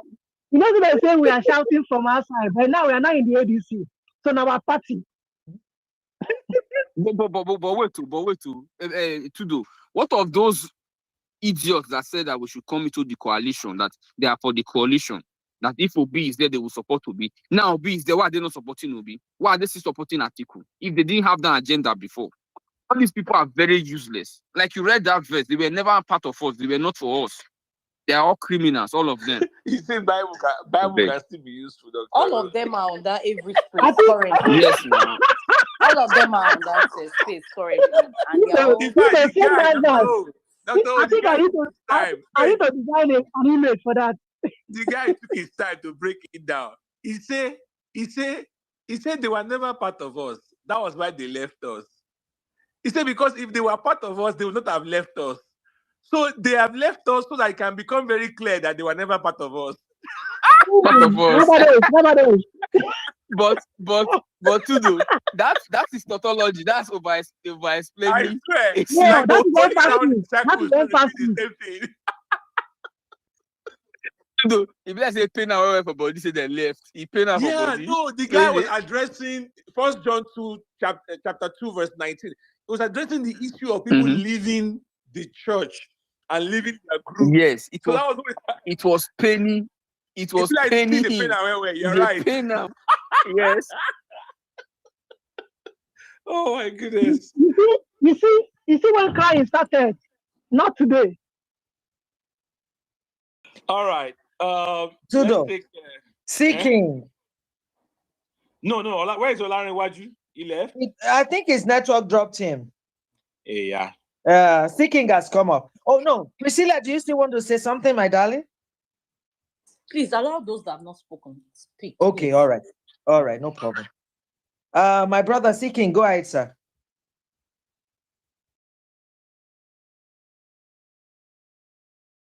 Yeah, thank you, guys. Thank you for all you do, keeping the space going, and letting them know we are here. I'm gonna toe the line, which is being consistent what I've been saying. I like the fact that Jimmy came in and echoed it in a different way, which is why do we even need a coalition? Just one reason, I've made the case, Tudor, my brother here can bear me with. I've always made the case, if not the corrupt nation, if we had electoral reform, we know only one man can win free and fair elections. You know what this guy said openly on national TV now, Kenneth Okonkwo. He said even if you win, yes, you are the best thing since sliced bread or push-up bra, whatever. And even he didn't say it like that, those are my words. But even if you win, they will still rig you out.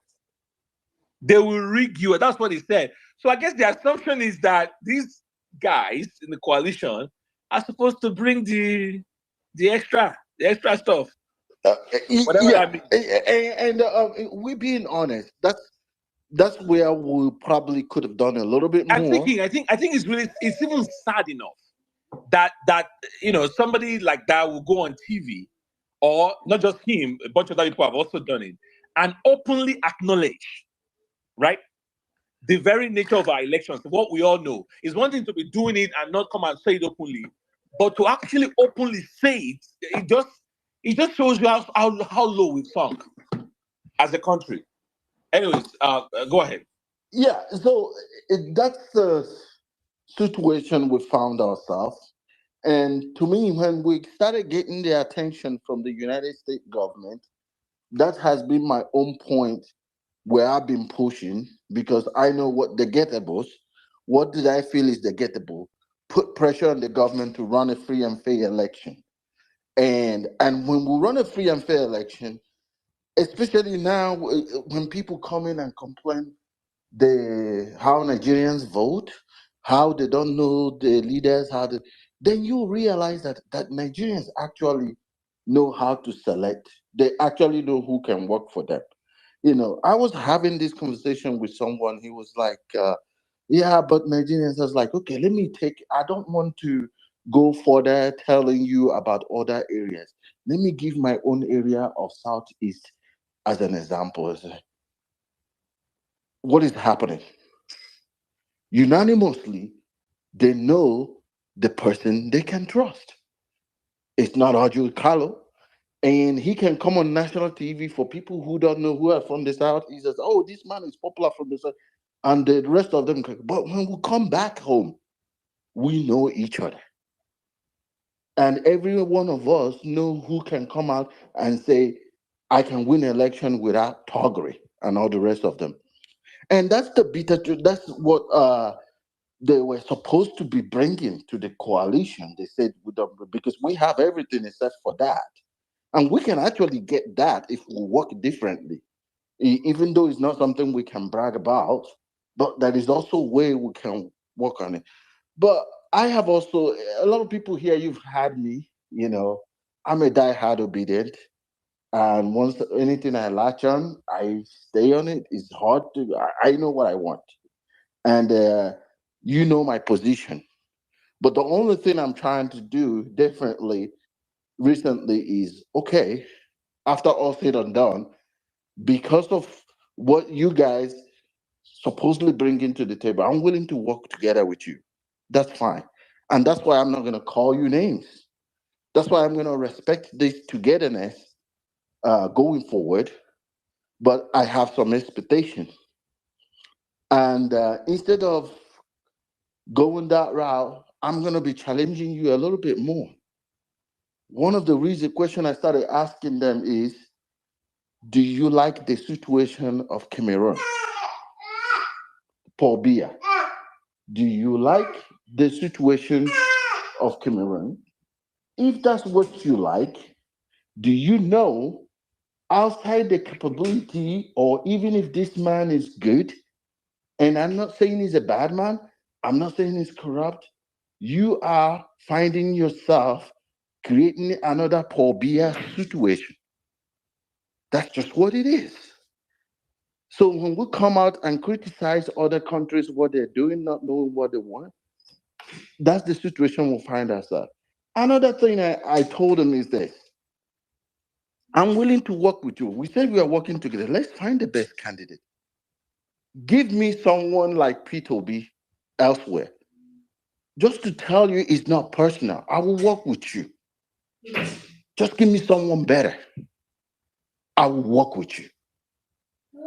And we have seen every one of them in the ADC, every line. And so I'm not coming here to insult you, because I expect to work with you together. And so that you can say tomorrow, okay, you guys did this, you guys did that. I'm towing a fine line right now, but I'm challenging you a little bit. And like I said, I've been saying it, I don't want to change government, but I want to change governance. They are two different things. Bro, I love that. I'm snapping my fingers right now. It is not mere flesh that revealed this to you, but the Spirit of God. It is not the flesh and the blood. It is the bone marrow that revealed it. So I don't want, I'm done fighting with them, but I'm telling them how it is. I'm ready to work with you, but I want certain things.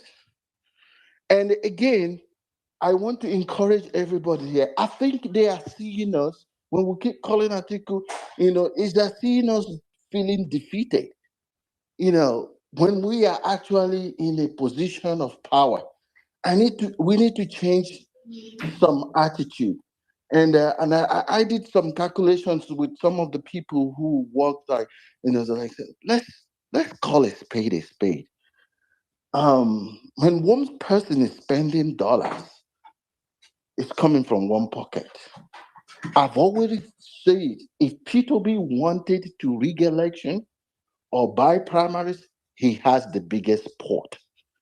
And his biggest pot is, there is no politician born in Nigeria, contesting in Nigeria, that has the diasporan support. That is hard currency, whether you like it or not. It means a lot to any country to have the diasporan support. Yes, you might be saying diasporans don't vote. How about other stuff? How about this financial implication? Remember, we know how it happened several years ago, and one politician was only requesting $1 support, and $1 became a lot of money that ever seen in a campaign. So, what I'm trying to say is, I don't want them to feel like I'm just saying you're this, you're that, but you need me to work with you. Again, I need you to work with you, but I've outlined the reason, and you know the reason why I need it.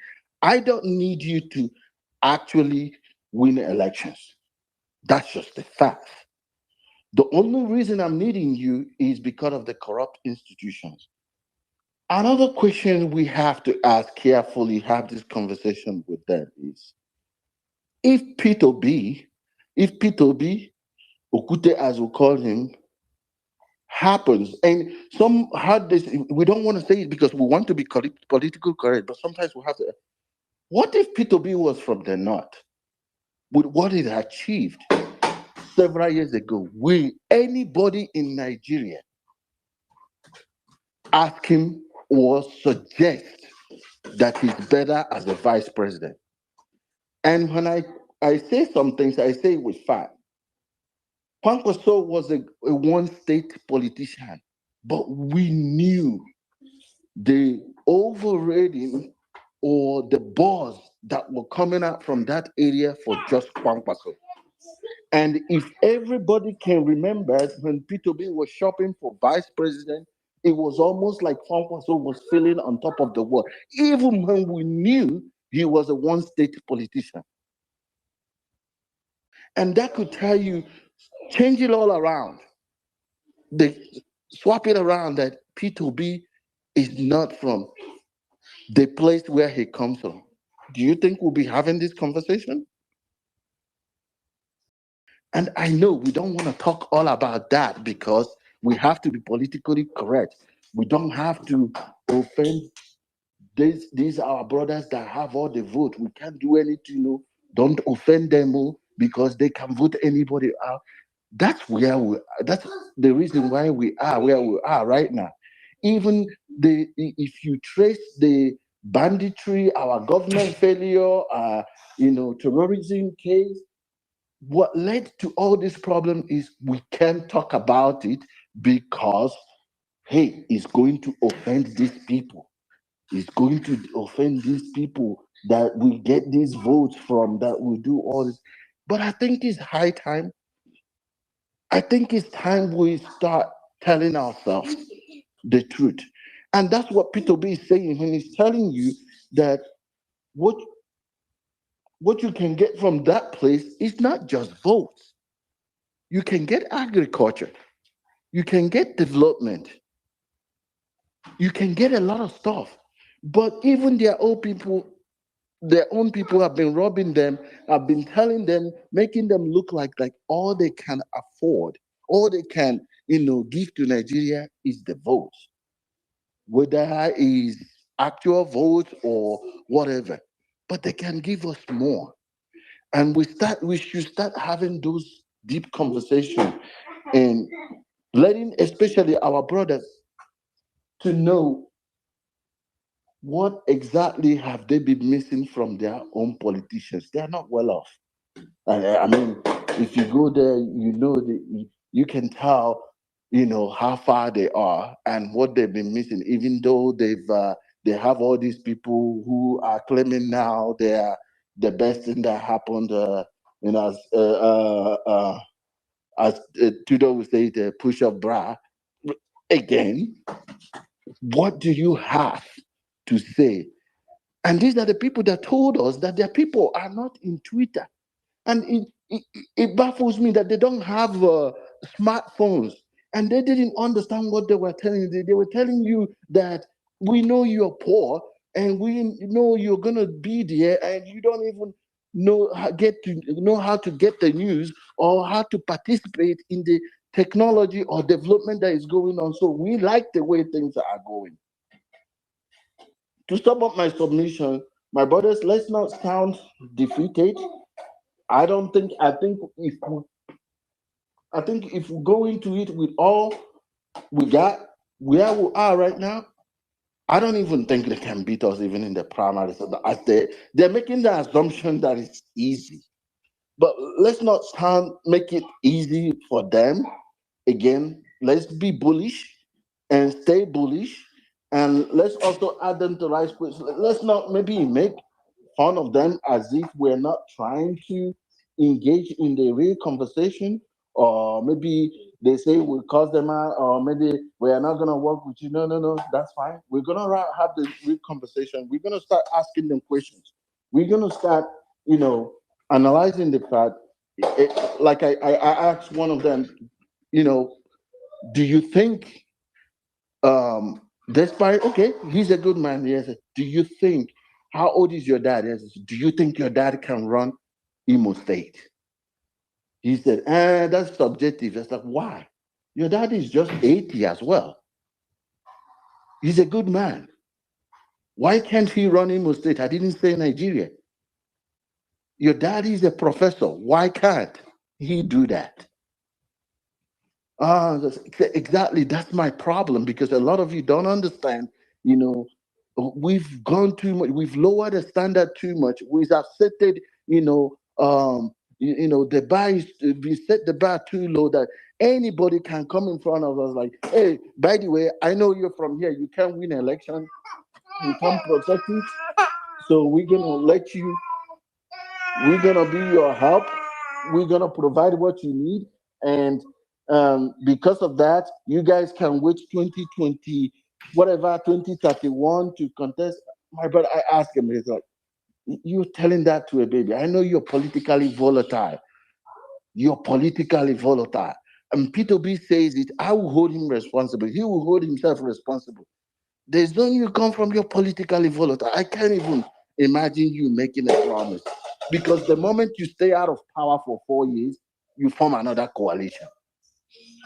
That's the fact, the history is there. So, guys, thank you for all you do.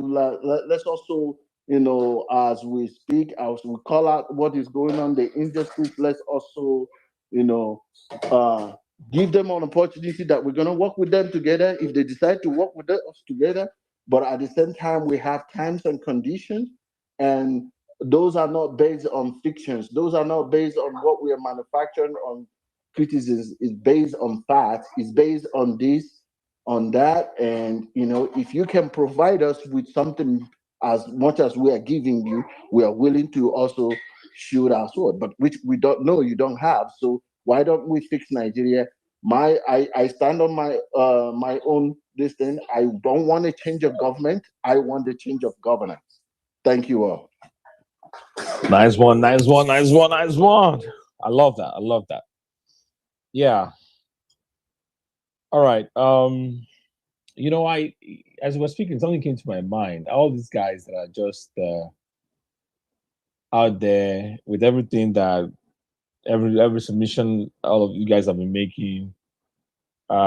Jimmy, I heard your submission as well. I was busy at the time. I was listening. I'm thinking to myself, right?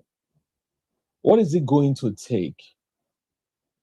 If I had superpowers, like right, I would like to disconnect the average Nigerian from this stronghold of tribe and religion that we often conflate with governance.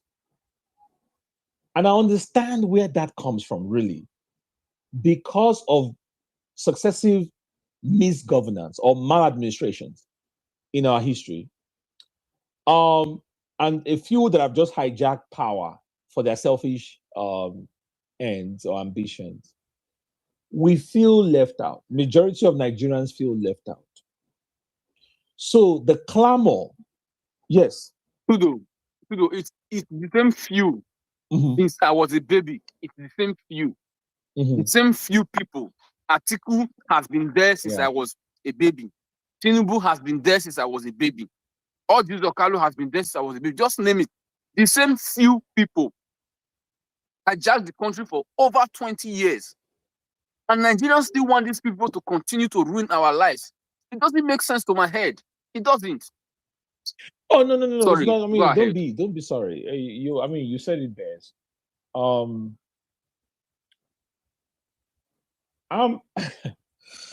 Hi.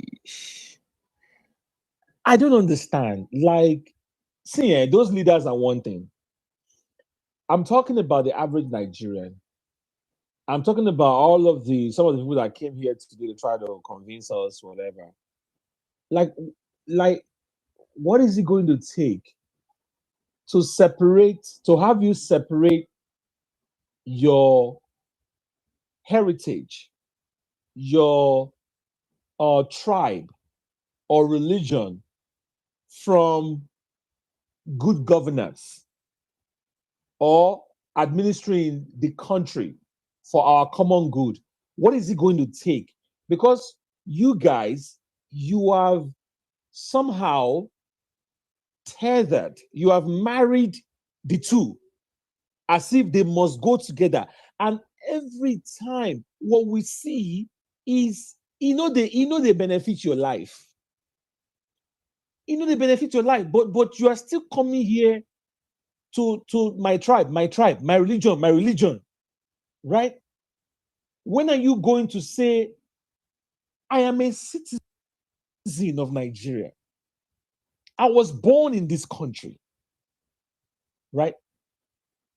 And it is our commonwealth. It belongs to me as well. I'm a partaker of that commonwealth. And so even when I find somebody who comes from my tribe mismanaging that commonwealth, I'm not going to stand for it. What is it going to take to get us there? 3 years into this administration, almost 3 years. What is it going to take, guys? Like, we are losing people on the daily. I'm losing, like, it's mind numbing. I can't keep track now of how many people are dying here and getting kidnapped over there. Like, I can't keep track of these things, right? And that's what we're saying. It's really, really, it's really sad. At some point, you have to say, Nigeria belongs to all of us. I'm hearing that Wike's son, Joaquin, is about to run for office. Did you guys hear that too? He's about to run for, House of Rep or something. Yes, so There's nothing new. There's nothing new to do. Nothing new. Okowa's daughter is a House of Assembly member in Delta State. What's it called? In Enugu State, one of the sons of the former governor is a commissioner. Oshomole's In Edo State. son? That's Oshomole. Yeah, Dave Umahi's No, son. in Enugu, Dave Umahi's son. Enugu, in Edo State. In Edo State, Oshomole's son is a commissioner for health. I'm sure they are preparing him now for governorship, because by the time, if Apakomiza completes 8 years, the governorship position is coming back to Edo, not where I am from. And if Oshomole is alive, he's likely to push for his son to take that power, because he doesn't want to share that seat with any other local government from that Edo North, including my own local government.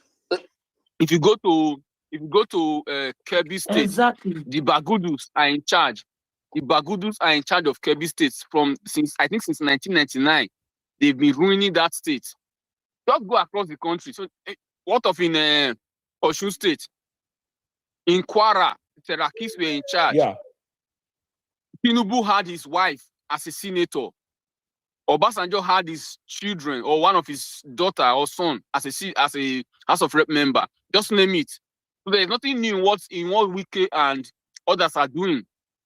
Nigerians have tolerated them for so long, so it's going to continue.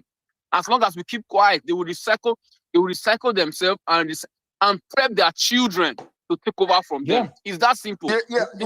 Allowing them to continue. Sorry, Dr. Otudo. Do you know, I've always told you where my interest is, the first institution, if I have the opportunity or talk to, as long when PO wins, where I will start my sensitization. Any democratic institution that wants to succeed has to strengthen their media. I keep saying it sometimes, everybody look at like, is it important? The average citizen, the media strengthens a society. Our media is very weak. And sometimes they leave a lot of things, opportunities, things on the table. That's why average citizens sometimes think. I mean, many of let's be so many of them are we're under no illusions. Many of them are working under duress, right? You can't say certain things. They won't allow you to say certain things because before you know it, EFCC and DSS and all of those guys are going to come knocking. So we all know how this works. That's when they're not inducing you and sending you money. So it's a lot of things. But I'm just low-hanging fruit. So Let for give me, you a typical example from no, hang on. For me, that speaking of low-hanging fruit, the citizen at the end of the day, whether it's the media, whether it's the government officials, whatever, it's the people. The people have to wake up to they have to understand that those we don't run a dynasty, right? We're all citizens. It's a republic, right? It's a federal republic. And in this republic, we are co-equal. We are all citizens in this republic. And it's our commonwealth that these few people are plundering.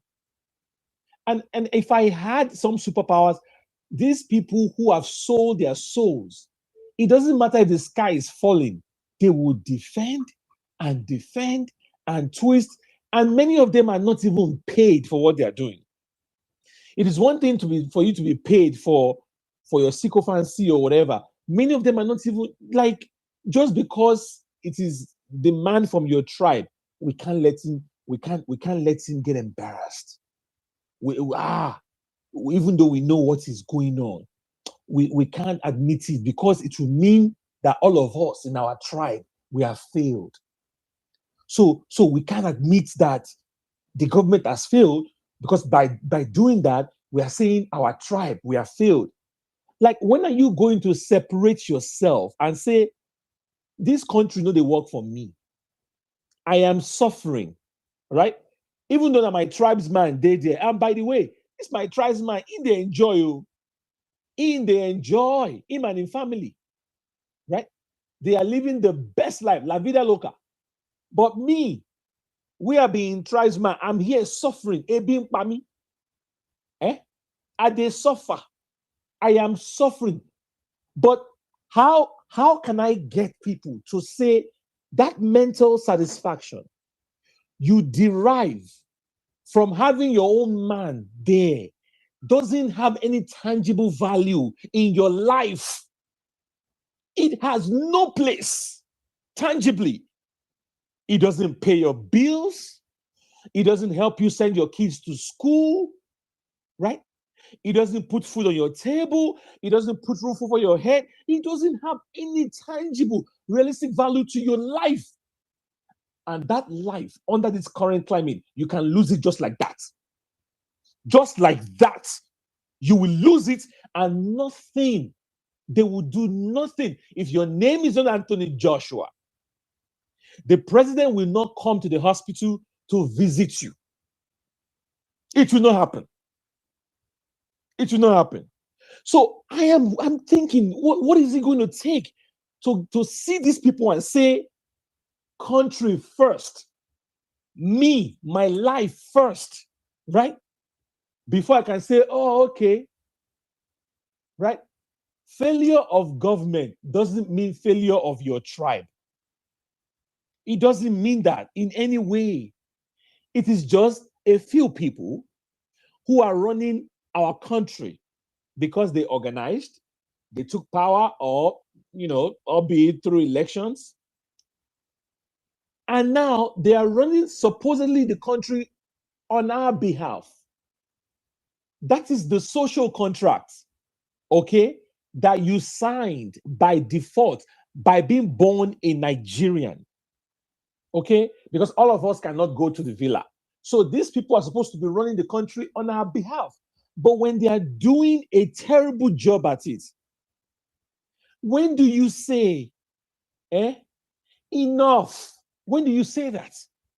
When do you separate that tribalism and religion and say, my life is in shambles. I can't afford basic things. Health, do you know that all the things we cry to God for in Nigeria, they are basics in many of these countries, right? All the things we cry to God for real. Healthcare. Look at the condition of our hospitals. We're losing our doctors. The other day I was listening to the president of the Medical Association. The guy was lamenting. He was talking about how much they get paid. He was talking about how many of them are going out in droves. 22% of our hospitals don't have running water. Running water. Nurses have to demand long sleeve, elbow level gloves because of infection. Many of our nurses are getting infected, doctors getting infected. We have heard stories, anecdotes. The Minister of Health is crying that he only gets 15% of budgetary allocation. 15%. 15. These people, they have their doctors overseas on speed dial. They break a toenail, they are ready to jet out, right? To go and fix it. But you and your family, if anything happens to you, you are one health scare away from being wrecked. One, a lot of us outside of Nigeria, we have the luxury of dialing 911.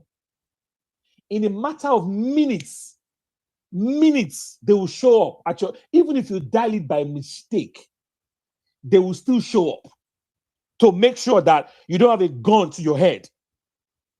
But it's just that you can't speak. They will still show up, right? Like, we are not children of a lesser God. We deserve the fine things of life as Nigerians. And it's not the sole preserve of these politicians alone who are so clueless and so low IQ that they will steal our collective commonwealth and go and buy properties in countries they don't even live in. They don't live there. And they will hide all these funds in offshore accounts, contributing to the economies of those countries while wrecking our own. And if anything happens, bah, they're out. Don't you deserve that kind of life? So I am trying to address those people, if you're on this space, that you are so sworn, you've sworn an oath to defend and defend and defend. You need to be asking yourself some salient questions. When are you going to become a citizen of Nigeria? When are you going to say, wait now, this country belongs to me as well, right? I deserve the good things of life. I deserve the fine things of life. I'm not supposed to be saying yes, sir, yes. The reason you are saying yes, sir, yes, sir, yes, sir, to children of politicians. Look at our police officers carrying handbags. Look at our soldiers. The other day, I just read a story from Inibehe. A trigger-happy soldier just shot dead a young boy. Shot him dead. They went for a church program. Shot him dead. That is a life, a promising life cut short. Like, everything is wrong with our country. And we are saying it is time to turn a corner. And every time we say that, you people are so ready to fight us. You are ever ready to fight us and fight us and fight us. Why? You don't even know why. You don't know why you are waging that battle. You don't know. Because we have seen some of you also suffer, right? We've seen you suffer the consequences of what you're defending. We've seen you. So I really hope, if there is a God out there, I really hope that he hears my heart cry right now, because it is saddening and frustrating that when some of us are out here preaching and begging to have a better country where leaders will care. They will lead with empathy. When we have public funds, they will actually go to doing public good, right? They will not be stolen. They will not be hidden in somebody's closet. You will see it. There are like we've had Nigerians who left Nigeria, and then Stoney was sharing with us the other day, left Nigeria for Canada. His wife was giving birth. He's not even a Canadian citizen. He left Nigeria, Japa, to Canada. $6,000 he was given to help the family. You don't think you deserve that? See, and this social safety nets, you don't even have to show up. They don't have to see your face. Just apply. Once you qualify, the money will be wired to you. These are people in these other countries that are doing these things now. But when that money is made available in our own country, somebody with a low IQ will make sure that he will all the ghost members of his family, he will line them up, he will steal that money. It doesn't matter whose lives is wrecked, right? We're losing people every day. Our maternal mortality rate is alarming. According to UNICEF, 70,000, between 70 and 80,000 women will lose to pregnancy complications, live births, and postpartum complications because of our shambolic healthcare system. That right there deserves a state of emergency. That number is alarming, but we have a government that don't care. And then you guys will come and be itemizing, let's see all the things that this government has accomplished. Reform, reform, reform, reform. What's reform? What's reform? How is that reform affecting your life? How is it putting food on your table? So, guys, enough of my rant. It's just frustrating to see fellow Nigerians who are equally suffering, but they have sworn an oath to keep defending a government that is killing them. I can never for the life of me understand it. I can't. And it's just sad. It's just sad. All right. Sorry, guys, for my rant. I just needed to do that to get it off my chest for now.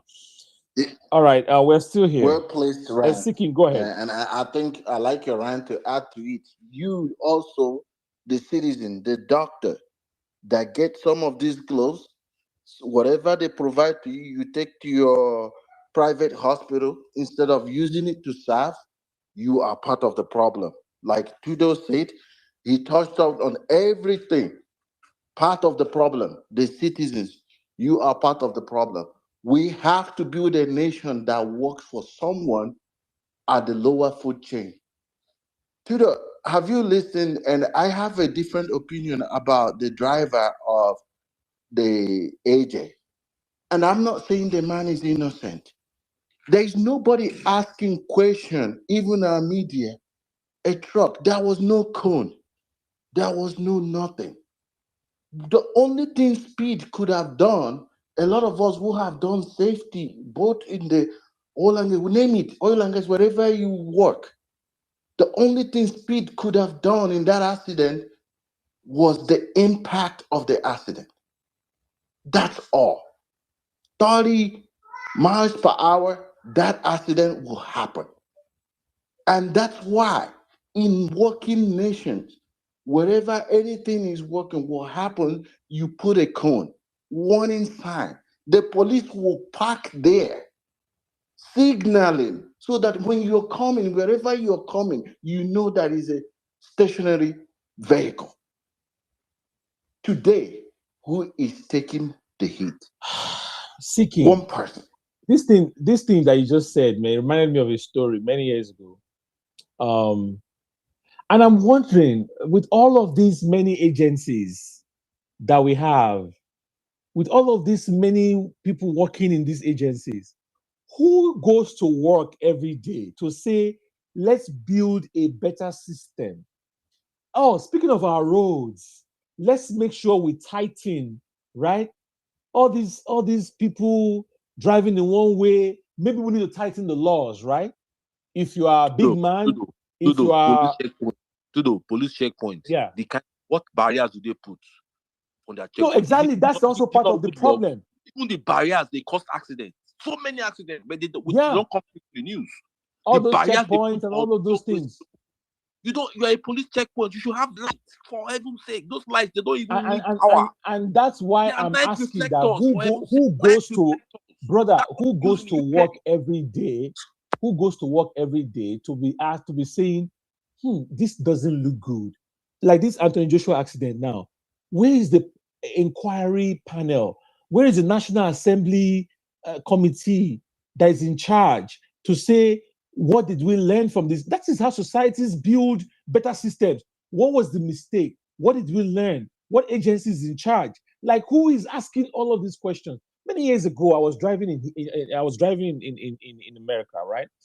And this was early days, and I had a problem with the car. So I stopped. It was like almost in an alley, but it was a busy part of the road. But it was really dark. And where I stopped, it was at night, and cars had to you have to come close to me because you must have your headlight on, and then you see me, and then you have to meander around me. Otherwise, if you're coming and you're distracted, you just slam into me, and that's it. So I just sat there, and I'm trying to call for my buddy to come and just help me out of that situation. A police officer pulled right behind me, and he flashed his light. Okay, flashed his light, and then he comes down and he said, "Is everything okay?" And I told him that I just had if I think it was a flat. Yeah, I had a flat.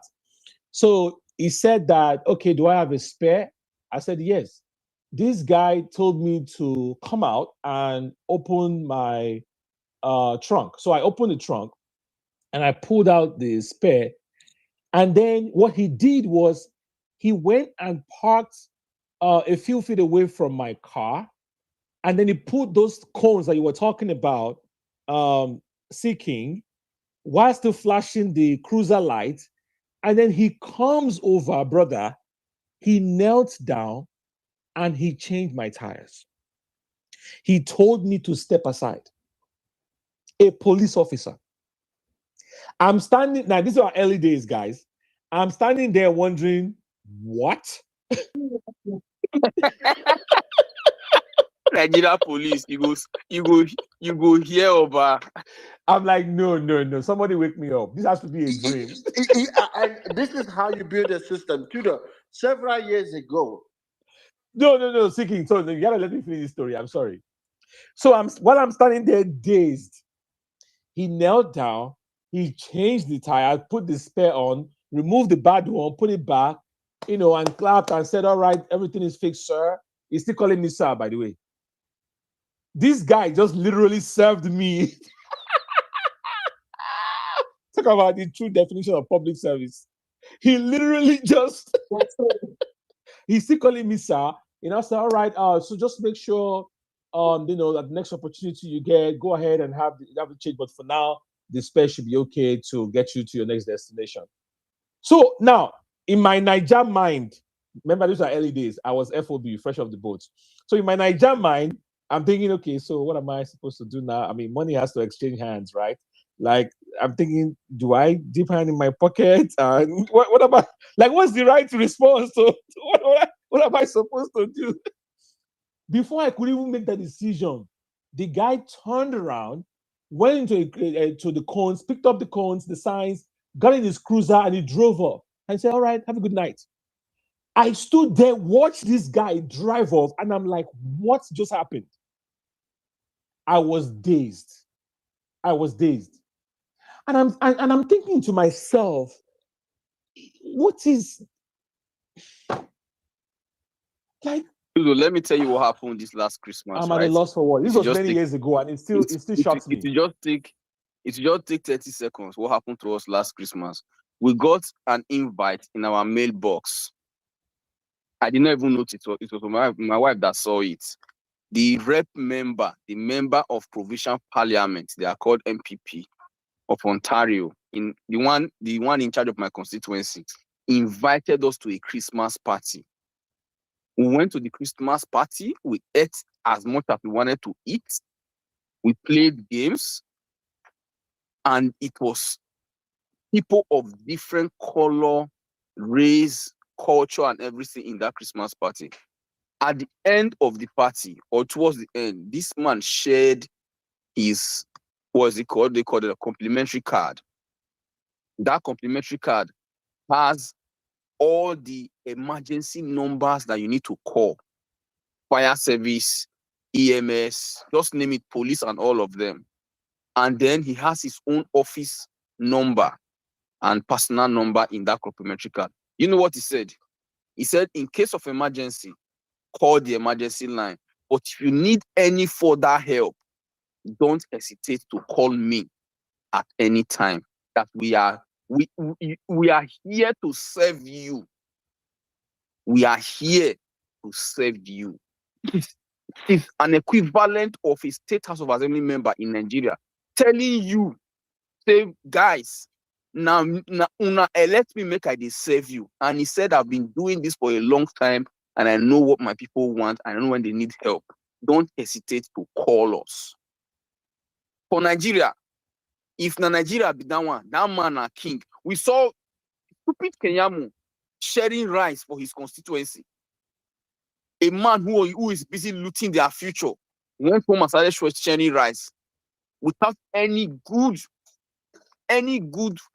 no projects that he has done for his villagers. Nothing.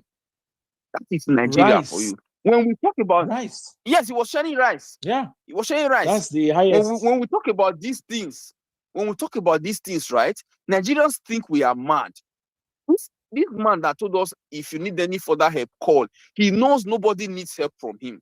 That the 911 you will call, the firefighters you will call, is enough for you to sort out yourself.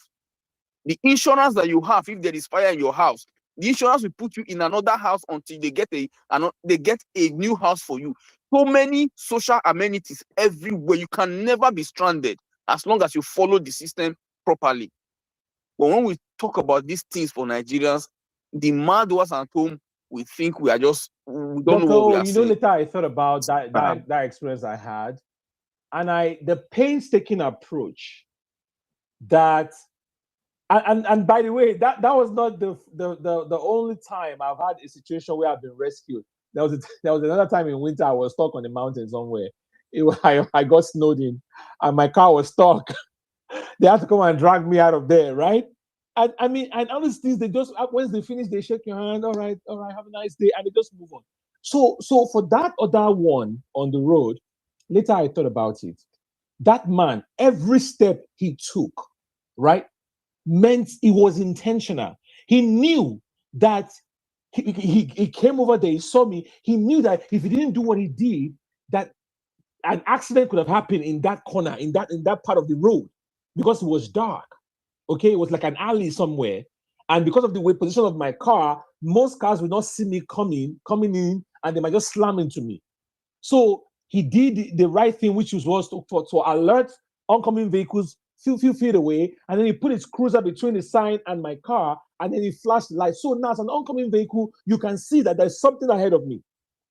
So you slow down, you take your time. But more importantly, he knows that if he didn't do all of that, right, by the book, and something were to happen later at that spot, do you know who is going to be in trouble? He will be in trouble because he came by there. They will, and then a major accident happens, and maybe it hits the local news. They are going to be like, okay, let's see who was there. Oh yeah, you were there. Did you see the car? What did you do? There will be inquiry that will be done. At the whole time, his mind is going through that okay, this is my training, I have to do this. But ultimately, it's about saving lives. It's about value for life, value for human life. Something that our government has shown time and time again they have no regard for. And we are telling you people, you deserve better. You deserve better. But every time we are trying to make that case, you people, you come and be fighting us. going to be fighting us, right? Yeah, I don't know, man. I think Yeah, Sikin, go ahead. After you're A done, we're going to there's take a big, some of the let me guys. just drop this in. What because what you're saying, there's a big pothole. It's your more than 3 on this Lekki Ekpe road that can kill. Look, so many people have been. Look, so many cars have destroyed. People have gone. They've gone bankrupt because of this road. So this is not. And you see, people they pass there every day. A police officer will still pass a bad road, will not make a report. What they call them? Road safety will pass a bad road, they will not make a report.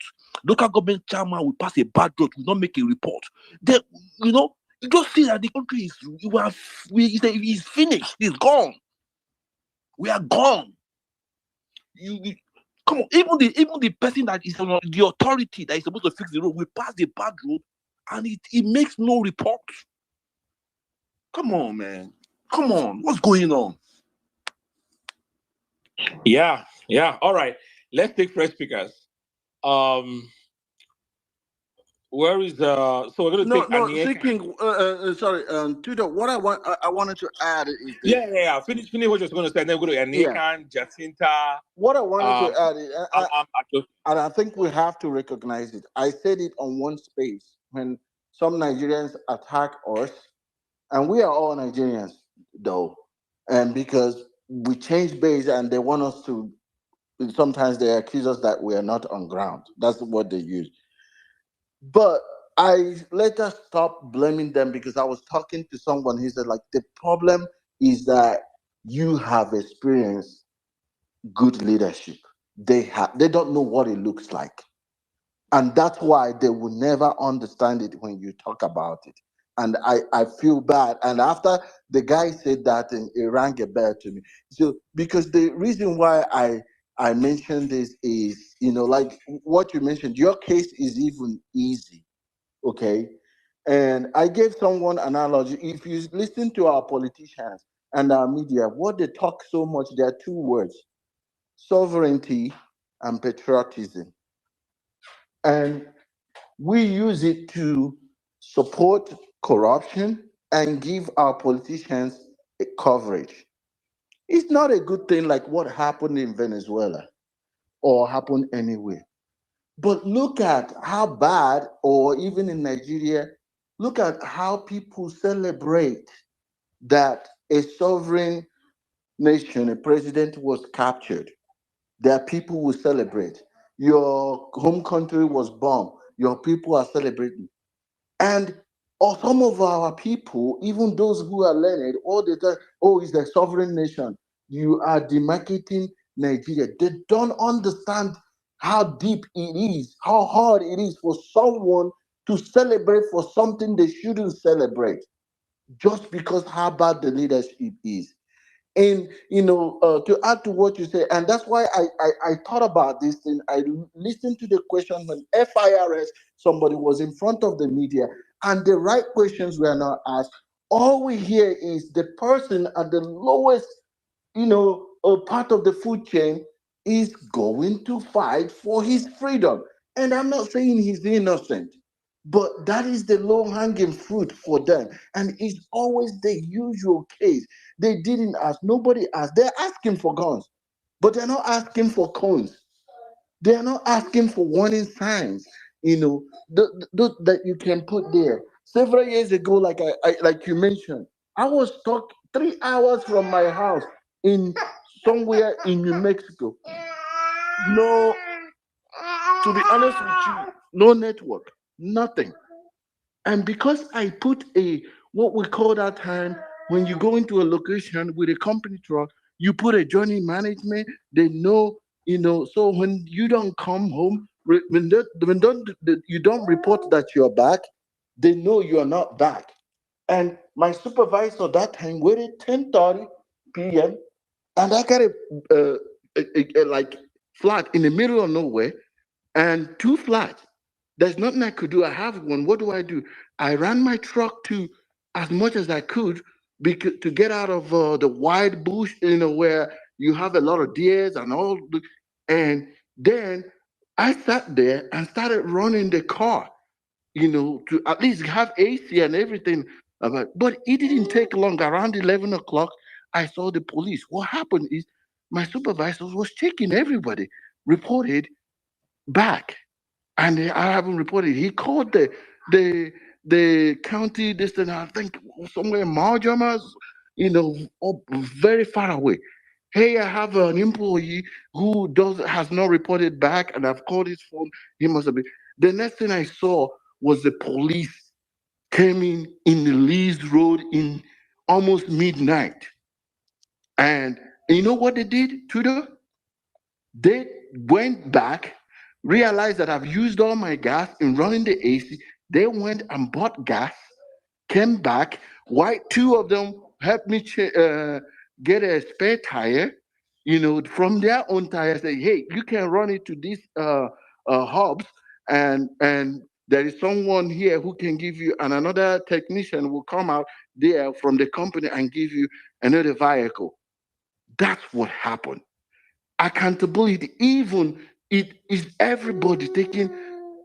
You see there, both the supervisor, everybody was worried. And this is I talk about this all the time. The system, it affects everybody. That's why sometimes I mention the media, because I was watching that news, and you have FIRS and guy, and the right questions were not asked, and all we hear is, and that's how we usually do it, find a scapegoat. And I'm not saying the driver is able to, we've charged the driver, case closed, no questions asked. And again, when you come, you say anything, the language, even those of us, somebody was tweeting about sovereignty, sovereignty, sovereignty. I ask, what is sovereignty to the people who are hopeless, who are dying more than people in the war zone? What does sovereignty mean to them? My brother, thank you. I didn't mean to rant, but sometimes we come out here to just let it all out. Thank you all. Nice one, nice one, nice one. Yeah, thank you very much. I think you are referring to FRSC, Yeah, Federal that's Road Safety correct. Commission. Yeah, Federal Road Safety. Because you guys say FIRS, I'm like, what did tax man go do for accident site? Nice one. All right. Let us go to Anyenkan. Are you still there? Yes, I'm still here. Okay, great. Thanks for your patience. Go ahead. All right, thank you for giving me the mic for the second time. There's something I was supposed to say the last time, but I felt I had spoken for too long, so I just had to cut off and hope that I had another time to talk. I've listened to the conversation is tilting towards the developed societies here compared to Nigeria. Of course, those of us that have moved down to this place, sometimes we don't want to even think of what is happening back in Nigeria because it's an abnormality. The things we pray for in Nigeria, you don't have to pray for it there. You don't see the kind of testimonies they give here that they give in Nigeria here because they are just basic things that people who have come into public service do. But I want to take our minds back to the focus of our discussion, which Sorry, is about the Anyenkan, ADC. before you continue. Malamese, Yeah. I saw your design of they were not part of us, they left us. Ah, that's funny. But you misspell obedient though. Go and fix it. You misspell obedient. Malamese, can you hear me? I can hear you. Why you go spell? How dare you spell obedience as OBE? What is wrong with you? And that is abominable sacrilege. What is your problem? It's OBI. Before you pass. It's OBI. Before you post that, go into OBI. Professor Sacrilege. Okay. I know Eze will be one of those strict professors. When he's marking his students, he'll be marking them for small. Eze, are you a nice lecturer in school to your students? When you mark their papers, are you lenient? Or are you one of those strict ones? And nobody fails my course.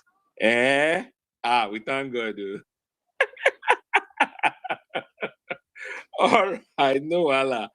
Anyenkan, okay. But why should someone fail my course when you have taught and give them areas that you set? Oh, you give them area of gyration?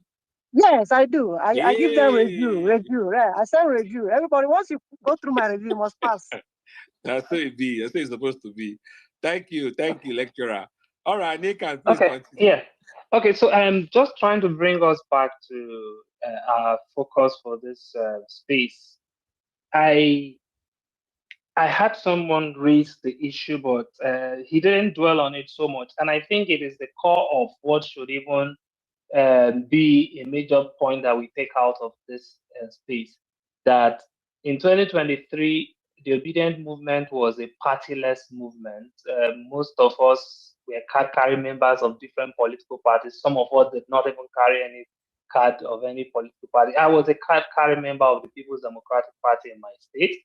And even as a spokesperson of the obedient movement in Akwa Ibom State, I never attended any Labour Party candidate meeting. And in fact, if I'm moderating an event that had to do with Peter Obi's campaign, and they asked me to introduce candidates of the Labour Party, I would just tell them, okay, let me drop the mic, and I would leave. But you see, that strategy didn't work for us in 2023, and so what we might be doing differently in 2027 is for everyone who has an opportunity who is in Nigeria to go and get a card of the ADC. Obi or nothing can be louder when you have maybe like 22 million obedients as members of the ADC. You will choke them. You are speaking as the owner of the party. You're no longer speaking. It's just like you want to talk about how a company should decide its policy and you're not a stakeholder or you're not a shareholder. And I think what we should do differently is to flood the ADC, get the card. Aisha Yusuf has done the right thing to take the card of the party when we are inside, because I have been a party man. I've been a core party man. In fact, at some point in my village where I come from in Nigeria, I was supposed to be the political leader, but I just relinquished the position to someone who had been there long enough. But in terms of influence, I had influence more than every other person in the village at that time, because I connected to the center, center, and I was part of what is the current national publicity secretary of the PDP. I was like a mentee to him. We were some of the boys behind him that did the job for him media-wise, because I worked in the media in Radio Nigeria for over 10 years. And so I just took my experience in the media to help him when he was publicity secretary in Akwa Ibom State. And I was a core member of the party. Parties, primaries, we don't know right now. We don't even, a lot of us have not even studied the ADC constitution to know how their delegates are chosen. Whether it is a process that can make those of us who are now shouting will be or not in delegates of the party. If we flood the party, the advantage of even flooding the party is that the noise will be from within, and the party would now know the direction. And like I told someone, please, I just want to draw you back to 2023. I don't know how many of you know Honorable Onofio Luke. He was a former speaker in the House of Assembly in Akwa Ibom State and moved to the House of Reps. When he was the House of Reps member, I was his media aide, working with him in Abuja for 4 years, and he wanted to be governor. He was one of the most popular candidates in Akwa Ibom, but the sitting governor had given his blessings to the current governor, Umoino. And Onofio Luke, as a member of the PDP, believed in the PDP, but wanted to contest the election. And so we, as his men on ground, we went into the Labour Party, got the ticket. You know, what was fashionable at that time was placeholder. So we got a candidate to go there and contest the primaries. We organized the primaries, paid for the primaries of the Labour Party, and a candidate emerged who was a placeholder for Onofio Luke to move to the Labour Party. And Onofio Luke asked us a question one time in one of our strategic meetings. He said, tell me my pathway to winning this election.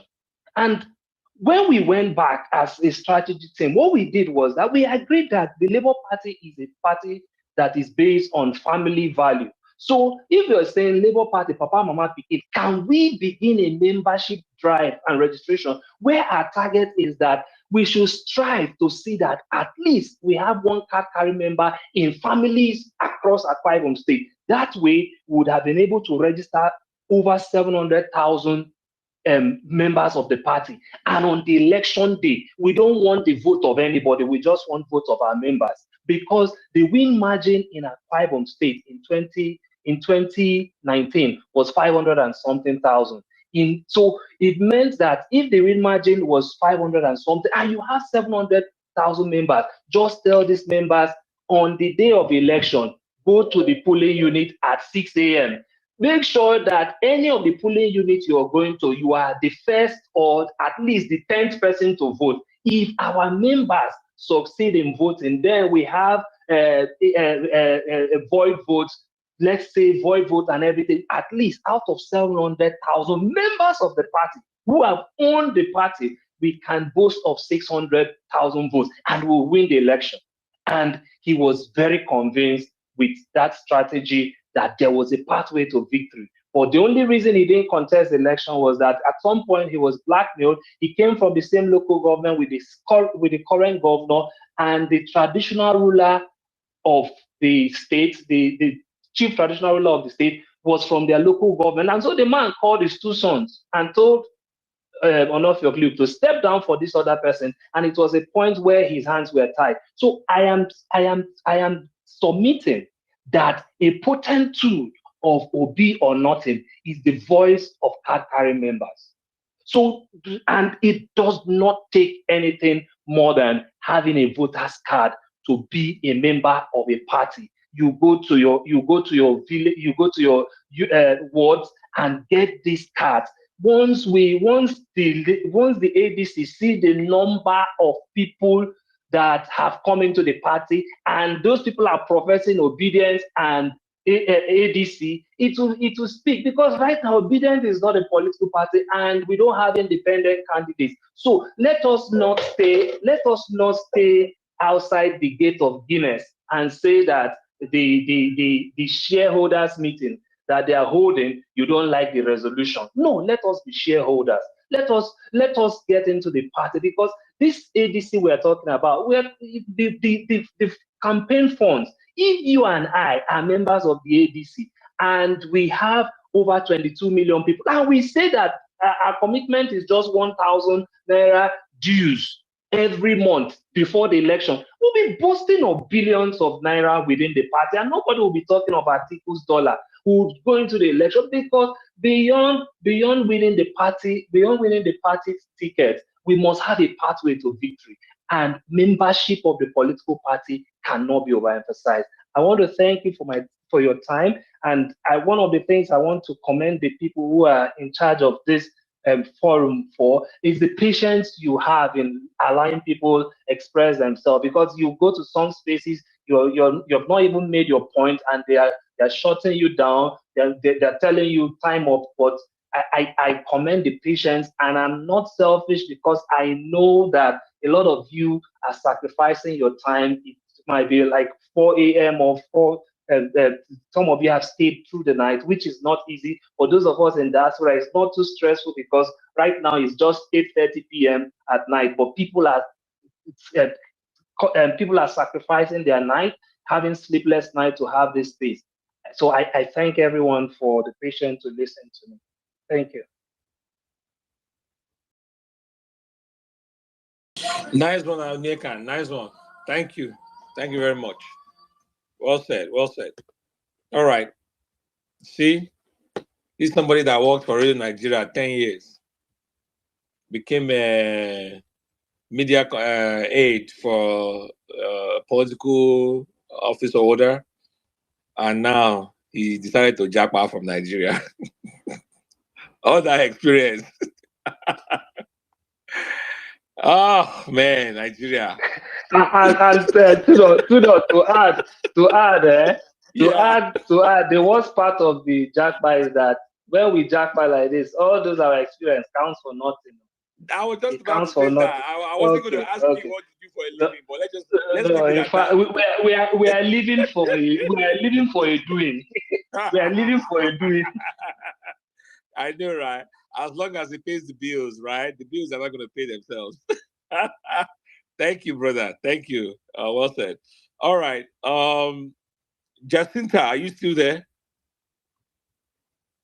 Jacinta. All right, she's not. Please, if you have not Who wished said I'm not here? birthday Good in morning. advance, if you have not wished birthday in advance to our respected leader, please Happy kindly do that. birthday. Yeah, just retweet, Jacinta, wait. comment, wish our leader well. But yeah, the birthday is in November now. yeah, I want to start That one the are way your we business. celebrate Tudu, Obi. Tudu, that one are your The way business. we celebrate Which Obi. Tudu, that leader, one are your please? Which business. leader? Malam, please hold on. Article. Malam, please hold on. Article. Tudu, that one are your business. Okay. Jacinta, Good morning, go and wish our respected elder brother and father and grandfather happy birthday. It's in November 25th. We know. Tudu, that one are your business.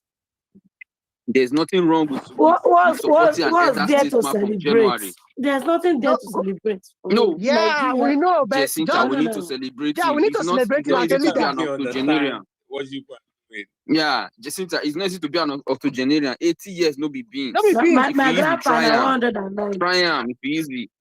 Yeah.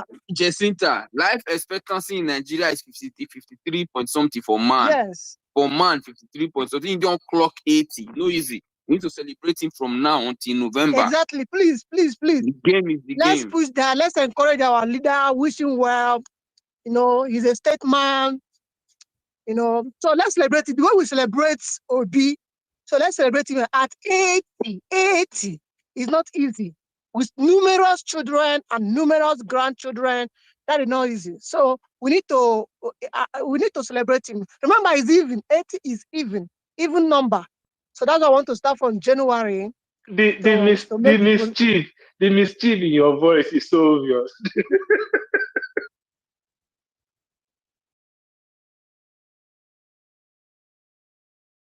All right. Jacinta, go ahead. Don't mind these people that are saying mischief. Which is somebody when I'm mischief. All of una. Nobody mischief, na mischief. No, na Tinubu you for talk. Jacinta, go ahead. For someone that be contesting for president for 30 years, it's not easy. Please just go there, wish you well. I want to celebrate. Yeah. No. We are only one party now. We are now in ADC. So we respect all our leaders.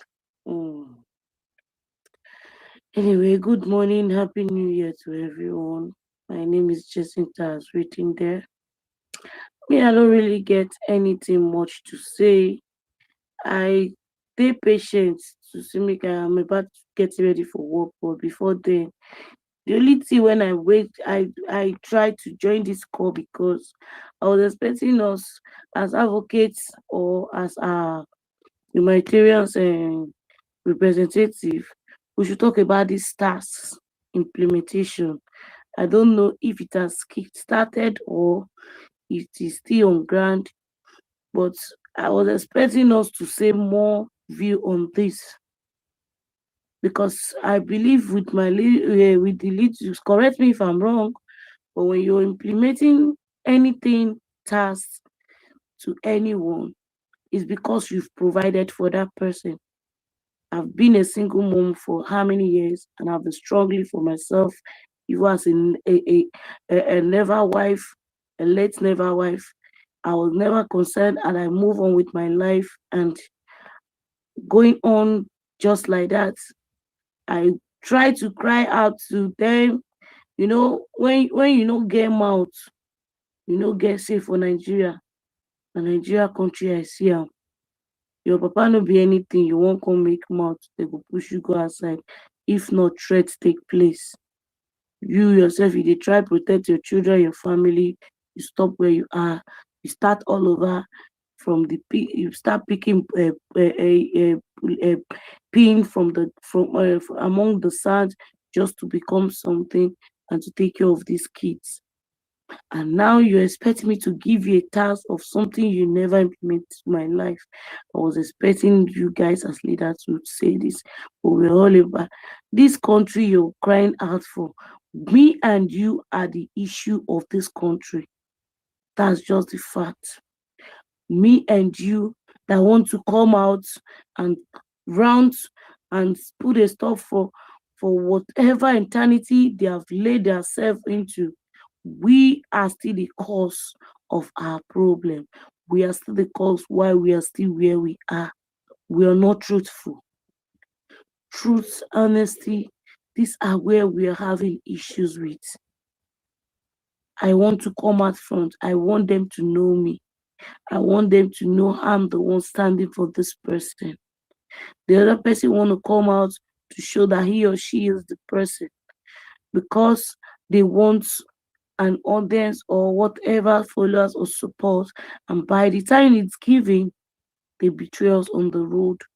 I've been partaker of so many and I dropped it on the road. And when they say they are giving up on Nigeria, I'm the person giving up on Nigeria. I don't know about others, but the fact is, all these things we are still talking about, coming out is not the issue. Where are our foot? Where are our legs? Where are we standing? That foundation you're laying, I hope you're not going to leave it to the other one. Because my mama no want make this one come out. My papa no want make I come out. Who won't let the pikin come out? That's the problem we are having in Nigeria. I gave birth to my last baby 2020 during NSAS after I lost someone so dear. And then after few months, the NSAS started.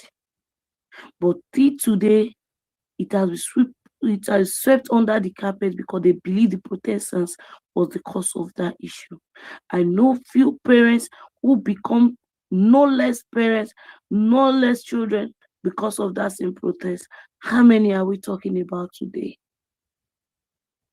Yet we are going again for another 2007, whatever year again, for another movement. When it happened to Peter Obi, they all called us an online voters. My brother, I know they say my brother came down to Nigeria just because of this vote, because they laughed at them that they were just online voters, just to prove his evidence, not that he's even standing where he is. He had to come down to Nigeria. And where did we see his voters card? At INEC office, and the backyard, and in the dustbin. And that was swept under the carpet. We keep rounding. In Nigeria today, we have, no, I believe many of us here, we don't have light for more than a month. And when the Protestants came out, let's do this, let's fight for our rights, we came out against sincerely, it was swept under the carpet. We lost somebody because of this light issue. The man say in jail no work because he don't they used to 24 hours light, which they have been using for years. And he wants to prepare surgery already on it, and then it was done. The life was taken. And when they want to come out, the family was threatened. In Edo State where I am, if I start saying the things here, it's short. You don't even say a word because you don't even know who is online. You think they are with you. But I bet you it once happened to me last year. And I've sworn it with my life that it's except you cut off my throat, I will keep doing it and I'll keep saying it. The little you could tell my papa and nobody. But everybody with your own destiny. We are implementing tax. People are not fighting, people are not being afraid to say send money, no send money. But then put indication. And we are expecting, they just talk about it for a few times before New Year. And now we don't shout Happy New Year, we don't hear the matter again. And we get advocates for there. We get human rights personnel to represent us on this. Where are they? The labor they call themselves are no longer there anymore. They have been bought with money. I was expecting this discussion and it was not implemented. We are after who is doing birthday, who is becoming whatever who is becoming. I don't say me, obedient till I die. If you look my result, wait till I write for my paper, I was even sanctioned on it. during my interview too, who is your president? And I write Peter Obi. And that was the reason why the man says not going to give me the job. And I told him to hell. I don't know if we have president, but for me, I don't believe we have president, because I cannot have a president in a country whereby some cases, there are so many kidnapping issues that happen within our homes, our family were well known for, and no proper action was taken. We're expecting this, and it was not coming. The forces that CK talked about has become a broom. No, if you say a broom, they tie the rope, is unity. Has become the palm front itself. That even in the military, if you allow military men to say out their mind, you will know many are working with threats now. I still happen to have so many info because I was once there. Most times, if most of all these magajias start talking, you will know their lives are at stake because they want to speak out. Tinubu have turned our military men to a puppet whereby they don't say a word. The wife becomes arrogant day by day that even to the military wives, we are nothing. I don't even count myself anymore there. And now we are implementing tasks. I was expecting this task even from our so-called House of Reps. We sent these guys there to represent us, to be our voice. How many of them have come home to talk to us, to hear our people speak out? As a kidnap breach, I never hear say they kidnap any House of Rep member or House of Assembly or any politician. Correct me if I'm wrong, because I believe I've not heard anything.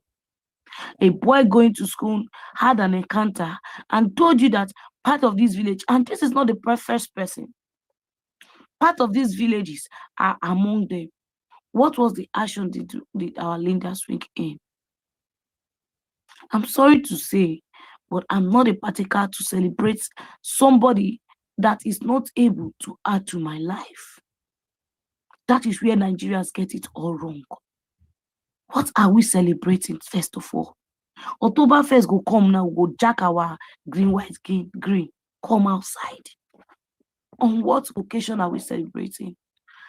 Take a trip down to Ghana. Man, no call Ghana. Let's go to Cotonou. Let's go to Togo. And then come back to our country, Nigeria.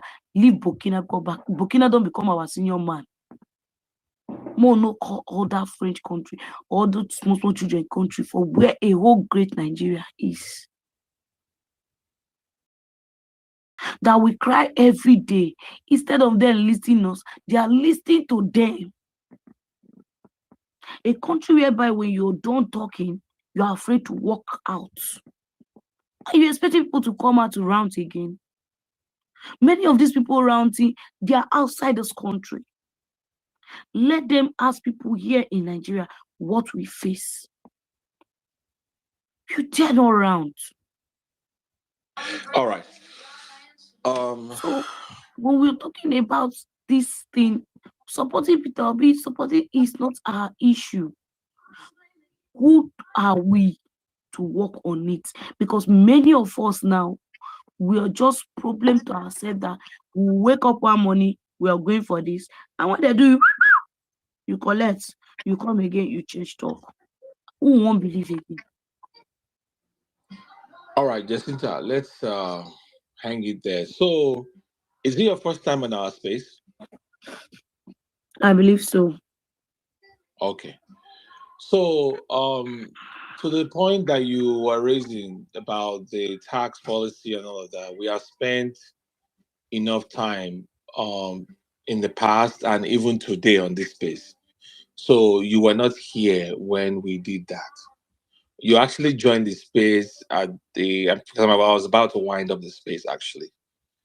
So you joined the space towards the end when we were a little bit more relaxed and we're just cruising. So it would not be wise to use that small portion of the space that you met to judge the entire conversation. We've been at this all day, and all kinds of people have been in and out, and we've talked about everything you can think of. So, but I understand where you're coming from. We have to keep talking. We have to keep addressing all these issues. Anyways, keep coming. Come back next time. Next space is gonna be on my. I'm gonna host another space on Thursday.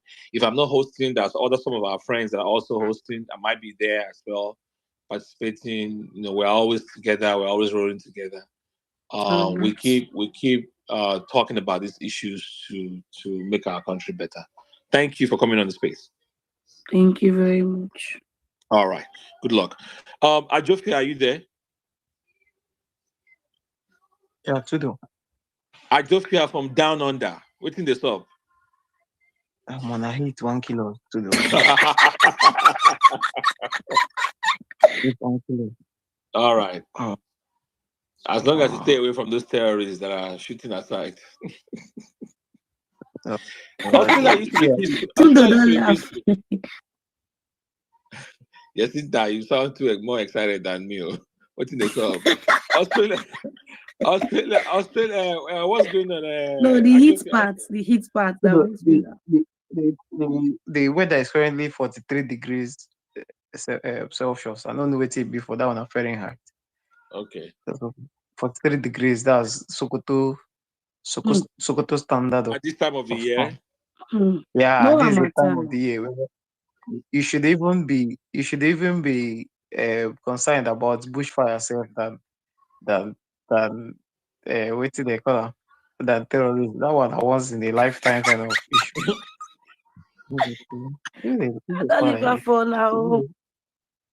All right. Thank you, Jacinta. We're going to listen to Ajofia now. Ajofia, go ahead. What do you have for us? Today, no game much. I just wanted to say that to a very large extent, or in recent days or weeks, or should I say months, be like say ObiDients, don't forget their field of play, because all these years them they talk say they're all about governance, but for some weeks people came and brought politics, and when I can't forget good governance, begin they talk politics with them. There is no way you talk about good governance and then, in fact, anytime we talk about good governance, you know who embodies the good governance. And when you leave that talking point, the good governance talking point, and start talking about politics, now where they go, they tell you, oh, let us remove Tinubu, anything, this one, and then we go do this one, without telling you, okay, if you get the power, I want to do one. Because they want to repeat 2015 all over again. Come on, Tinubu, put something where was past Tinubu for there. So that one, make sense. I did tell them, say, there is no permutation or combination. We go put, you know who. I don't know whether they're allowed to mention your name. You know who there has the flag bearer against Tinubu. He cannot win Tinubu.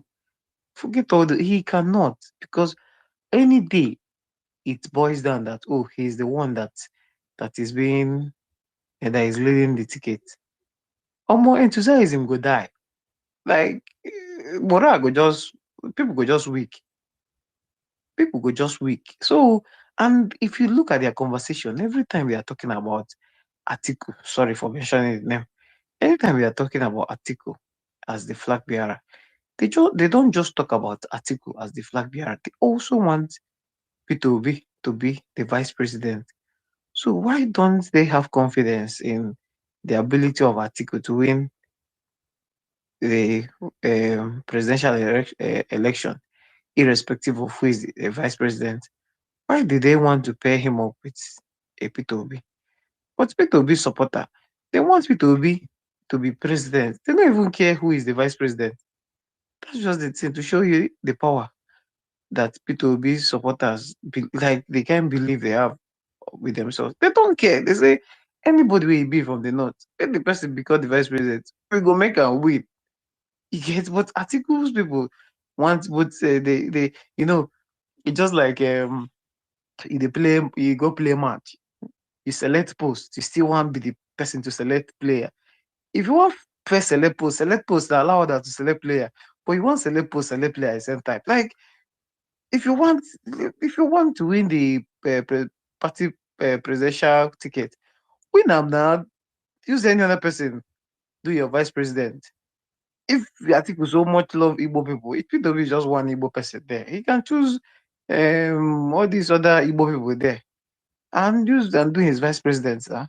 Let's see how it fares for him. But no, they just want it to also to be either to be Atiku and P2B. So all these, like people have been saying, all these travel, all these things P2B they do, and make him just come do them now, come become Atiku's vice president. Onto what one? Like we have gone past the politics era. We don't come to discuss politics. We are not politicians. None of us really are the contest for any political party. We want good governance. We want to use one stone and kill two birds. We want to retire Tinubu and also usher in a new dispensation for Nigeria. But for some people, it's politics. And look at the people that are talking politics. It's just people that are expecting to benefit out of the politics. So that when those in power, do you even Nigerians, if you know within some of the people where they on Twitter, they hope on, it will better inform you about the motivation of people. You know, say some people, they will not even be saying they even give them appointment. Their own is contract. Like they want to be the ones to be collecting those contracts, all those contracts. They'll be making their silent millions and billions without even disturbing. They want to be the ones you get. So their problem is not to give good governance. They want a structural change whereby the existing structure goes and then they will now be the new structure. And then people, whoever is suffering, still continue suffering. You get, oh, that is not the field that people that support P2B have played. So you have to maintain that 2022, whatever that you saw in P2B that make everybody to line up behind him. You get that belief in good governance. You don't talk politics with them. And my the whole thing is just that it's even it be like say their bug of politics or their virus of politics have even affected a whole lot of my own Igbo brothers. You know, the ones who in the past they say, "Oh, we voted P2P because of what he can do." They believe he is good, but now it's about the politics. It's politics, politics, politics. Anyway, please, oh, if you're one of them, um, the reason why a lot of people supported P2P in the past was not because of politics. They didn't even care about the political shenanigans and all those things. They cared about the good governance, what the man has to offer to Nigeria, how his ideas about um, using the resources of the people to better the life of the people, how his frugality in management can better, manage our resources and free up some of all these leakages that we get from corruption. All these leakages, in fact, the kind of leakages that we get in corruption is way too much. And I was here when that APC guy was telling you, oh, let us look at Tinubu's policy and leave the corruption. Let us talk about the policy and leave all those corruption that is how Nigeria is. And the thing I was it was just funny because corruption is just the best to be talking about. You get if if everybody's policy as they have always deemed it to be, they do it with 0% corruption, Nigeria will not be in this position. Even Buhari, as clueless and as stupid as he is, if his policy was implemented 100% with zero corruption, Nigeria would not better pass where it is. But we've gone past, like, we don't need people who are just coming to write textbook and give to us and say, oh, this is what we intend for you. We need the implementation. Like, what have you done? It's not what they are thinking. It's not your philosophy. You get, what have you done? That is what we need. We don't know all this. But like, if you look at Nigeria, sometimes it will just vex you, they tire you. at the same time. But let us shall keep hope alive. You get, if we believe we did it in 2022, 2023, we can still do it in 2027. But if they end up doing their, their mago and P2B is not leading the ticket, that means all the fears of people about ADC being a vehicle to remove P2B from the ballot, that becomes a valid fear, and people now have the right to say, so this is actually what you wanted to do. But we shall be watching them. We don't have any other thing to do than to watch them and see how things unfold.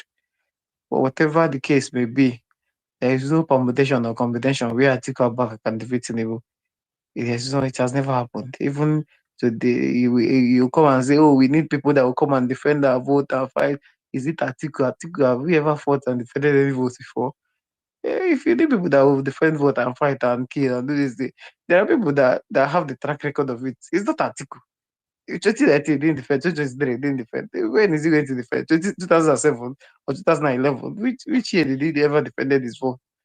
So that's just what I want to say. All these their politics. Let us leave the conversation of politics for them. Let us keep playing in the conversation of governance. Because anytime they are talking, they always telling you politics, politics. No, obedience are ordinary Nigerians that are tired of the politics of the day. They are tired. They are weak and tired of all their politics. They just need someone who will give them governance.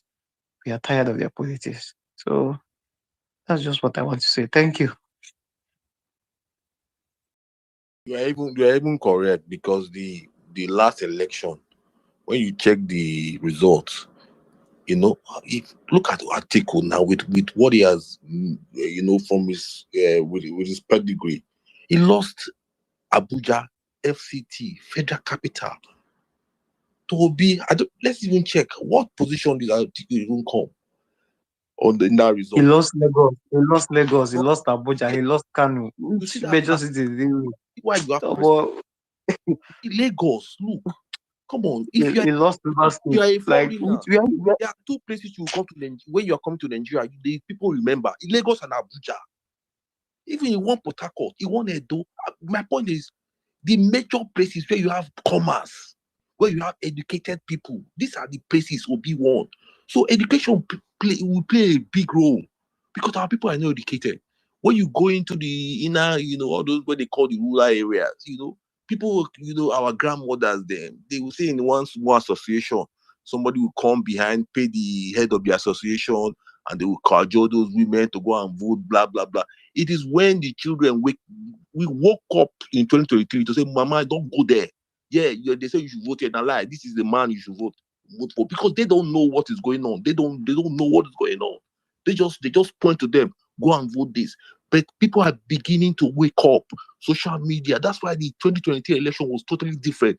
2027 will be different. Guy, don't mess around with Obi, man. The guy won Abuja and Lagos. It is over. It is over. Anybody here, tell me that you don't know somebody in Lagos and Abuja. Somebody should tell me that he doesn't know anybody in Lagos and Abuja. In this street now, among us here, there is none. But you can say you don't know somebody in Kano. You can say you don't know somebody in Benue. But you can't say you don't know somebody in Lagos or Abuja. Obi dismantle these guys there. Then what else again? Abi now Igbo people they stay for Abuja. Now Igbo people they stay for Lagos. Come on. Look, if ADC even if they want, the criteria is, let them even go back to the 2023 election. Let them come and do the plan. Let them put this thing on the table. Let everybody judge between Atiku and Obi. Let them put the results on the table. Let's put it on the table. Obi came with a party that had nothing. Atiku had a PDP that has ruled Nigeria for 16 years. So they had all the platforms already waiting for them. So first of all, you have to give it to Obi for leaving the PDP, and he got that kind of amount of vote. So don't even go there. If we that's why when you say Obi or nothing, we are not stupid. And nobody should come here and come and gaslight us. The mathematics is there. Just go back to the 2023 election and see the results. Atiku was vice president. How come if they love him so much, he will win Abuja? He didn't even spend anywhere in Lagos. This is the commerce city. He has a company in Lagos. He runs things he's a commerce man. Obi from nowhere, that was your former vice president. It's an insult, and you're supposed to come on. Let them bring the mass. No big boy here. Bring the mass. The thing we should do now is bring the mass. What happened in the 2020 election? Let them table you because they know the result behind. So let them go behind and go and bring the original result now between PDP and Labour Party. They should go and confess all the results out and put it down because the people that are in this ADC, we are all to one. We are all one. PDP, even APC people, the ADC, Labour Party, we are all there. We don't have Labour Party. We just have ObiDients that form Labour Party. People in Labour Party, they are from APC and PDP. Those are the disgruntled people like me, because we wanted to see Banjo. So we moved. We moved to Obi. Let them do the maths. Then we protect the primaries. That's all we should be talking about. Forget all these people. We need Atiku's vote from the north. But they should put it on the ground. Let's see who got what during the last election. When people are educated, it's just because we are not educated. When people are educated, you see the voting pattern will change. People look, youth, if you are 18 now, when you have a mobile phone, they will tell you to vote for. You might just be around your gang because they give you money to chop. You'll be smiling with them. But what the day of election, you know the right person to vote. And it happened in 2023. It happened in 2023. Because you know that if you say that, I will vote, they might just hate you, they'll cut you off, and it might not give you food. So you just be pretending. That is people. Election day, you change your course because the day of election is secret. If I even tell you that, okay, I make you believe that I'm going to vote APC, so you won't come and start checking who I voted for. You get me? So everything is strategy because we've learned a lesson. So don't know no more. That way with these guys like APC, so that they can allow us vote that day. Simple as that. With these guys like APC, if that is the problem. Good morning, man. All right. I'm going to take Elvis now. I think Elvis will be our final speaker. I got to wrap this up. Elvis, please, anytime you need person to debate AAC, because I hear engineer they talk, even though it's unnecessary.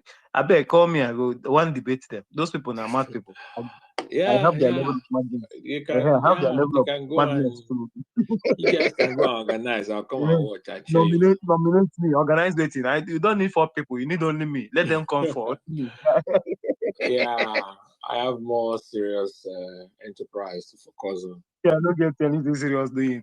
I have the time. I nominate myself against the 4 people. I cannot be debating for debating's sake. Imagine they need you to come and debate. Since 2020, I don't know what people will have. I know. That's in that time, but now we have to listen. we know it's in the song. All right. Elvis, welcome. Happy New Year. Happy New Year, man. brother. I've been seeing your kurukere, your sojourn. Yes, man. I just came back from Nigeria, man. I just came back. I know you will just say you don't tire. Now you want to go debate people with full of energy. Say those people, they are energy people. Those guys are our alliance, so we have to build alliance with them. We need this. We will need a grand alliance actually as we move, so that we do not antagonize those where we're supposed to bring on the line. The people, our focus should remain on who is who. That is the bandits in power. To the congratulations, I was not able to hear you guys when you were with P2B on your successful space there. That was very nice. Within Nigeria, I have been to Nigeria now for 3 weeks. In fact, I was able to cover all the southeast. And when I say southeast, I mean southeast, that is the region not the geographical region of this South-South, because South-South, there is nothing called South-South. South-South is a political manipulation to weaken the Southeast. So I started from Port Harcourt. In fact, after I landed in Abuja, I went to Port Harcourt. So since this is the last time, I don't go talk politics. I just give a small gist from Nigeria. I landed in PH and did 3 days at Hotel Presidential Resort, enjoyed it, played tennis, was at the poolside. And every evening, for those of you who know me, I grew in Port Harcourt, all my friends. I went to Okruka Grammar School. In the evening, my friends, them would just come, big guys, them. We were just there around the pool. They eat river soup and discuss politics and everything, you know. And one thing that keeps emerging is how do we defend our vote? There was no doubt that Peter Obi is the most popular politician. I left Port Harcourt. I drove myself with my resurrected Toyota Sequoia that used to be parked in front of my family, my country home. My one of my mechanics go resurrect them, change the bolt joints, tie rod, everything, new air condition system. I may even go by the guy when he meet me for Port Harcourt Airport. He carry car where no get air condition, come carry me. And the climate change is real now. Never have I seen in Port Harcourt or in the southeast that during December that the temperature was shooting around 35 centigrade. That is so warm.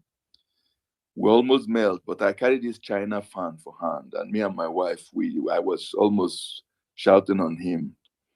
So I go Ikoku. For those who know Port Harcourt, Ikoku is where the Igbo guys sell all the spare parts, and I bought everything, both compressor, and I did it. And we ride, and I drove home. I passed 36 checkpoints on my way back. All of them were stopping me. Very polite police guys. One of them said, when you want to do shakra, but as he just see my wife say, "Oh, mommy, welcome to Nigeria. How are you?" Oh. So what I did was on the side box, of course, they say, Oga, do Christmas for us. So I was just giving 1,000 naira to them, just freely on my own. It was not a bribe. There was no pressure. Because what is 1,000? Nothing. I reached for Malelu, buy Ikwere Gare, fill my boot with plantain, everything, because I was going to Imo. I got to Were. And then I asked Google which way is the best. He said I should drive Olo. One guy said, no, put Olo. That is the iPod area. I said, no, I go drive that area. I drove from a control Olo road. It used to be a bad road, but now it's been built. Very smooth road till almost got into Olo. I didn't take Olo. Then I took off to a place called Teaching Hospital. I know all of them. I know maybe people not dead no go know this road. Then we drove, and we just came out. And as I was driving towards Nkwere, I saw a lot of military things. It'd be like, say, there was a war. Big war things. We'd be like, my brother, if you see the heavy military presence with gun boat, what do they call a gunship, all these cars we carry machine gun. Guys, we look like, say, I see what did they happen? I didn't know that Hope Uzodinma, the governor, was there, built a lodge to that road. The road was smooth to that his lodge. Now I stop. Ask them what did they happen.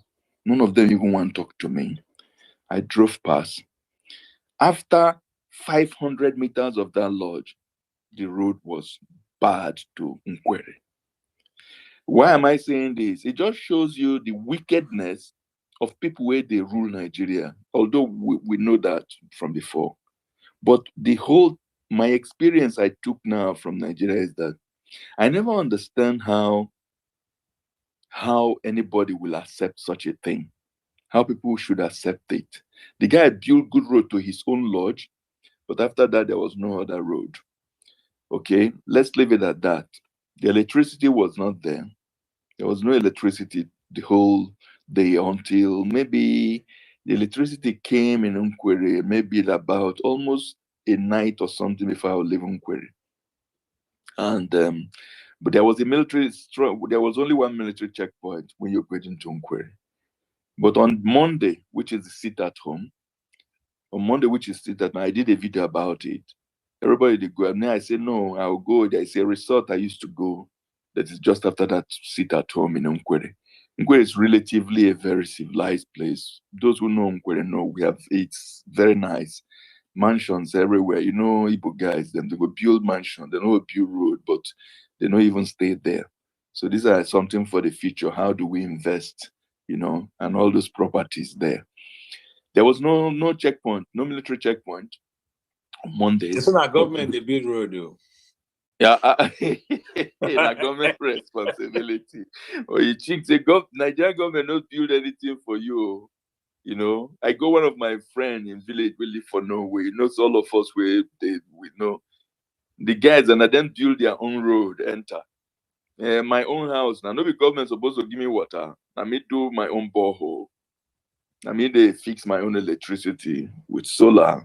So government don't do anything for you except if you have somebody like one place where I go, they say, yeah, hey, the guy now who's on my right hand, I'm making drag this development, come here. So that is how it is. So you have but to know then somebody. You have to know somebody that knows somebody. you have to know somebody who knows somebody, and you have to be a henchman. And this is what Tinubu has done and decentralized it. They have instilled henchmen in all communities that controls to deliver for them APC. That's what they are doing. Not only that they control the judiciary and the INEC, but they've also tried to instill some henchmen in different communities, which we know. At least I'm talking from a local experience of Imo State. But the people, he has not been able to control them because the economy, people did not come back to Imo as they used to come. And I don't think it was not the insecurity. In fact, there was it has mellowed down like that. Even that day there was sit at home, there was activities at least from the Nkwere axis to Owerri. There was activities. But it shows you that since the military can pack up, if you see the kind goes through in the course on other days, but if the military can pack up on Monday, which is the sit at home, and are not there, what does it tell you? It tells you that it is a political sit at home, but needs a political solution. But that's a debate for another day. But since we are on this ADC thing, ADC is well entrenched in Nkwere. I've gone there and become a member. Try to organize a meeting of those people where I supported as a Labour Party members during Labour time, and we killed one goat and cooked for them, and I made all of them to follow me, and we just marched on a solidarity march to the ADC office, and we all decamped and did a video of a content of that. I'll still use that content later.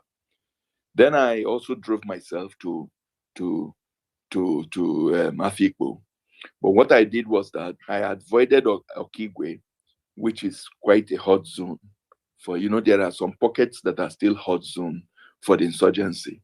And I drove Ekweremadu Road. I drove towards Enugu, took off Ishiago, and drove myself all the way to Afikpo, which is Ebonyi State. Ebonyi, I drove through Ebonyi, a lot of Ebonyi, because I visited a lot of people. I saw that David Umahi left a lot of substandard projects, which he did there. A lot of them. But Afikpo was fun. But Afikpo was also very, very hot. Unsurprisingly hot. It was hitting 36 degrees sometimes. So, yeah, and what I noticed was that the forests are gone. The trees are not going. So this is area people we have to also one day also look at how one can do something about planting trees. I had a meeting. I was not a meeting. I'll call it a lunch. I was invited by one of my Afikpo friends who used to study with me in Oslo, who runs a Center for Environment, Energy Development, and all this. Took me to a dinner, with one of their house representatives, and one of the few that has not decamped to PDP. He's served for 4 terms, so he's very vast in Nigerian politics. To survive 4 terms in the House in Nigeria, you have to be strong. And one of the reasons why he say he's not moving anywhere, he's going to be in PDP, is that he's somebody like Eberibe. And there are some few Nigerian politicians who are very good in their communities, who do, no matter any party they will be returned and they will vote for them. They will vote for them. And then he gave his own view of the political situation on the ground and what it is. So, from Afikpo, I did my New Year Eve there and everything, and then I drove to Enugu again, alone too. Passed all the checkpoints. Nobody even asked me. I waste my money go make international driving license, but nobody asked me. And all those things. The police officers were very, very kind, very visiting. Do something. Just welcome us.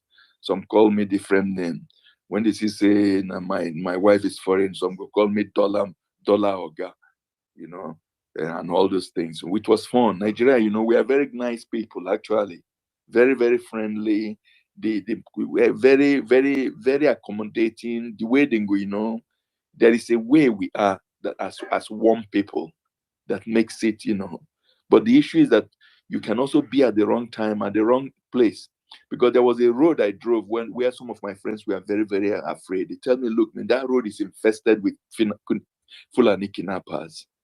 And why did you take that road? But fortunately, I was not at the wrong place at the wrong time. So I thank God and I thank our ancestors and every other thing. But in Enugu was cool, very nice, very metropolitan. But what I noticed, which I have not noticed before in the South, was this. I noticed that the beggars, the level of children begging have increased now. Those kind of things you see in the North, where children come with place to beg you, you observe it mostly now in the South. And you observe that the level of prostitution has increased very, very much. Street hookers, young girls on the street in the night. Even I saw it in Port Harcourt. I know at some lanes where, because always in Enugu or in the evening, you want to go out and go to a live band and all those things. Man, my brother, those places are flooded with a lot of prostitutes hanging on everything. I don't call them, maybe commercial sex workers will be a dignified word. So this is also a reflection of the economy.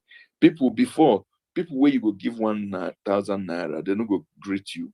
If you give them 1,000 now, if you see how they go thank you, things have doubled. The economy is bad. In the Southeast, a lot of people didn't come back at all. Nkwere used to be very, very packed full.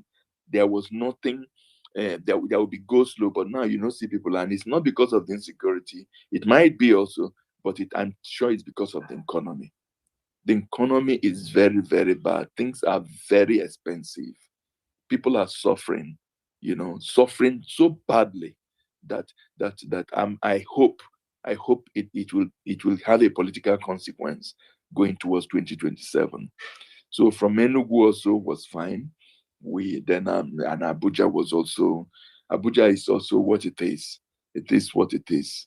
So my brothers, Nigeria is in a very, very the economy. I don't think a lot of people have seen it the way. Nigerians have become very poor, very, very poor now. There are just some few elites who are still making it. Very few elites, and those people are living very, very posh too. They are living very nice, but let's see what it's going to be when it comes to ADC and what is going to happen there. I think all of I don't talk and finish. My own is, let anybody give us what is better than Obi. Give us what is better than Obi. I met Obi as by chance actually at Enugu Airport, and then introduced myself and that we are the diaspora leaders, and then he dragged me with his entourage into a place where we just had some small back talk and all that, and exchange informations and contact information. But what I told him, I said it with Igbo to him. I told him that, look, man, if you accept vice president post, or you go there because to now you are the best we have, if you do it, church abashala. For those who do not understand it means the church has closed. Everybody should go home. Because Item there is is a no. S. Huh? Item is a S. Okay. Is it? Anyway, church abashala. Church don't close. Because right now you have to give us who is the best. You have to give, if you know, give us somebody who has more than that quality he has. Competence, character. So you told him that directly, that church Agba Shala. Abasala. Agba I told Shala. him, yes. That church go close, so okay. Church Abashala. So what was his reaction? What he told me is that, let us, it'll be in his way. He looked, his body language, I have to be sincere, was saying something else. Yeah, I saw the shock because I introduced myself and every time we do, I saw his face. But what he said was that we are going into ADC to win the ticket, and that we should mobilize and give it all our best for the primaries. We should mobilize and give it all for our primaries. That he has promised that he's going to contest the election as a president for 2027. That's what he said. That's what he said. You understand? But what I read from his body language, I could not, make it. But I don't know that I was not into his head. So I also take him on his word, But as we go forward into ADC, I think we should keep doing what we're doing. But we should also organize ourselves. We should organize ourselves to mobilize and get more people into the ADC. We should get people registered. The numbers have increased. Punch have said that after Obi came in, it has been increased. And we should counteract anybody who is trying to entertain any other sense. Because the thing is that they should give us anybody better than Obi. They should give us better than Obi. And we have had political experiences where people gave a nation a consensus candidate. That is why I like when I saw, my brother, I have to also praise you very well for the energy, because this space has been running now for a long time. When I saw the topic, P2B is the candidate. P2B or nothing. This is where we should stand. But right now, we have to put our own house in order. Number one thing, P2B need a doing okupe. P2B need doing okupe. Because I don't like the interview. I don't like the answer Tanko went and did. I don't like it. We need a clear talker now for P2B. And P2B, anybody who knows Patu told me, should tell me what he used to drink or eat or anything, because I would like to arrange a special emissary from Nigeria or anywhere he is in the world to go and thank him, because he said it very clearly. Patutomi did it. We should also understand that P2B is a human being, my brother. We could all be influenced. And this is why those of us who is on P2B or nothing, or like the way I have changed it now to say, give us who is better than him. Give us who is better than him. We should galvanize it and start to make it very, very big. And my brother Tudo, we have to bury this issue called we know they give sheshe. This is my experience now from Nigeria. I'm telling you, we have to. You know what I'm telling you?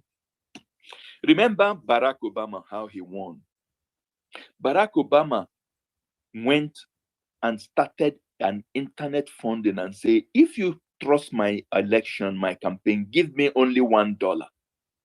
Give me $1. We need to do that in the diaspora. If you know how many millions we there for Nigerians, we there for diaspora. If every of us give $1, we will be able to dollarize Atiku. I'm telling you this issue.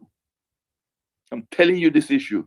This thing is so serious that me, Elvis Mosu, I am willing that we should do it anyway where they want carry and come for ADC. And God willing, the convention, me, I go Nigeria. Let's do it that way. Let's start raising our funds now. You can call it appreciation fund or whatever you're calling it, so that we are going to match them bullet for bullet, word for word, and everything. That's how I look at it too. I look at it that they don't have what it takes, because right now, everybody where I meet will tell you, say, look, man, I'm willing to vote for B again, but he has to tell us how do we defend our vote. And I keep telling them, say, it's the people who will defend their vote. Because right now, the ADC government is not doing very fine. They failed Nigeria in everything. They failed Nigeria within security, the economy, infrastructure. We have a lot of things to pull out Tinubu, if we're not in electricity. My brother, in this 2026, there's no electricity in Nigeria. Can you imagine? There's no electricity. Not even in Abuja, where I spent some nights. Not in Abuja. Not even because my friend, he lives in Wuse, there was no electricity. And I tell him, I no go fit sleep for house where a room where air condition no there, because in solar no they carry and we go put on generator. The generator they block my ear. And this man came out on video and said, if I don't give you electricity in 4 years, do not vote for me. These are things we have. We have to run that American politics where we will be advertising this issue, all these promises they made, which they are not keeping.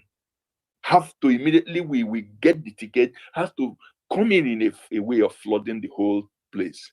Everywhere, Nigerians should be told that. Because if there is electricity, wallahi, insecurity will be nice. Jobs will be nice. Things will change. What are you going to do without electricity in 2026? What, my brother? And we have the means to give ourselves electricity. We have the technology. We have the people. We have the resources.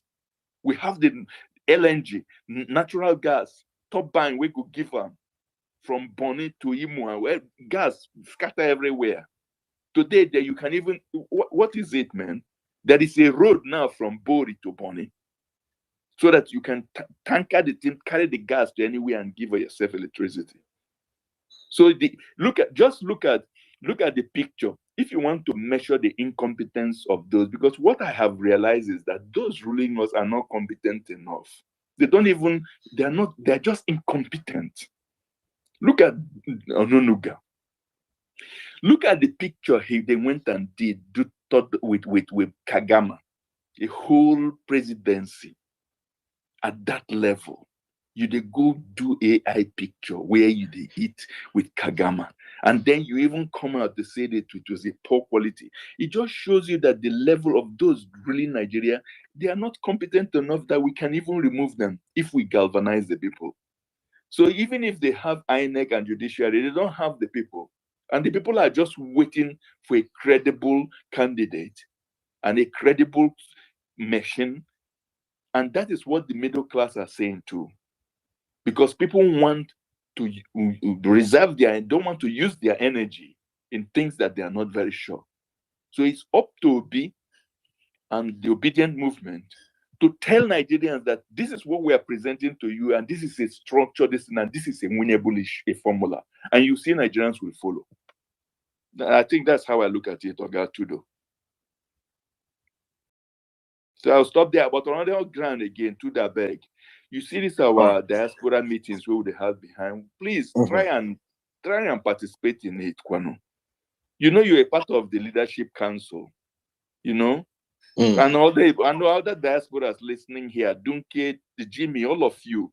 Let's meet behind the scenes, because behind the scenes discussion is also behind the scenes discussion. Yeah. God bless you all. God bless you.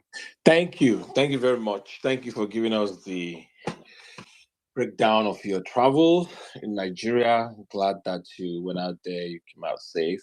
But one thing where I go, my last one from the Nigeria, but I don't know if I'm allowed to say it as a man. Nah, my brother, we have an overweight problem. All the sisters who I see, they're too hefty, big, People they chop now. I don't know whether I go fit talk that, but People they keep chop. quiet. People they chop in time. No. To not be chop. Especially for women, so when they are overstressed, so their hormones make them add weight. So it worked that way. So, but for the guys, when they are stressed, they may be skinny. But for women, well, some of them when they are stressed, so it triggers some hormone that make them add, so they become overweight. Mr. Elvis, go and wish our Oga happy birthday, 80th. How do you people speak it? 80th birthday. Hazen, it's still November. I want to celebrate him in a bigger way. He's a respected leader. No, don't look, my brother. Go and take down that picture because right now they say Igbo people say man when no get oil, they lick the bottom. So right now, I think we hold us for blockers. What we should do is to do what you Machebe wrote in the Things Fall Apart. Say sometime when somebody carry some kind of thickness when they cure, in those days, in the olden days, that's only a fatero and ramaraka and rapu here. So that time we get some sickness where people go get, which is contagious. If people go carry you, go put you for one forest so that you go die there and you know go there, you know go feel content them. So I'm not saying we should do that. Except the gods come out and save you and give you powers and then you come back and become a legend. Right now, my brother, let's appease Oga Atiku. Let him be the statesman he should be. Let him what does he want so that he can raise our brother hand. It is needed right now. You know, I saw what Obi wrote. Obi said we need unity across the ethnic and political line, and this is what we should strive for. Because right now, Nigeria is not a one country. The problem we have now in saving Nigeria, let me just say it very clearly, if there is any North man listening, is the North. The North, this identity politics that the northern leaders have overplayed their hand for decades is what is holding us now. It's what is holding us. So I don't know how we will be able to go and beg all those ones, say that they should come together. Because right now, there is no other candidate that can excite the Nigerian youth than Obi. It's true. And Obi has to realize it himself and start talking in a different way too. Thank you. All right, thank you. Thank you, ladies and gentlemen. I think we've come to the end of this show. I really have to go now. Thank you, everybody. It's been fun. Thank you for those who shared their views. Thank you to those who just listened. I hope it was worth your time. All right. My next space will be on Thursday. I'm skipping tomorrow, but I'll do a space on Thursday. Please.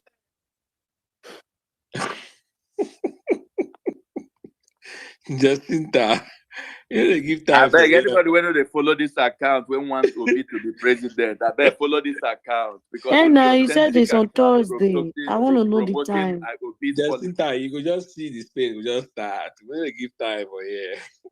Hey, my this thing, they give me this thing, they give me notification. Just show when you just come on Twitter, just go see the spaces go line up for your page with the Twitter account. Just and I make you go follow my account because if you follow me anytime I not see your this thing, I not see your for your place. Is it this one? For your place. Jacinto is our new friend. Yeah. There are some other spaces that are not like us, so I just tell you now. I know. Those are ones. No, this one are the most authentic P2P for nothing space. This one they sell another market. No, once I see Tudo, I see CK, I see Peter movement. I'll know it's you guys. So I started following you. Follow back. Because you have to know which room you go enter. Some rooms they say that. Some rooms it's not the legit one. You don't see Malam. When I will be the leader, so we are born to rule. Yeah. Some So room you no know, good, but it last if you favor me. Okay, maybe maybe okay. Do Mm-hmm. your thing then. Okay. Do your thing. Okay. It is well. It shall be well. Do your thing. Do your thing. I catch you for that one. Yeah, we say now our Ministry of the building a new country with the talk. I don't know.